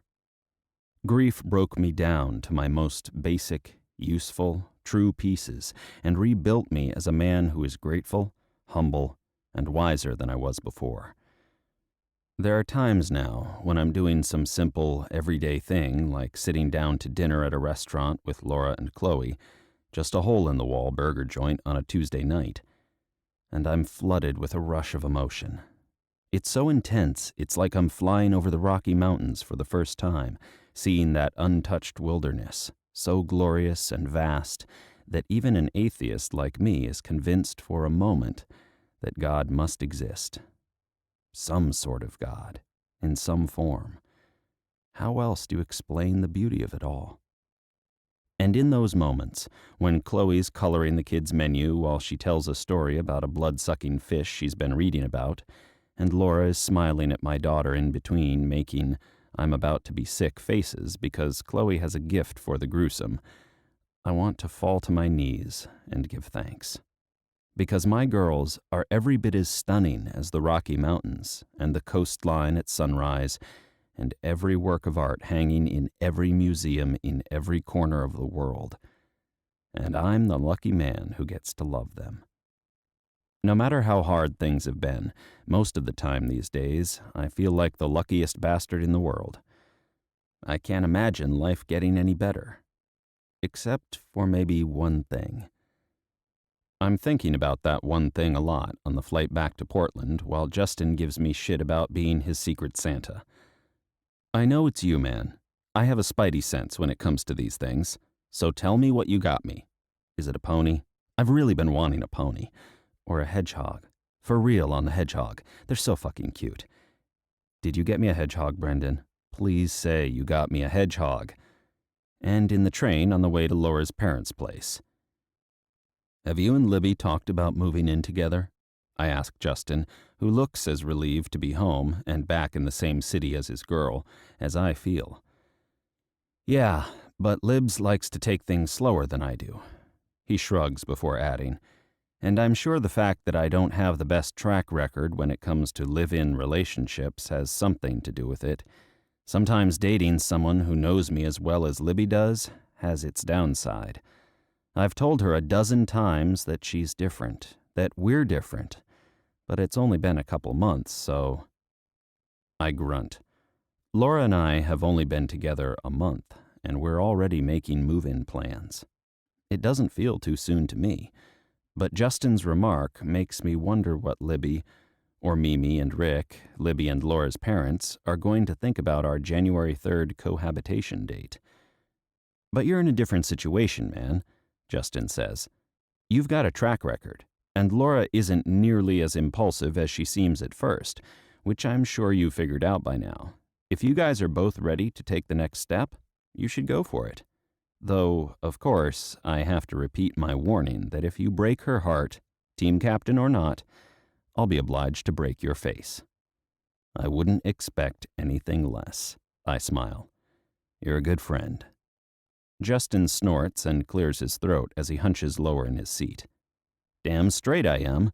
Wake me up when we get there. I'm going to sleep so the trip goes faster. The last 20 minutes before I get to see Libby are the worst. I have no fucking patience for waiting at this point, you know? I do know. And when we finally step off the train to find Libby waiting by her mother's SUV in a red coat and a rainbow-striped scarf long enough to wrap around her neck twice and still trail nearly to the ground, I don't blame Justin for leaving me behind as he sprints across the parking lot to scoop Libby up in his arms. I would do the same thing if Laura were here. Laura stayed behind to help Chloe wrap presents, Libby explains, as I reach the SUV and lean down for a hug. They got a late start this morning and were stuck in traffic for an hour, so they needed extra time to get ready for Secret Santa. How was the trip home? Smooth flight?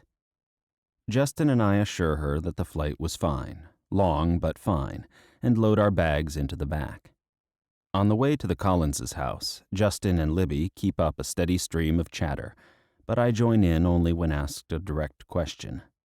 I'm so past ready to see Laura that I'm beyond small talk.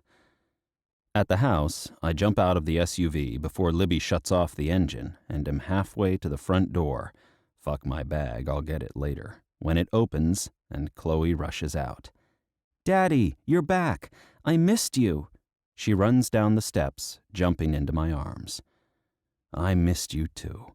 I hug her tight, smiling over her shoulder at the sexy redhead coming down the steps. And I missed you, beautiful. Missed you too. Laura moves closer. I reach for her with my free hand, and a second later, I've got everything I'll ever need in my arms. And it feels so right, so complete and good and true, that I decide it's not too soon or too much. I've picked exactly the perfect gift for this woman who's made me the happiest person I've been in years, and I'm going to give it to her tonight. Chapter 20. Laura. I'm a fraud, a fake, an imposter posing as an adult who clearly has zero skills when it comes to parenting small people. And it won't be long before Brendan figures it out and decides I'm not all that and a bag of chips. I'm not even a bag of chips all by itself. I'm a half-empty roll of crackers that has started to go stale. 5 nights and 6 days of being the responsible adult in Chloe's life has left me feeling like I've been ridden hard and hung up wet. And then I fell off the line where I was trying to get dry and was immediately pummeled by a herd of stampeding buffalo. Chloe is one of my favorite people. But Chloe, infected with pre-holiday excitement and snow day-inspired euphoria, is also a ball of constant motion. Gone is the girl who would sit and color for hours, and in her place is a pint-sized powerhouse with roughly the energy contained in the sun. She's a nuclear reaction in little girl form, and I'm suffering from radiation poisoning.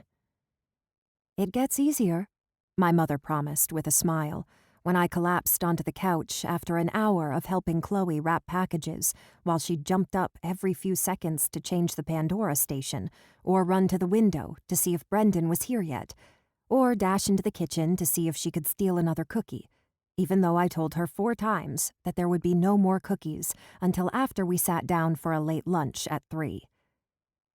I'm sure Mom's right, but in the meantime, I'm in way over my head and terrified that I'm going to let Brendan down. Even when he arrives and pulls me in for one of those perfect, warm, tingle-inducing Brendan hugs, the worry remains. I'm so happy to see him. The past week has felt like sipping air through a straw, and now finally, there's all the oxygen I could ever need rushing into my lungs as he kisses me hello and whispers, "You look beautiful, Freckles." But I'm also suffering from a raging case of imposter syndrome. Fake it until you make it, Collins. You can do this. You are not going to fuck up the best thing that's ever happened to you because you're not woman enough to swing childcare solo when Brendan is out of town.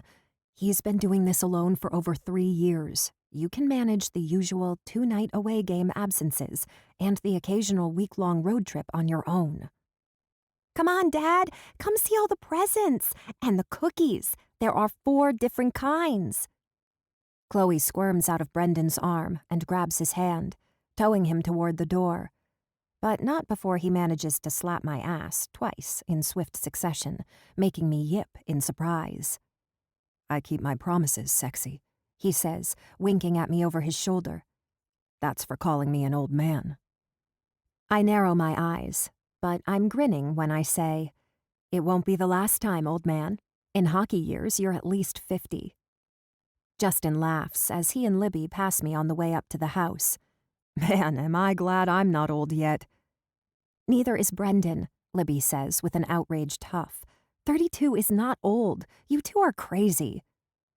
I follow them up the path while Justin explains that the majority of forwards quit the game by 32 or 33 and drop like flies from 34 to 40. He's right, but I don't see Brendan quitting anytime soon. He's playing too well, and it's clear he loves the game. And I love him. So we'll find a way to make it work, even when he has to be out of town a lot. It's disgusting how much I love him, really. The way the world suddenly seems brighter because he's close enough to touch. The way my heart starts beating faster and a giddy, goofy, magical feeling swells in my chest when I catch his eye across the room and he smiles that new smile of his. The free, easy, blissed and blessed smile that leaves no doubt that he's every bit as crazy about me as I am about him. I'm so happy for you.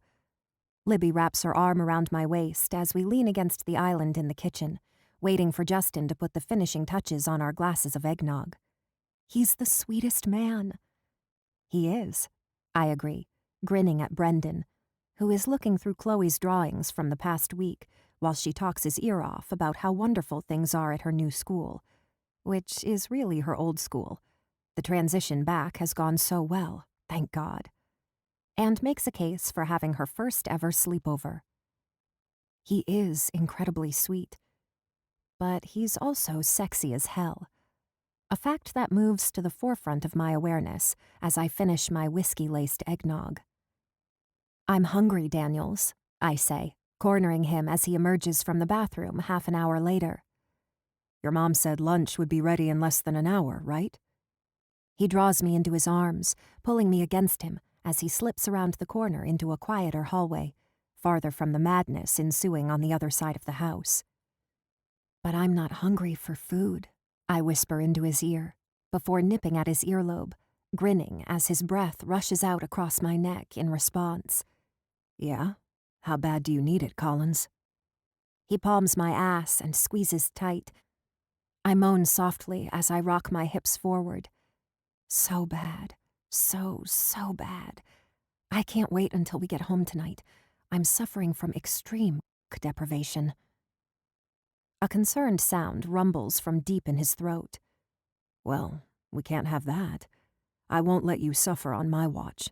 Not if my and I can do something to make you feel better." I think you can. I take his hand and draw him toward the stairs. But we'll have to be quick. Chloe is outside with Libby making a snowman, but I'm sure she'll be in to get you as soon as they're finished. We might only have 10, 15 minutes, tops. "Then we'd better hurry." He moves quickly around me, leading the way up the stairs with a remarkably soft step for a large person. "If I give it my A-game, I can make you come at least twice in that amount of time." You always give your A-game, baby. I close the door to my childhood bedroom behind me, giggling as I fall into his arms. His lips meet mine, and his tongue sweeps out, saying a sweet, sexy hello to mine. And I melt the way I do every time we touch. We stumble toward the bed, but at the last minute I shake my head, mumbling against his lips. "Not there. The closet." "The closet?" he asks, his hand finding its way up my shirt as I shift our course toward the other side of the room. "It's a big closet, and it locks from the inside," I explain. "The bedroom door doesn't lock. It never has for some reason." "Your parents probably wanted to be sure they could get to you in case of a fire." He hooks his fingers over the cup of my bra and jerks it down below my breast, baring my skin to his touch. "That's why I took Chloe's lock off of her door." Or they wanted to be sure Justin and I kept our pot smoking over at his house. I arch into his hand. God, that feels good. I've missed you so much. "Me too, baby. It feels like I've gone a fucking year without." "Push the lock," I whisper, already reaching for the bottom of my sweater in the dim light streaming through the cracks in the closet door. Brendan clicks the button and proceeds to strip swiftly and efficiently. I wiggle closer, on the verge of catching a second wave, when the sound of a slamming door and a familiar chuckle make me freeze. Eyes flying wide, I glance down at Brendan, who looks like he's seen his grandmother's ghost, right behind us, while we're both naked. "Who is it?" he mouths. "I think it's my parents," I mouth back, a horrified furrow wrinkling my forehead. A second later, I hear my father say, "I love that eggnog makes you horny, Mimi. I'm going to serve you a glass every Friday from now on." My mom giggles breathlessly. "We shouldn't be doing this. The kids will notice we're gone and come looking." "But they won't come looking here," my dad says with a naughty laugh that makes me want to stuff cotton in my ears. And then some moist smacking sounds drift through the air, and I revise the wish for cotton to acid. Acid poured right into my eardrums until I'm in so much pain I'm incapable of remembering that I heard my parents preparing to have sex. "We have to stop them," Brendan hisses softly. "I'm not ready to be this close to your parents." "And you think I am?" I hiss back, eyes squeezing shut as more smacking sounds and a giggle sound from my childhood bed, where my parents are totally about to get it on while Brendan and I hide out buck naked in the closet. I shudder as I crawl off Brendan and grope for a cowboy boot in the semi-darkness. "Cover your ears," I warn, knowing there's no time to waste. The moment Brendan's hands fly to either side of his head, I slam the boot into the wall with a sharp bam, bam, bam, bam, and call out in my loudest voice, Fire drill! Fire drill! I repeat, this is a fire drill, and all perverted old people should vacate the premises as quickly as possible, preferably with all of their clothes on. Silence falls in the wake of my announcement, and then my mom says, "Laura, are you in the closet?" in a horrified voice. "Yes, Mom, I'm in the closet, and unfortunately I'm not alone." I quickly slip on my panties, bra, and sweater, just in case my mom or dad decide to come peer in the slats of the closet door. "Hello, Mr. and Mrs. Collins." Brendan grins as he pulls on his boxer briefs and sweater, as if this is all some hysterical joke. "I hope this won't make things weird." My mom gasps and whispers something to my father, who only laughs because he also has no shame.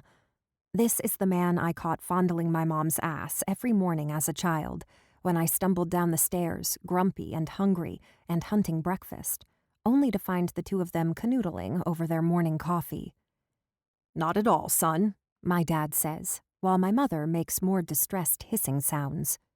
"Just glad you two sounded the alarm before—" "Blah, blah, blah, blah," I call out, covering my ears. "I'm not listening. Goodbye, Dad. Goodbye, Mom. We'll see you downstairs in a few minutes, at which time we will all pretend this never happened." "Excellent idea," Mom says. "But I will take this opportunity to mention that birth control is an important thing to consider when you're young and—" "Oh my God, Mom, stop! For the love of Christ!" I bury my face in my hands with a moan while Brendan giggles. The man actually giggles, a gleeful leprechaun sound that makes me laugh, even as I wrinkle my nose and slap his chest. "Stop," I whisper. "This is not funny, and you sound like you're 12. He giggles again, apparently unable to help himself, and pretty soon I'm unable to help myself either. By the time my parents hustle out of the room, slamming the door behind them, I'm laughing so hard I can't stand. "Stop!" I gasp, sliding down the closet wall as my knees give way. "Stop, or I'm going to be sick." "I can't." Brendan swipes his fist across his watering eyes as he doubles over with a fresh convulsion of laughter. "I wonder if you inherited eggnog-inspired horniness from your mother." "Gross! Oh, God, so gross!" I slap at his knees with a laughter-weak arm, even as I snicker so hard my nose starts to hurt. "What is wrong with you?" "Not a thing." He slides down to sit beside me, taking my hand in his. "Not a damned thing. You make me stupid happy, Laura Collins." "Me too." I sniff hard as the laughter cramps finally begin to subside. "It's just stupid. We should have been doing this since last summer. Think of all the getting caught banging in the closet fun we missed." He grins, bringing our joined hands to his lips. "That's all right. I think we're doing a good job of making up for lost time." I watch him kiss the back of my hand with what I'm sure is a sappy-as-hell expression. But it's dark, and I'm crazy in love, so who cares? I'm thinking about how crazy this is, and how wonderful and scary it is that we might have passed in the night and never finished falling in love, if not for Diana's text. When Brendan shifts onto his knees in front of me, a weirdly serious expression on his face. "I was going to wait until tonight, but I'm not sure I'll get a more memorable moment than this, so—" He takes a deep breath and pulls something out of the depths of his front pocket, holding it up between us. "Laura, will you do me the honor of making me stupid happy for a long, long time? Hopefully until we're perverted grandparents, sneaking into Chloe's room to bang on Christmas Eve day."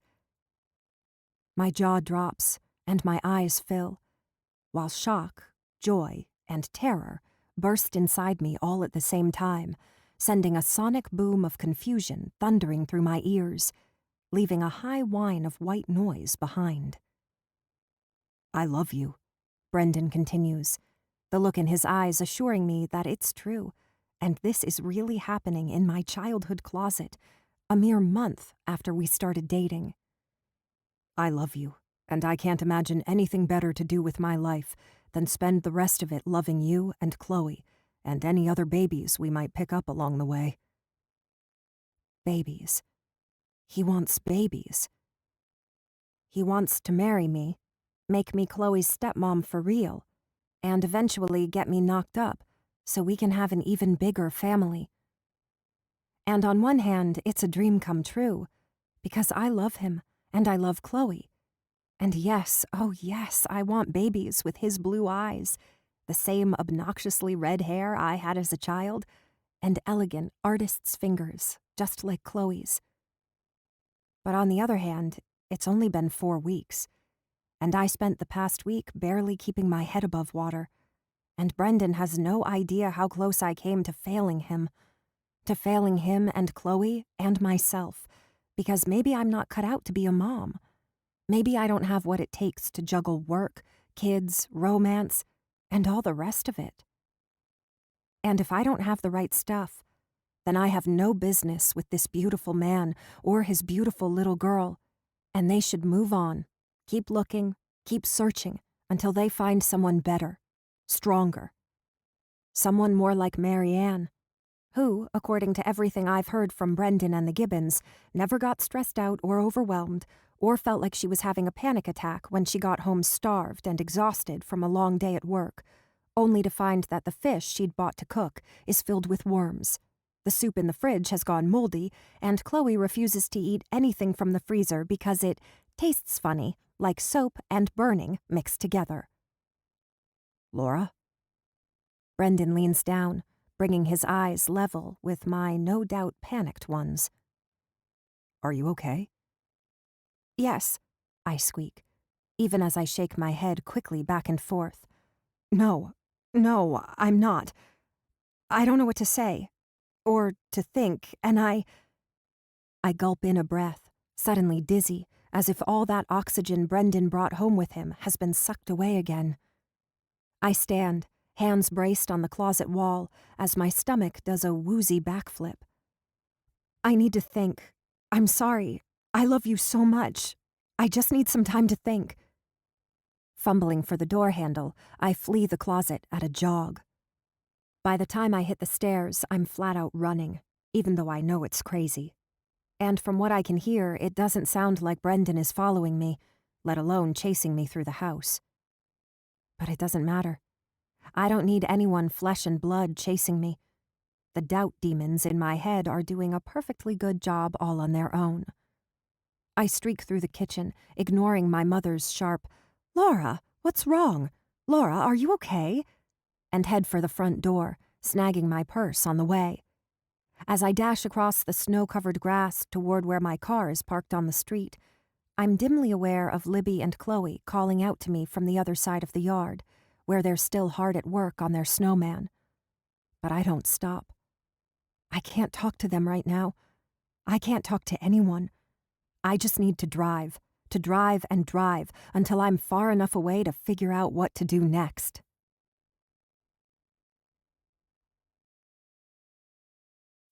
Chapter 21. Laura. Libby finds me 45 minutes later, parked in a corner booth at Wicked Good Donuts, with my damn dirty bastard donut still untouched on the plate in front of me, and the coffee in my mug slowly going cold. She rests a hand on the bright pink vinyl seat with the tiny skulls and crossbones painted across the top. Mind if I join you? I shrug. Sure, sit down. Have some donut. No way, that's your favorite. She sits and reaches out to spin the plate in a semicircle, pointing to the place where the peanut butter frosting is oozing out of the hole in the pastry.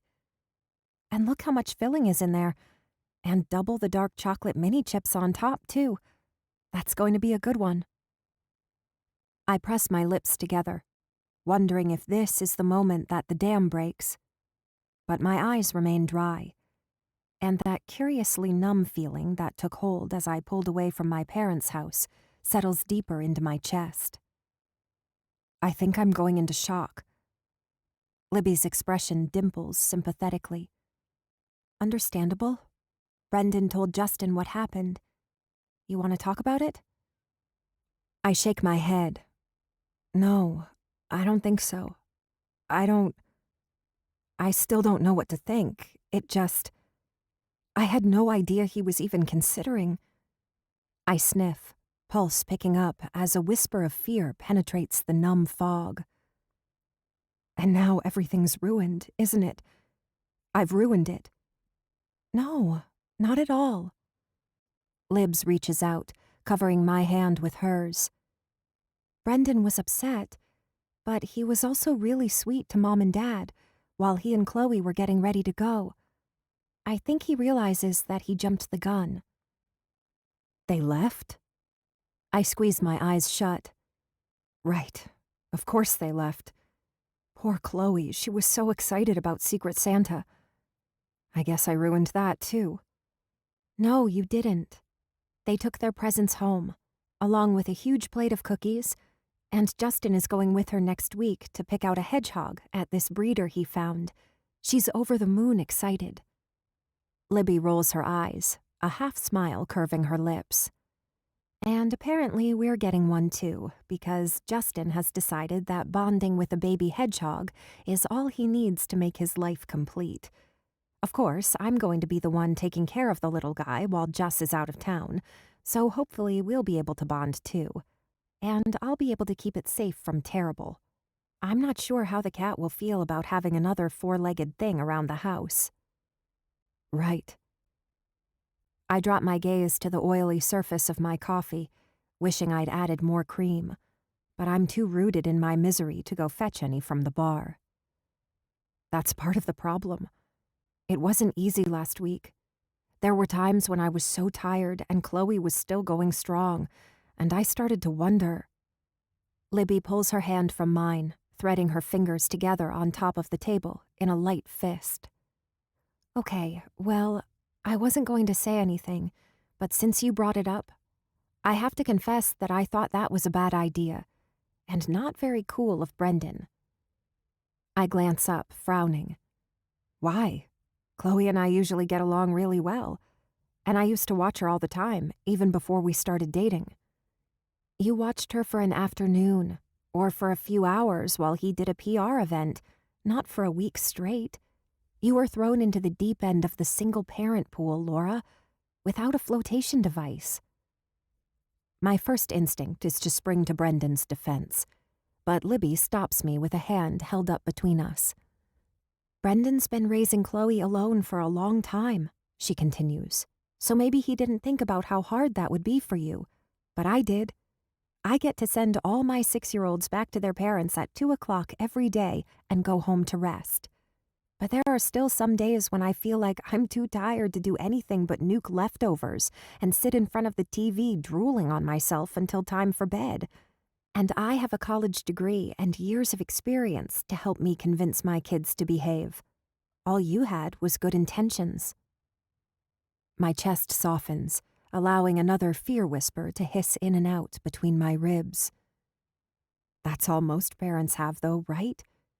If I had what it takes to be a mom or a stepmom or whatever, then I wouldn't have struggled so much. Maybe I'm just not strong enough or good enough.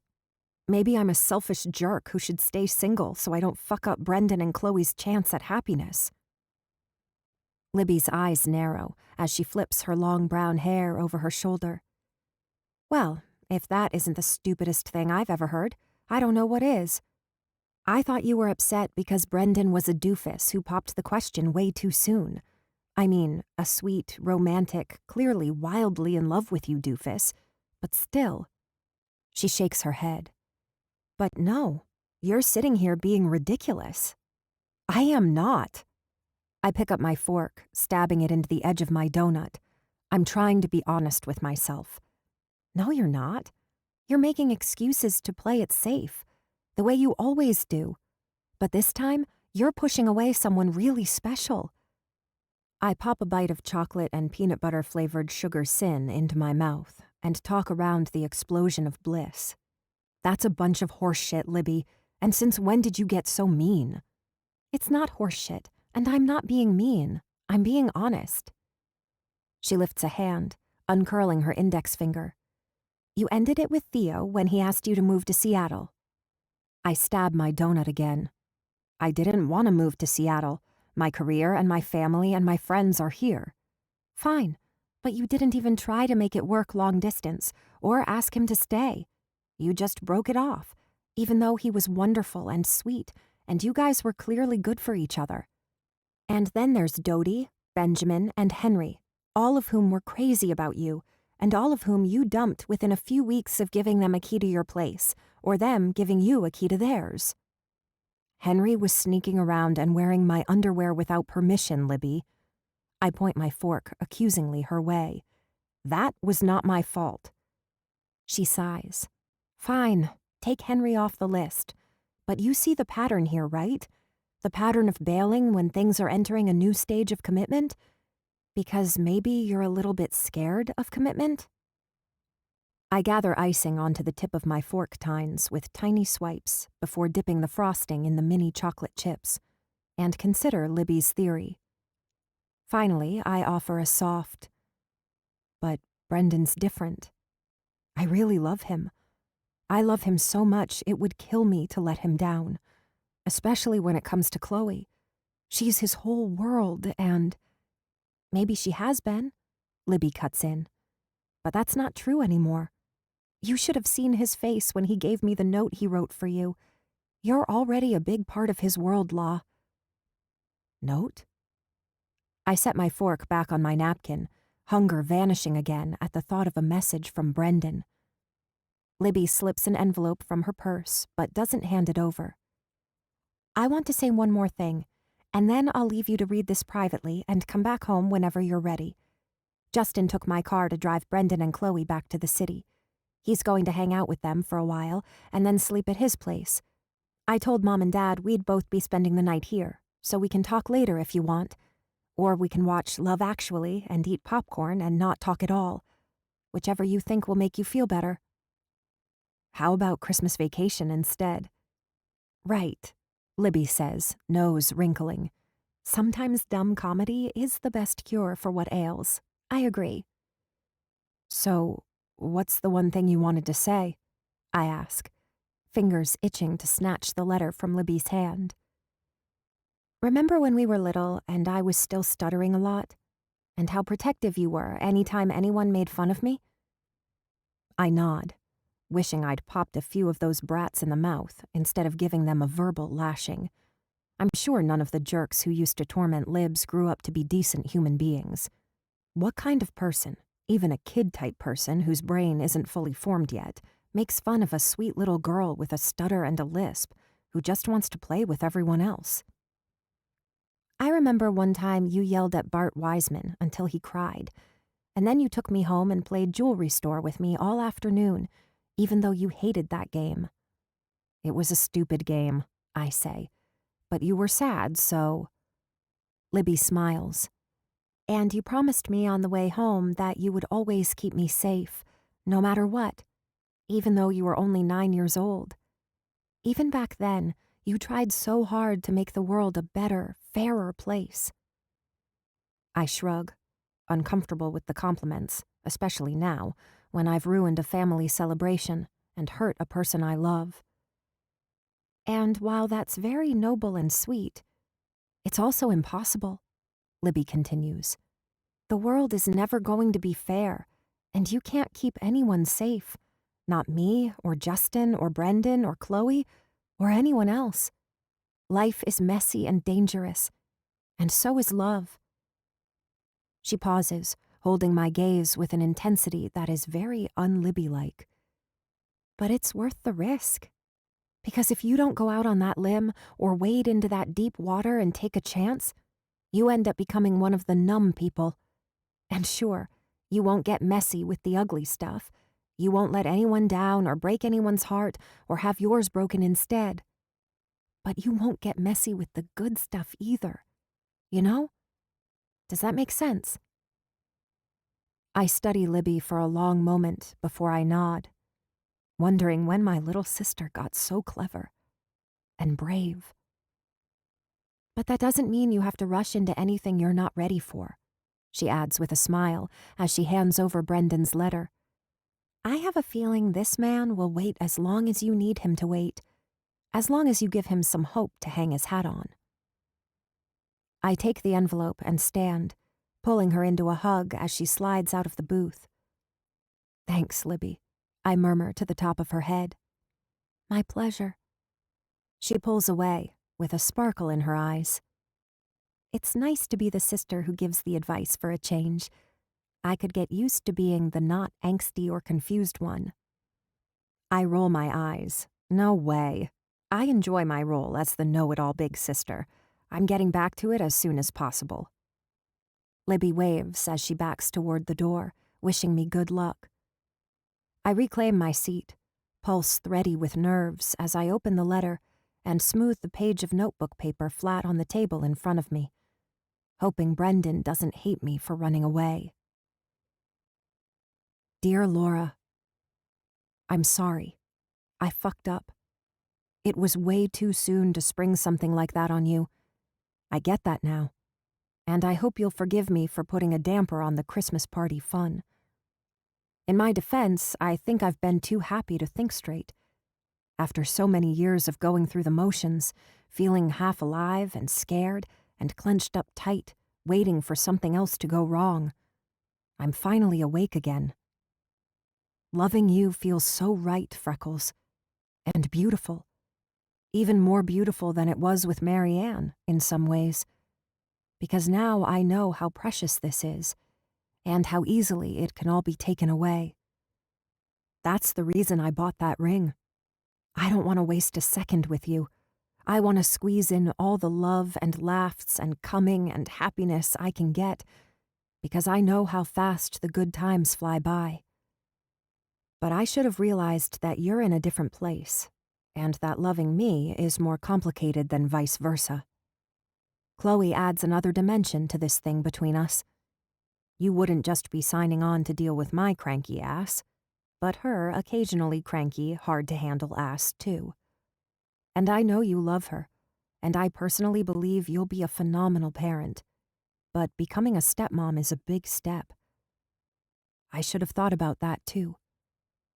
I wish I could rewind this afternoon and give you more time, but obviously I can't. But I can promise you this. There is no rush at all on my side to move from dating to something more. Take another 6 months, a year, 2 years. Take as long as you need to be sure. I'll wait. And I'll be happy as a pig in shit while I do it. I don't need to put a ring on your finger to feel damned lucky to be the man you come home to every night. But, well, I do want more eventually. I want you to be mine, the until death do us part kind of mine. So if you don't want that, if you know deep down that you're never going to be ready for the long haul with Chloe and me, then we should probably say our goodbyes. It will hurt like hell, but better to end it sooner than later. Less confusing for Chloe. And for me, too. Just know, no matter what you choose, I'll always be grateful for what you've done for me. You reminded me how incredible it feels to love someone full out, no holding back. It's scary as fuck, but worth it. Worth anything, really. So thank you. I love you. And I'm not sure what else to say. Take some time to think, and hopefully we can meet up to talk in a week or so. I've decided to take Chloe up to visit my parents until school starts again, so we'll both be out of your hair. If you need more than a week, that's fine too. Just let me know. Though, I will miss you. A lot. Sorry again that we didn't get the holiday party right this time. Maybe next year, beautiful. Love, Brendan. My first instinct is to rush to my car, jump in, and drive back to the city as fast as the speed limit and Christmas Eve traffic will allow. Simply reading a note from him is enough to fill my head with his voice and his smell and his touch and 100 other sense memories of this man who is already a part of me. Right now, from this distance, my worries seem crazy. He loves me. I love him. We both love Chloe. Surely we can figure everything else out as we go along. But the fact remains that I ran from his proposal. No matter what Libby thinks, I'm not a runner. At least, not like that. If I'm going to bail on a relationship, I consider all the options and alternatives, weigh my choices carefully, and extricate myself from the situation with as little drama as possible. My breakup with Henry was the first and only time I impulsively ordered someone out of my life in a knee-jerk reaction. Seeing your boyfriend's hairy balls cradled tenderly in your blue satin panties will do that to a girl. But a proposal isn't an emotionally or visually scarring event. Even a jump-the-gun proposal. Yes, Brendan and I have only been dating for a month, but we've been friends for much longer. Though, now that I know the real Brendan, the relaxed, open, sexy, generous, funny Brendan, that cranky guy I used to work with seems almost like another person. He's changed. And maybe that's part of the hesitance. What if he changes back again? The way he did after our weekend at the beach. That's why you should move in together and give it a trial run for 6 months or so before you start talking lifetime commitment. He said he would wait, so what are you waiting for? Go find him and put you both out of your misery. But instead, I sit staring at the uneaten half of my donut, thinking about deep water and inching out on limbs, and how terrifying it was to watch Chloe ski down that run in front of me and know there was nothing I could do to save her if she took a tumble. I couldn't keep her safe. I can't keep anyone safe. Libby's right, and deep down I've known that for a long time. So instead of adding to the list of people it would kill me to lose, I've slipped away in the nick of time, before I love you could become I don't know what I'll do if I can't keep you safe, keep you whole, keep you with me when you decide you would rather leave. I stab my fork into my damn dirty bastard and let it stick there like the marker on a grave, and walk out of the donut shop, carrying all my stupid issues with me. Chapter 22. Brendan. The crowd is alive, roaring, swearing, cussing, screaming because they hate the dicks from DC as much as we do. And then one of the head dicks slams into our goalie, accidentally sending them both tumbling into the net, and the crowd howls in protest.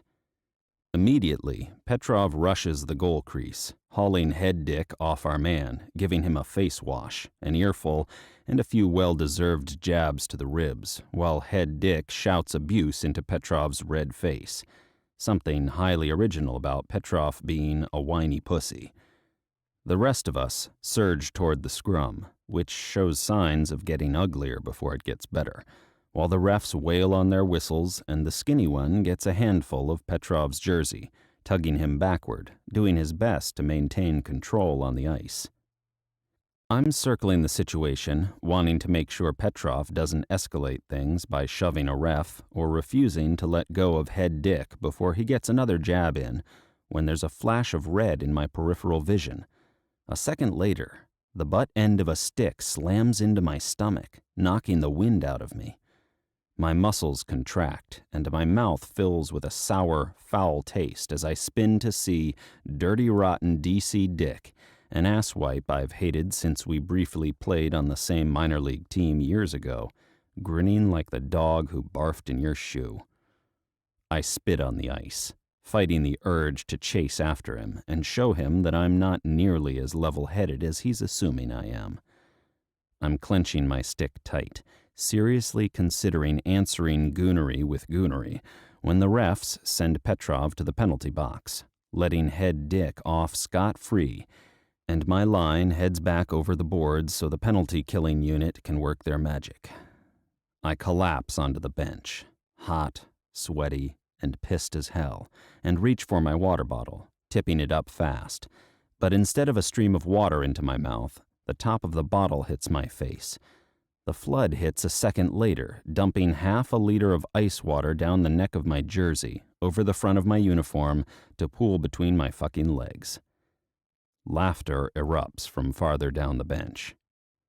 My head snaps left to see Nowicki and Saunders high-fiving each other, clearly pleased with their fucking hilarious prank.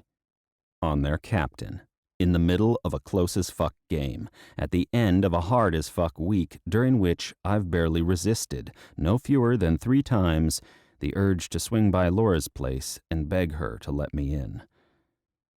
We texted Christmas Eve and agreed to meet up on New Year's Eve day to talk, giving each other space to think things over until then. But I don't want space, and I don't want to lose her, and I don't want to lose this game or be covered in fucking ice-cold water for the entire third period because a 20-something dickwad doesn't know when to leave the pranking well enough alone. I start to stand, some not nice or level-headed words rising in my throat, but Justin grabs my arm and pulls me down. "After the game, man," he says, "if you yell at Nowicki, his focus will be screwed, and our offense will be in even more trouble than it's in already. We'll get him in the locker room, I promise." For a second, I'm tempted to tell Justin that he's not the fucking captain of this team and that I will yell at idiot rookies whenever I feel like it. But I've never yelled at Justin, not even when he was the rookie being a pain in my ass. That's not my style. I keep my cool, choose my battles, and if I need to drop the hammer with a teammate, it happens in private, and sure as hell not during a game. I'm letting my personal shit onto the ice, and I've been around long enough to know that's always a mistake. So I grit my teeth, compartmentalize my anger with Nowicki into one corner of my brain, and my worry about how things are going to work out with Laura into another, and take the sports drink Justin fetches from the cooler. It's some kind of purple shit that looks like Barney jizzed in the bottle and tastes like old Halloween candy, but it takes the edge off my thirst. And when our line is up for the next shift, Justin, Adams, and I burst onto the ice focused, driven, and mean. It's a mean game. The other team has been taking liberties, pushing around our smaller players, and the refs seem determined to punish us for defending ourselves. But Justin and I aren't small, and Adams is so fast no one can line him up for a heavy check. 10 seconds into our shift, we've got control of the puck.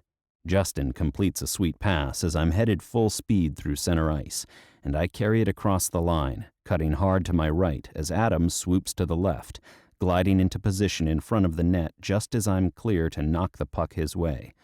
The pass connects, Adams scores, and the fucking tie is broken. Now, if we can hold on to our lead for another 40 seconds, this game is ours. The DC Dicks call a timeout, and we skate up to the boards, getting our end of game strategy from coach before heading back to center ice. The Dicks win the face-off, and their goalie slinks off to the bench while an extra attacker jumps over the boards. DC dumps the puck into the corner and gives chase, but Adams anticipates the play and snatches the rubber out from under them. Juss and I streak to center ice, giving Adams 2 options for the pass. Juss is the chosen one, and Adam pushes the puck up the boards. It slams into the tape on Justin's stick, and then we're off, gunning for the unprotected goal, where, after Juss passes the puck my way, I take great pleasure in slamming it home. A roar of satisfied bloodlust fills the arena, because our fans know now it's only a matter of running out the clock. I've scored the game-securing goal, but I don't give a fuck.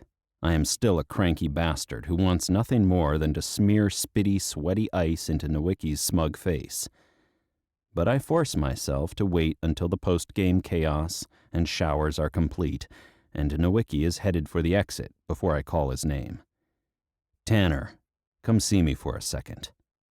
I pat the cushion beside me as I lean back on the old leather couch where Chloe likes to sit and color when she's allowed to hang out in the locker room with me. I haven't seen her in 6 days either. She's having a blast at my mom and dad's, but the house is so quiet without her.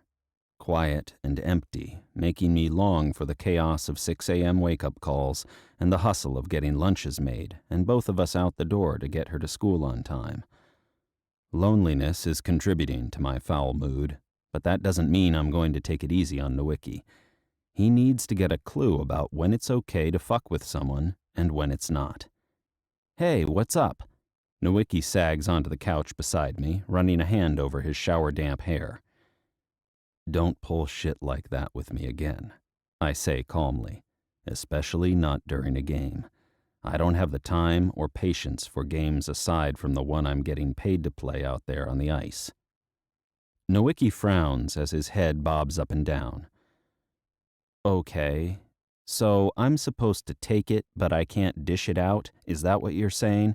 Because, I mean, yes, I'm a rookie, but I've played on enough teams to know no one is supposed to be above this shit. Pranks are the great equalizer. Doesn't matter if you're a rookie, a vet, team captain, or the fucking coach.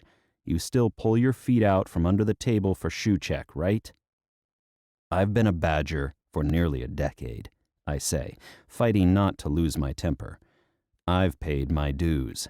I get to be done with the adolescent bullshit.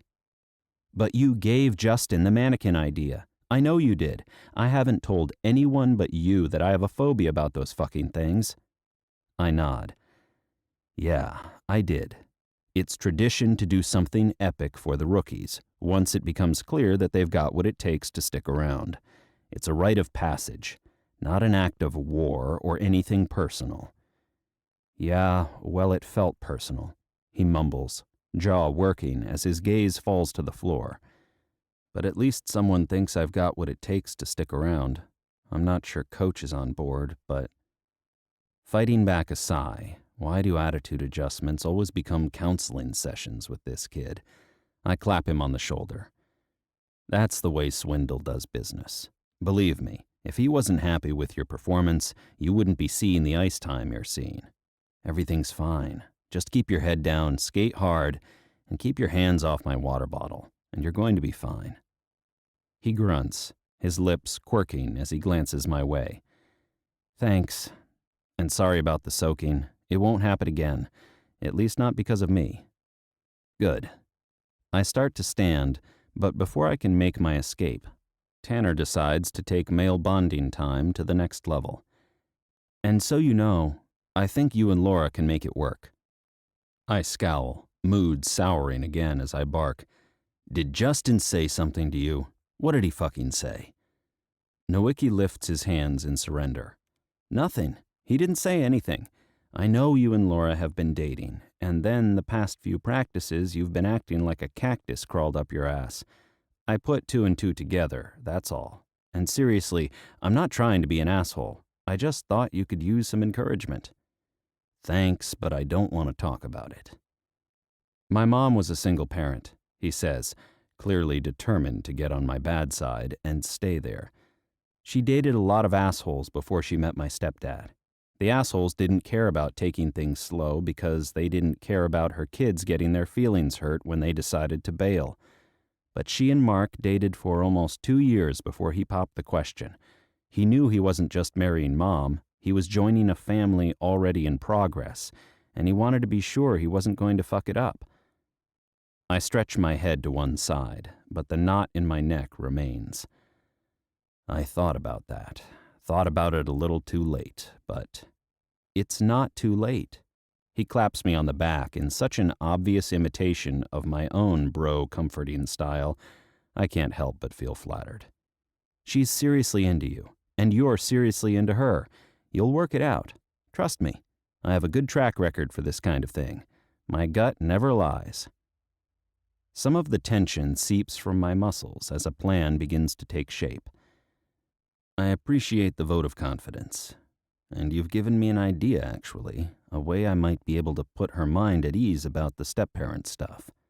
Good. So does this mean I'm off the shit list? I smile as I stand, slinging my bag strap over my shoulder. For now, but just a heads up, don't even think about starting something with Justin. He would absolutely take it as an act of war, and when it comes to pranks, he's out of his goddamned mind. Once he starts, he won't stop until he's got you in tears, begging for mercy. Nowicki's brows lift as he stands, but there's a glint in his eyes that make me think he might have to learn his lesson about Justin the hard way. Yeah, well, it might be too late to take that particular advice, Captain. But thanks anyway. Before I can ask him what he's done, a string of curses erupts behind me from the general direction of Justin's locker, and Nowicki grins. Biofreeze in his boxer briefs, he whispers, backing toward the door. Would love to stay and film this, but I've got a date tomorrow, and she likes my face without bruises on it. Nowicki flees the locker room as Justin makes a dash back to the showers, his cursing interspersed with vows to seek swift and merciless vengeance against whoever fucked with his shit. Knowing Juss is capable of figuring out Tanner is responsible for the prank and plotting his vengeance without any help from me, I head for home and my laptop. Over the next 2 hours, I write more in a single sitting than I have since college, when I would stay up all night powering out a paper I'd left to the last minute because I was always too tired after practice to stay focused on history or sociology. But tonight, the words flow and flow. I'm possessed with the need to get everything down while the way forward seems clear. There is a way forward for Laura and me. I believe that. I have to believe it, because nothing feels right without her. Chapter 23. From the texts of Chloe Daniels and Laura Collins. Laura. Hey, Chloe. I miss you. How's it going? Are you having fun at your grandma and grandpa's house? Chloe. So much fun. They have brand new kittens and 2 rabbits and a bunch of chickens I get to feed every morning. And Grandpa lets me build the fire in the fireplace all by myself. But don't tell Dad. He thinks I like fire too much. Is there such a thing as liking fire too much? No, fire is awesome. LOL. It is awesome. But it can also be scary, so be careful. And don't play with matches. And don't try to start the fire without your grandpa around. You know, on second thought, let's forget I agreed that fire was awesome, and just remember that it's dangerous and burns can be very, very painful, so you should keep a safe distance and handle it with care. You're starting to sound like Dad again. Sorry, I can't help it. I love you, and I don't want you to get hurt. I love you too, and I'm not going to get hurt. Don't worry, I've got it all under control. Smiley face. Well, good. At least that makes one of us. You want to get on Skype so I can show you the kittens? They're so cute. And I got to name them, even though Grandpa says the people who take them home might change their names. But I don't think they will because my names are so good. I named them Chewy, Chubby, Mr. Clawsome, and Chicken. Because how funny is it to have a cat named Chicken? Very funny. Those are amazing names. And I do want to see the kittens, but I'm going to have to take a rain check right now. I'm in the middle of planning something kind of urgent, and I need some feedback from you. Do you have time to give me the scoop on a few things about your dad? Of course. Do you know if he's afraid of heights? No, he's not. What about cockroaches? No, he's a lot bigger than a cockroach. Good point. What about flying? Is he afraid of flying? No, he flies all the time, silly. What about germs? I don't think so. Thunder? LOL, no. Clowns? I don't know. Clowns are scary. They really are. If a clown snuck up on me from behind, I would punch it in the nose. Me too. Really? Absolutely. If it didn't want to get punched in the nose, then it shouldn't be sneaking up behind people. Or be dressed like a clown. You make many good points, Chloe. Thank you for all your help, and have a wonderful rest of your trip. Oh, and Happy New Year. Happy New Year! See you when I get home, Laura. I miss you. I miss you too, babes. Sending lots of hugs your way. XXXX. Oh. Chapter 24. Laura. Hoping the cockroaches, clowns, germs, and fear of flying are enough false leads to throw Chloe, and Brendan, if she shares our texts with him, off the scent, I book the tickets I need and send Brendan my first message since we agreed to take a week to think things over. Meet me at this address tomorrow? 2 o'clock? And wear warm, comfortable clothes in case we decide to take a walk outside? I type in the details and only have to wait a few seconds before he texts back. Be there with bells on. Looking forward to seeing you. I've missed you this week. Taking a deep breath, I text back. Missed you too. My thumb hovers over the screen as I debate the wisdom of saying anything else. I could say that I can't wait until tomorrow, but that wouldn't be completely true. Yes, I'm dying to see him again. Our second week apart has been even more torturous than the first. But I'm also scared out of my fucking mind, and I don't want to lie to him. So I decide against saying more and slip my phone back into my purse. I hit the gym, lift weights until I'm dripping sweat and my muscles have turned to hot, aching, gelatinous ooze, and then indulge in a long sauna, hoping the combination of sweat and exhaustion will be enough to knock me out at a reasonable hour. But back at home, I lie in bed for hours, staring at the ceiling. My fevered, fearful brain comes up with approximately 300 excellent excuses to convince the Crooked Creek Bridge Company to refund my $100 deposit. But I don't get out of bed or write an email, and come morning, I don't pick up the phone. This plan might be crazy, but it's my plan, and it should vividly demonstrate how far I'm willing to go to change. Assuming I don't die. Dying would probably make changing fairly difficult. It's perfectly safe, I tell my reflection as I plait my hair into a French braid, the better to keep it out of my face while the wind is whipping past my ears and I'm trying not to faint. I dress in the same clothes I wore to go skiing with Brendan and Chloe, and then immediately strip and go with purple ski pants and a heavy silver sweater instead. I can't decide if the first outfit is lucky. Chloe and I both survived, after all. Or unlucky. We were scared to death, and I injured my knee so seriously I've had to take it easy on cardio at the gym for over a month. So I decide it's best not to take any chances. I kill an hour returning emails and tidying up my desktop, and then another hour de-junking my junk drawer, which has somehow managed to get disgusting again, even though I only moved into my new place 2 months ago. And then it's time to go.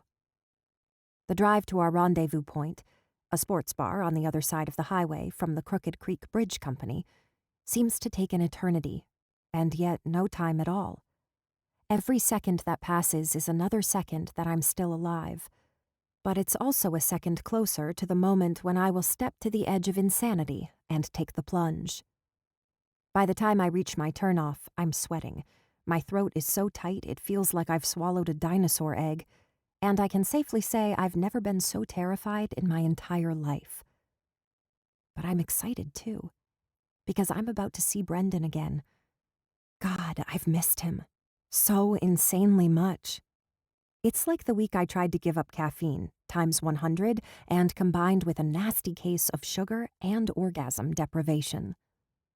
I arrived 10 minutes before 2 to find Brendan already waiting outside the sports bar, looking even more irresistible than I remember, in black ski pants and a bulky blue pullover that emphasizes his broad shoulders. He's wearing reflective glasses that complete the winter sex god vibe, but he slides them off as I step out of the car, revealing hopeful but cautious blue eyes. Those killer blue eyes that take my breath away. A group of women emerging from the nail salon on the other side of the strip mall get one look at him and stop dead, jaws dropping, before they burst into hushed, giggle-riddled conversation. He is that stunning, the kind of man who inspires giggling in grown women, and all I have to do is overcome a few of my biggest fears, and he could be mine. Forever. Until death do us part. Which could be 50 or 60 lovely years. Or about 15 minutes. It's not too late to call this off, you know. Just head inside the bar and have a beer. Brendan will never know you had something crazy planned. But I'll know. I'll know I didn't have the guts to stick to my guns, and it will haunt me every day of this fresh start. No, there's no turning back now. Onward, soldier, onward to the brink. Pulling my slinky black stretch pants from my purse, I take a deep breath and step up onto the curb beside Brendan, knowing if I delay long enough to kiss him hello and tell him how much I've missed him, I might still lose my nerve. I hold up the stretch pants, letting them dangle between 2 fingers. This is the best I could do for a blindfold. You trust me? His eyes narrow, but after only a beat, he smiles and nods just once. Of course I do. He takes the stretch pants and ties them behind his head, tucking the waistband up until only his eyes are covered. I take his hand, warmth surging up my arm, giddy to be touching him, even in this simple, innocent way. We need to get back in the car, I say, giving his broad palm a squeeze. But only for a few minutes. Our destination is close. All right. He lets me lead him back to my Subaru, where I help him squeeze into the passenger side without banging his head before hurrying around to the driver's seat. I slide in beside him and fire up the Forester. So, I've been thinking, like I said I would. My voice is breathy and my heart pounds fast again as I guide the car back toward the access road and the terror waiting on the other side of the highway. But I don't want to talk about us until we've done this thing that we're about to do. I think it will show you where I'm coming from more than words alone ever could. As long as you're not going to throw me into a pit of cockroaches, he says calmly. Or clowns. I smile. Chloe told you about our chat. She wanted to make sure she'd given you the right answers. Did she? I take the first left on the other side of the highway and then a quick right, heading for the Crooked Creek Bridge. Mostly. I'm not afraid of any of those things, but I keep food in airtight containers and have a standing appointment with a pest control company for a reason. So far, I've kept my life relatively cockroach-free, and I would like to keep it that way. And clowns? I squeeze the steering wheel tighter, following the signs to the parking lot and check-in area. I'm with Chloe. If one sneaks up behind me, I'm going to punch that creepy red-nosed fucker first and ask questions later. On a normal afternoon, that would make me laugh. But nothing is funny right now. Because we're here. And our reservation is in 15 minutes. I may only have 15 minutes left to live, and suddenly I'm so scared my lips have forgotten how to form words, and my tongue is lying on the floor of my mouth like bloated, panic-swollen roadkill. I cut the engine and sit there, breath coming fast as I convulsively flex and release my hands, trying to convince my fingers to let go of the steering wheel. Finally, Brendan asks, "Are we here?" I hum a soft, mm-hmm, and swallow hard, fighting to keep from hyperventilating as I add, "You can take the blindfold off." Brendan pushes the stretch pants up and off his head, blinking in the bright afternoon light as his eyes adjust. When he sees the sign above the little yellow cottage near the edge of the gorge, he smiles. Bungee jumping? The highest bungee jump in North America, a 250-foot drop into the Crooked Creek Gorge. I mumble, as my mouth starts to go numb and my palms break into terror sweat, making my hands slippery on the steering wheel. That's why I asked Chloe if you were afraid of heights. He turns to me with a confused look. No, I'm not. But aren't you? Terrified, I supply, nodding briskly as a hysterical laugh rises in my throat. Absolutely terrified. I can't promise that I won't throw up or pee my pants or scream loud enough to burst your eardrums, or maybe all three at the same time. And I guess I could potentially have a heart attack. I don't want to be overly dramatic, but my heart is slamming pretty hard right now, and I'm still safe in the car, so... He reaches over, pressing 2 fingers to my neck, where my pulse is bouncing beneath my skin, like a 6-year-old pumped up on sugar and let loose in a room full of trampolines. Jesus, you're not kidding. I shake my head. Nope, not kidding. I'm fine with heights as long as there are guardrails or something, but the thought of standing at the edge of a drop-off and leaning over... My eyes slide closed as my throat works convulsively, trying to swallow past the panic swelling ever larger inside of me. Swap places with me, Brendan says sternly. Slide over into the passenger seat. I'll drive us back to the bar. My eyes fly open. No, I have to do this. I can't back out now. I already put down the deposit and... Fuck the deposit. I'll cover it. You're completely white, Freckles. You look like you saw a ghost. Or I am a ghost. I try to joke, but I still sound terrified. Scoot over before you pass out. He reaches for his door. No, I cry, making Brendan spin back to me with arched brows. Sorry, I didn't mean to yell. I don't want to give up. This is a symbolic journey, Brendan. If I fail at this, who's to say I won't fail at the other stuff?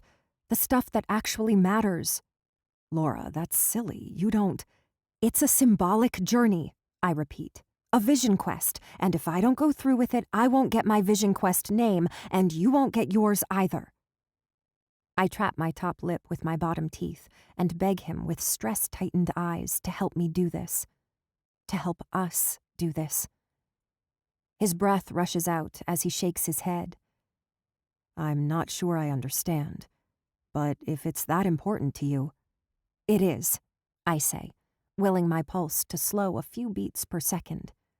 I need to prove to myself that I can do this, that I can overcome my fears and change and jump when it's time to jump. All right. His gaze softens in a way that makes me think he understands more than he's letting on. Then we should probably start by getting out of the car. Yes, I nod, and keep nodding for way too long, while my hands remain stubbornly glued to the sweat-slick steering wheel.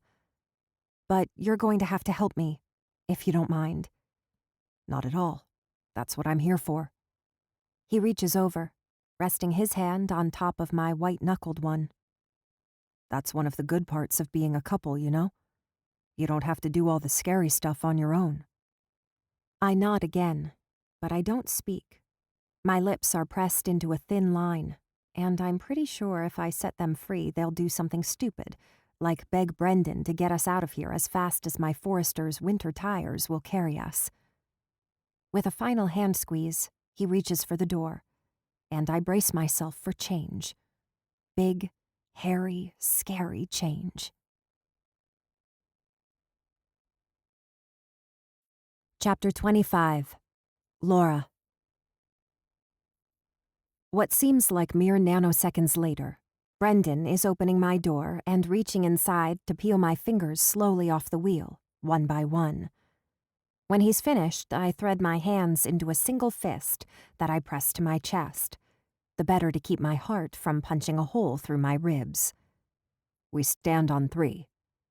His tone is firm and even, inviting no discussion. 1, 2, 3.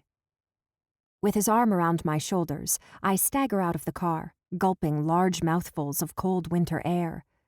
It can't be more than 30 degrees, but my heavy sweater is too hot. I'm sweating like I just finished a 5K, and my cheeks feel simultaneously flushed and bloodless.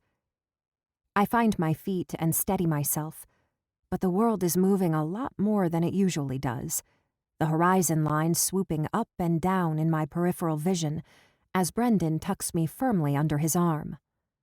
Now we walk, he says, 1 foot in front of the other until we reach the sign-in desk. My chin bobs.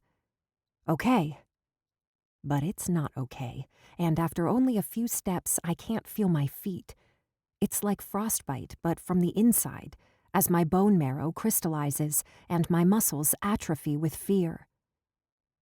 I had a dream about you last night, Brendan says, distracting me from my rapidly numbing extremities.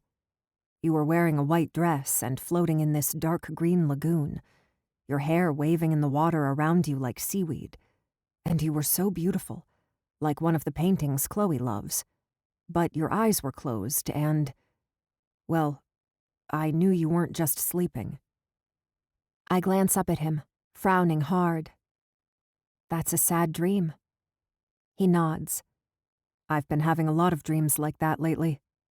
I think it's my subconscious testing me, seeing if I've really got what it takes to move on. I wrap my arm around his waist, offering what support I can, considering I would dissolve into a puddle of terror if he stopped propping me up.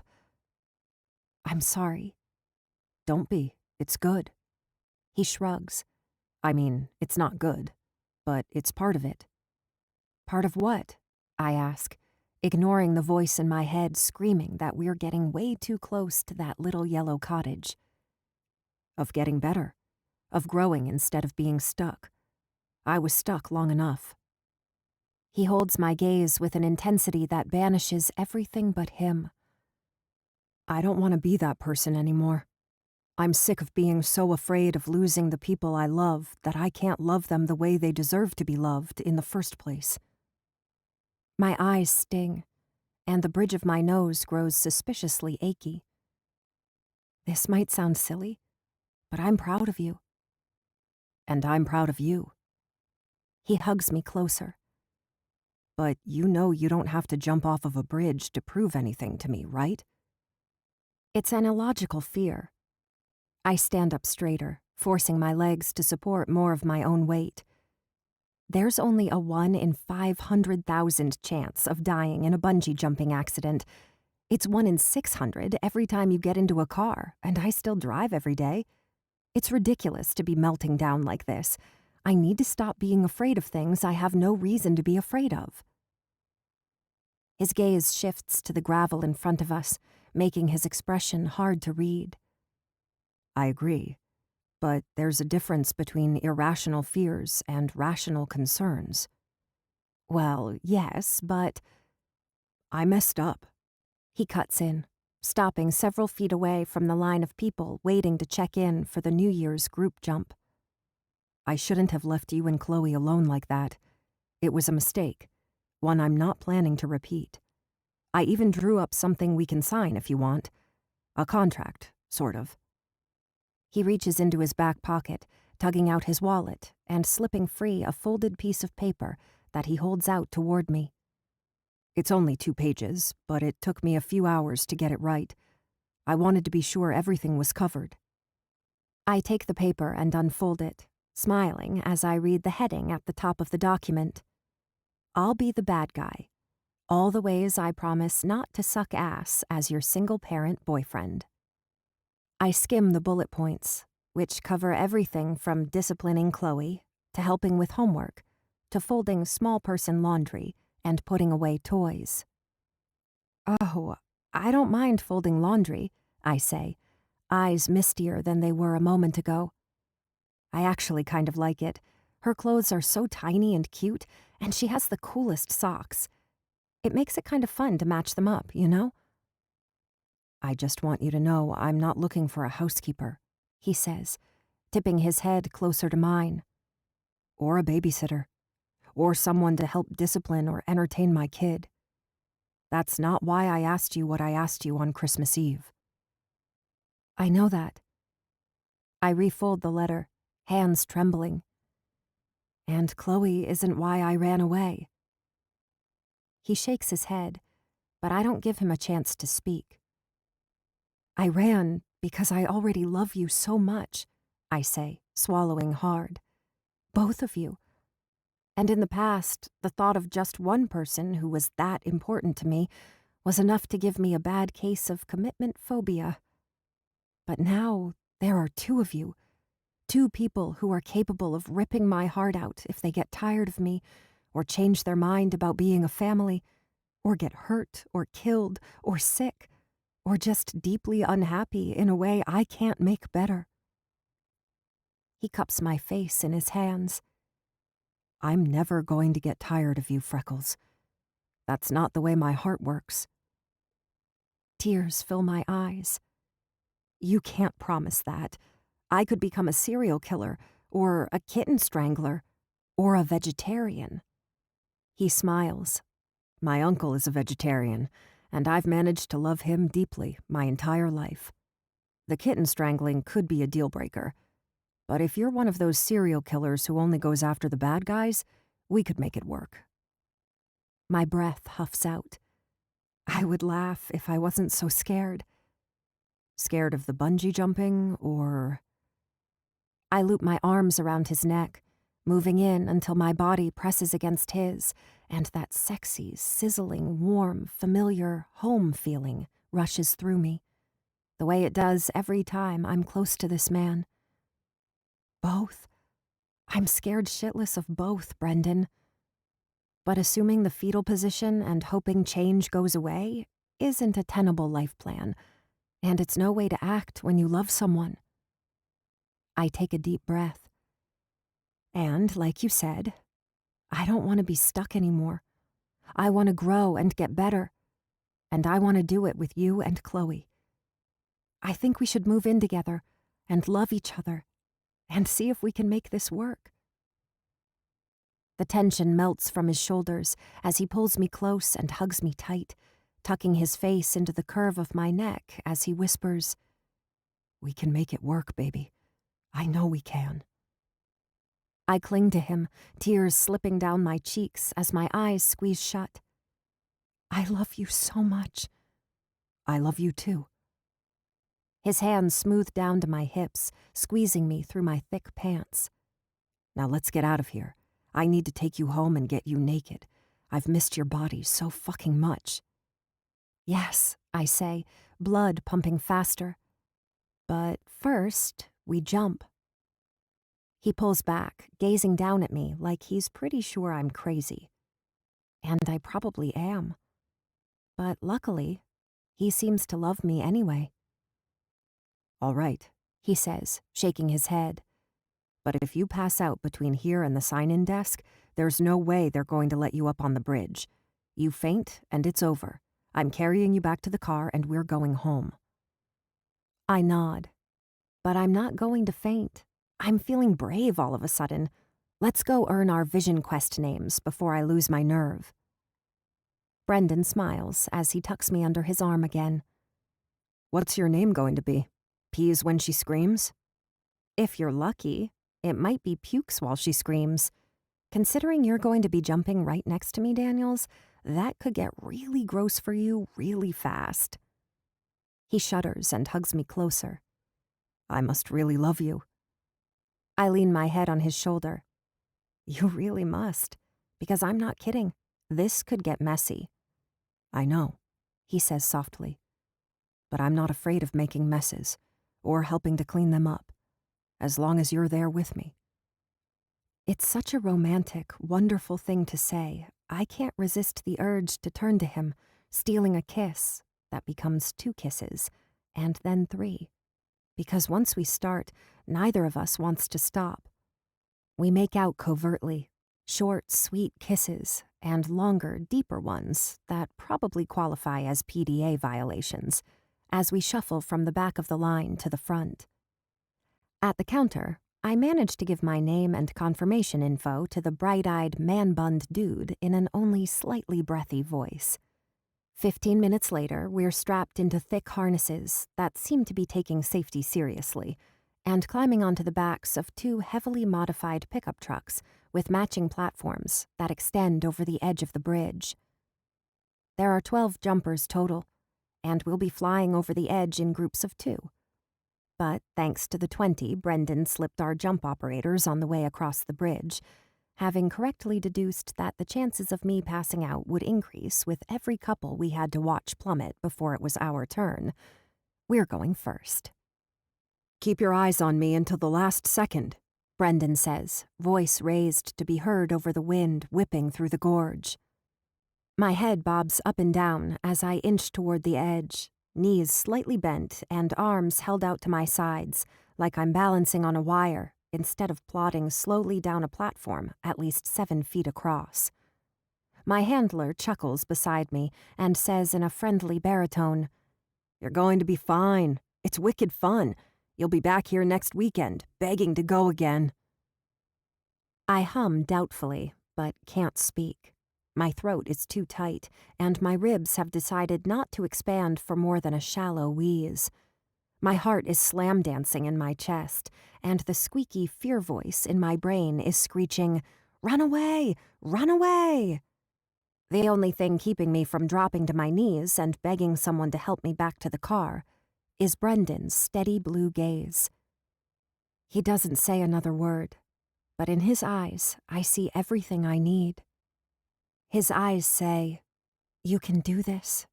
But if you can't, it's okay. Whatever you choose, I'm here with you, because I believe in you, and I love you, and you're not alone." And for the first time in my life, change isn't as scary as the thought of not being with this person. This strong, sweet, brave, incredible person who I love with my entire heart, and who loves me just the way I am. "Love you," I mouth as we reach the edge and our feet are wrapped up for the final plunge. "Love you too," Brendan mouths back with a grin and a nod toward the great unknown. My heart does a swan dive in my chest, making it feel like part of me is already falling as I nod back. Falling. Falling. And then, with our eyes still locked, Brendan and I bend our knees, brace ourselves, and fly. Epilogue. The following summer. Brendan. Hurry! Chloe pinwheels her arm, eyes wide and impatient. We're going to miss the sunset if we don't hurry. You run ahead and find us a spot, I say. Just stay back from the edge until Laura and I get there. And make sure you pull your kite in and hold on tight before you climb up, Laura adds. The wind is stronger up there. Got it. Chloe gives Laura a thumbs up before dashing down the beach, pulling her mermaid kite behind her, her braids bouncing as her bare feet smack the damp sand. Beside me, my favorite other redhead is looking ridiculously sexy in a green swimsuit cover-up that barely conceals her ass, granting me peekaboo glimpses of the black bikini underneath as the wind whips along the coast. I'm already counting the hours until it's time to tuck Chloe in with the rest of the kids spending the night at the beach home Justin rented for his birthday. Then we can retreat to our private room where I will demonstrate my continued commitment to making Laura come again and again until she's so exhausted I'll have to carry her to the shower to clean up before bed. Stop it, she whispers, a grin stretching across her face. Stop what? I reach over to cup her ass as we walk, unable to resist the lure of her fine-as-hell backside. She puts her hand to my chest, playfully pushing me away. That, you're going to gross Chloe out again. Chloe is going to have to get over it. I wrap my arm around Laura's waist, pulling her close. I can't be expected to keep my hands to myself when you walk around looking like that. She laughs.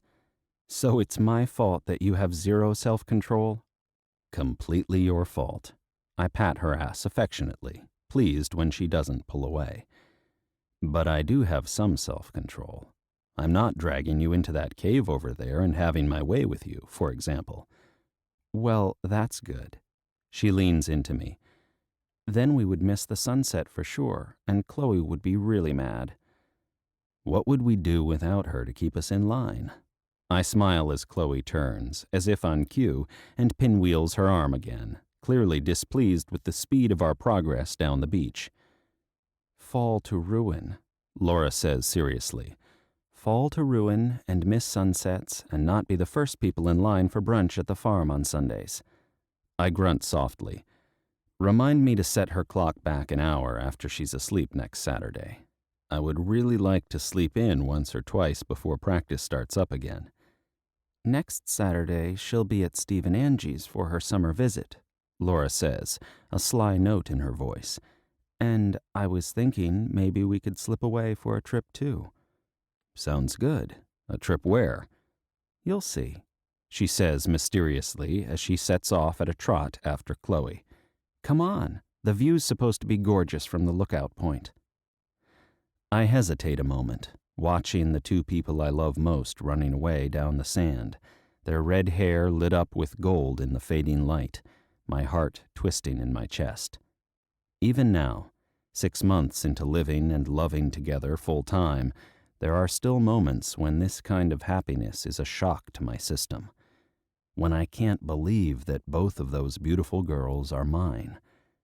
that they're my family, and they love me, and more importantly, they let me love them. No holding back, no hiding, no keeping it toned down or tamed, or pretending I'm not a sappy bastard who gets tears in his eyes at weird moments when it hits me all over again how lucky I am. I know someday things will get hard again. Someday that little girl I love will grow and change the way she's changed before, becoming someone different than the sweet, snuffly baby who slept on my chest, or the toddler who squealed with delight when I launched her into the air above my head so she could fly. This version of Chloe will pass away, gone forever. It hurts to know how short my time with each incarnation of her will be, but it's also part of what makes every second so precious. Someday Laura and I will change too, slower than the lightning flash of a baby growing into a wild, silly, wonderful girl, but we'll still be different.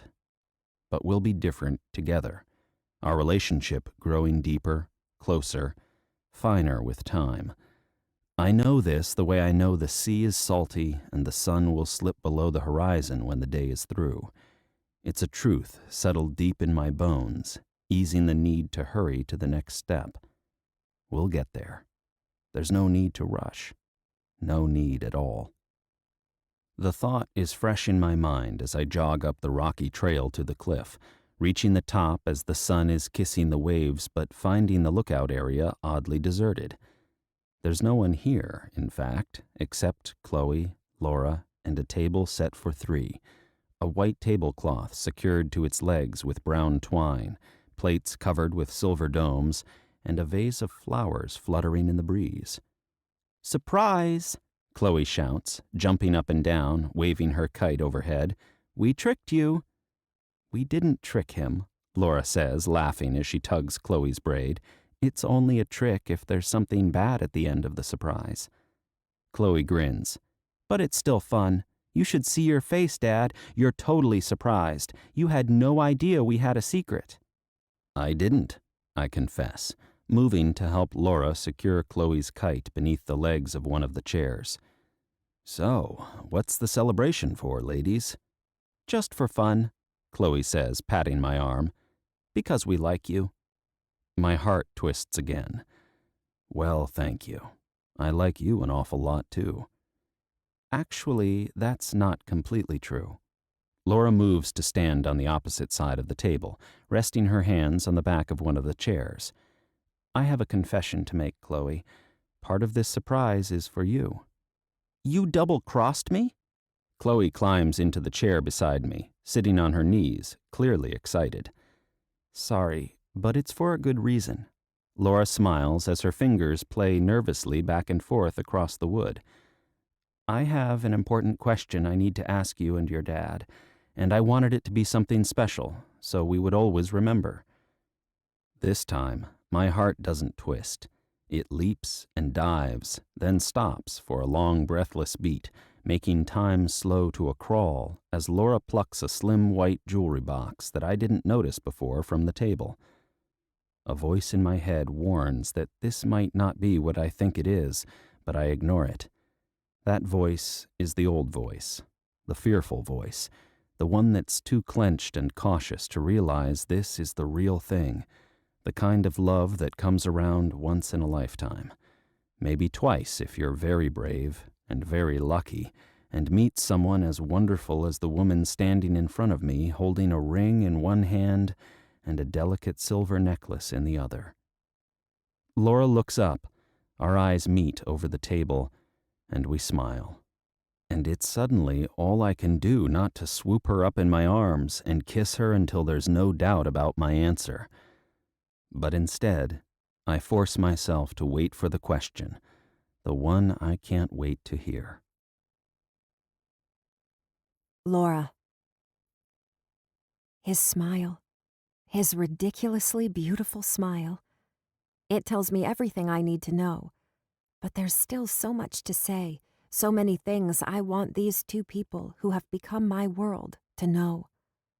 They are my family, my home, my safe place, no matter how rough a day I've had at work or how many scary things are going on in the world. Now, if I can manage to keep from bursting into tears before I get all my words out.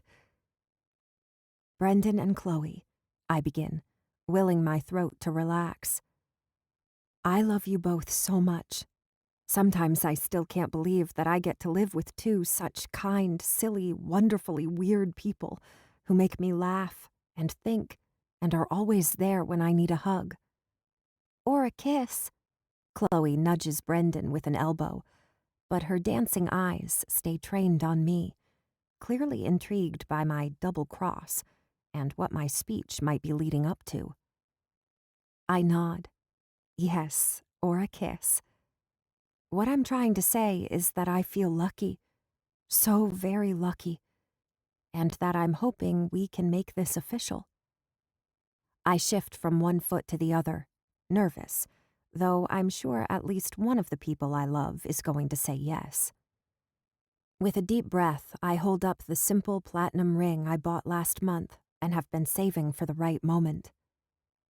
Brendan, you make me happier than I thought I could be. Every day, in 100 different ways, you remind me that I am loved, special, and appreciated. I wake up excited to see the sun rise in a way I've never been before, because it means I get to share another day with you and our girl. His eyes start to shine, which makes my nose burn, and before I know it, tears are slipping down my cheeks. But I'm smiling too, because Brendan is already nodding yes, even before I add, the only way life could get any better is if maybe you would agree to be my husband? Maybe? Yes, yes, and hell yes. He snatches me up in a hug, squeezing me so tight I start to laugh with relief, and a bone-deep gratitude that helps banish the last of my nerves as Brendan sets me back on my feet. My next question is for you, Chloe. I turn to her, holding up the necklace with the two hearts entwined, one little and one big, that I hope will always make her think of us and how much I love her. Would you do me the very great honor of being my stepdaughter? Forever? She asks, eyes wide as she blinks up at me. Yes, I promise. Or as close to it as we can get. I know you'll be in my heart forever. Do you think that will be good enough? She nods slowly, her chin dimpling as she reaches for the necklace, only to pull her hands away at the last second. Will you put it on for me? There's a shy note in her voice I'm not used to, that makes it even harder to keep from snotting all over myself. Yes, I will. It would be my pleasure. I brush her braids out of the way and guide the necklace around her neck. I'm still bleary-eyed, so it takes a couple of tries, but finally I get the clasp to catch, and Chloe smiles, beaming up at Brendan. Look, Dad. She brings her hand to the necklace, touching it gently. I see. Brendan sniffs as he swipes a thumb under his eye. It's beautiful, baby. You're crying, Chloe says accusingly, brows furrowing. I'm just really happy, he says, laugh-sniffing as he loops his arms around me from behind. Very, very happy. He kisses the top of my head. Now we only need one more thing, and we'll be ready to go. What's that? Chloe asks as she spins the charm between her fingers. Dinner and extra dessert? Brendan and I both laugh-sniff at that one. Yes, dinner and dessert, he agrees. And a ring for Laura. Luckily, I happen to have one of those back at the house. Or it might be in your luggage. I turn in his arms. Where I put it, in case you didn't want to be the only one sporting an engagement ring at breakfast tomorrow. Brendan smiles, clearly pleased and happy and in love with me, which is still a miraculous turn of events I'm thankful for every day. Sexy and smart, and beautiful, and thoughtful, and good to me and my baby. How did I get so lucky, Freckles? I'm not a baby, Chloe announces firmly, making Brendan and I smile again. Absolutely not. I wink at Brendan before adding in a softer voice. Diana will be here in about 45 minutes to get Chloe, so we should probably eat. I thought we might want to stay and watch the stars come out over a bottle of champagne I happen to have stored in a cooler beneath the table. You are so sexy right now, he says with a soft growl. Ew, stop, Chloe says. But she's grinning as she climbs back into her seat at the table. I'm getting ready to eat, for goodness sake. I can't help it. Brendan pats my ass one last time before he pulls out my chair. I'm crazy in love with your future stepmom. Do I get to be the flower girl? Chloe's eyes light up like she just spotted a mermaid unicorn swimming in the waves behind us. At the wedding? I do, right? Who else would you pick? The next 30 minutes we spend watching the sunset and eating grilled shrimp salad with mango dressing, Chloe's favorite, while discussing the flower girl dress, which is clearly a much more pressing concern than what the bride will be wearing to the wedding, and whether or not crowns of flowers will be mandatory attire for anyone wishing to attend this celebration. We end the meal with giant blueberry muffins with sugar baked into the top, another of Chloe's favorites, and a treat that qualifies as double dessert, and are finishing up just as Diana appears on the path leading up to the lookout point. Looks like congratulations are in order, she says, holding one arm out to Brendan while the other reaches my way. Bring it in here, you two. I'm so happy for you. It couldn't happen to two more wonderful people. And me too, Chloe adds. I got a necklace. Diana makes some appropriately impressed sounds over Chloe's new necklace. And then, after some very sweet kisses and hugs from our favorite nearly 8-year-old, Brendan and I are finally alone. Thank you. His fingers glide into my hair as I step into his arms. For including her. It made it so special. She's never going to forget that she was a part of this, of the day we promised to be a family. I sniff, pressing my lips together as my eyes start to fill again. You're welcome, but you have to stop or I'm going to cry again. That's okay. You're sexy when you cry, he says, making me laugh. I'm still smiling when his lips meet mine, but soon laughter is the last thing on my mind as Brendan's tongue strokes into my mouth and his fingers tease along the place where my bikini bottom meets my skin. We can't, I mumble against his lips. Someone might see. No, they won't. His fingers slip beneath my suit, teasing closer to where I ache for him. It's almost dark. But it's not dark yet. I lean back, placing a hand on his chest. And I haven't had a single glass of champagne. But if I give you champagne, you'll agree to anything, Freckles. Exactly, I whisper, smiling up at him as I wiggle my eyebrows suggestively. His eyes glitter, and his lips curve into a wicked grin. As long as you won't accuse me of taking advantage when you're sober tomorrow morning. The only thing I'll accuse you of is being a coward if you refuse to get me tipsy and do naughty things to me under the stars. Consider it done, baby, he promises. After 2 glasses of champagne, shared on a large flat rock with a killer view of the waves going dark, as the stars wink on in the sky and fires flicker to life on the beach, Brendan pulls me onto his lap, guiding my knees to either side of his hips. And then his hands are everywhere. The waves crash, and my head spins because I am drunk on love and desire and this beautiful man who will one day soon be my husband. And even though I nearly fall and twist my ankle later, stumbling down the trail to the beach in the dark while tipsy on champagne and love, it is the best night ever. The very best. Sure to be followed by many even better nights to come.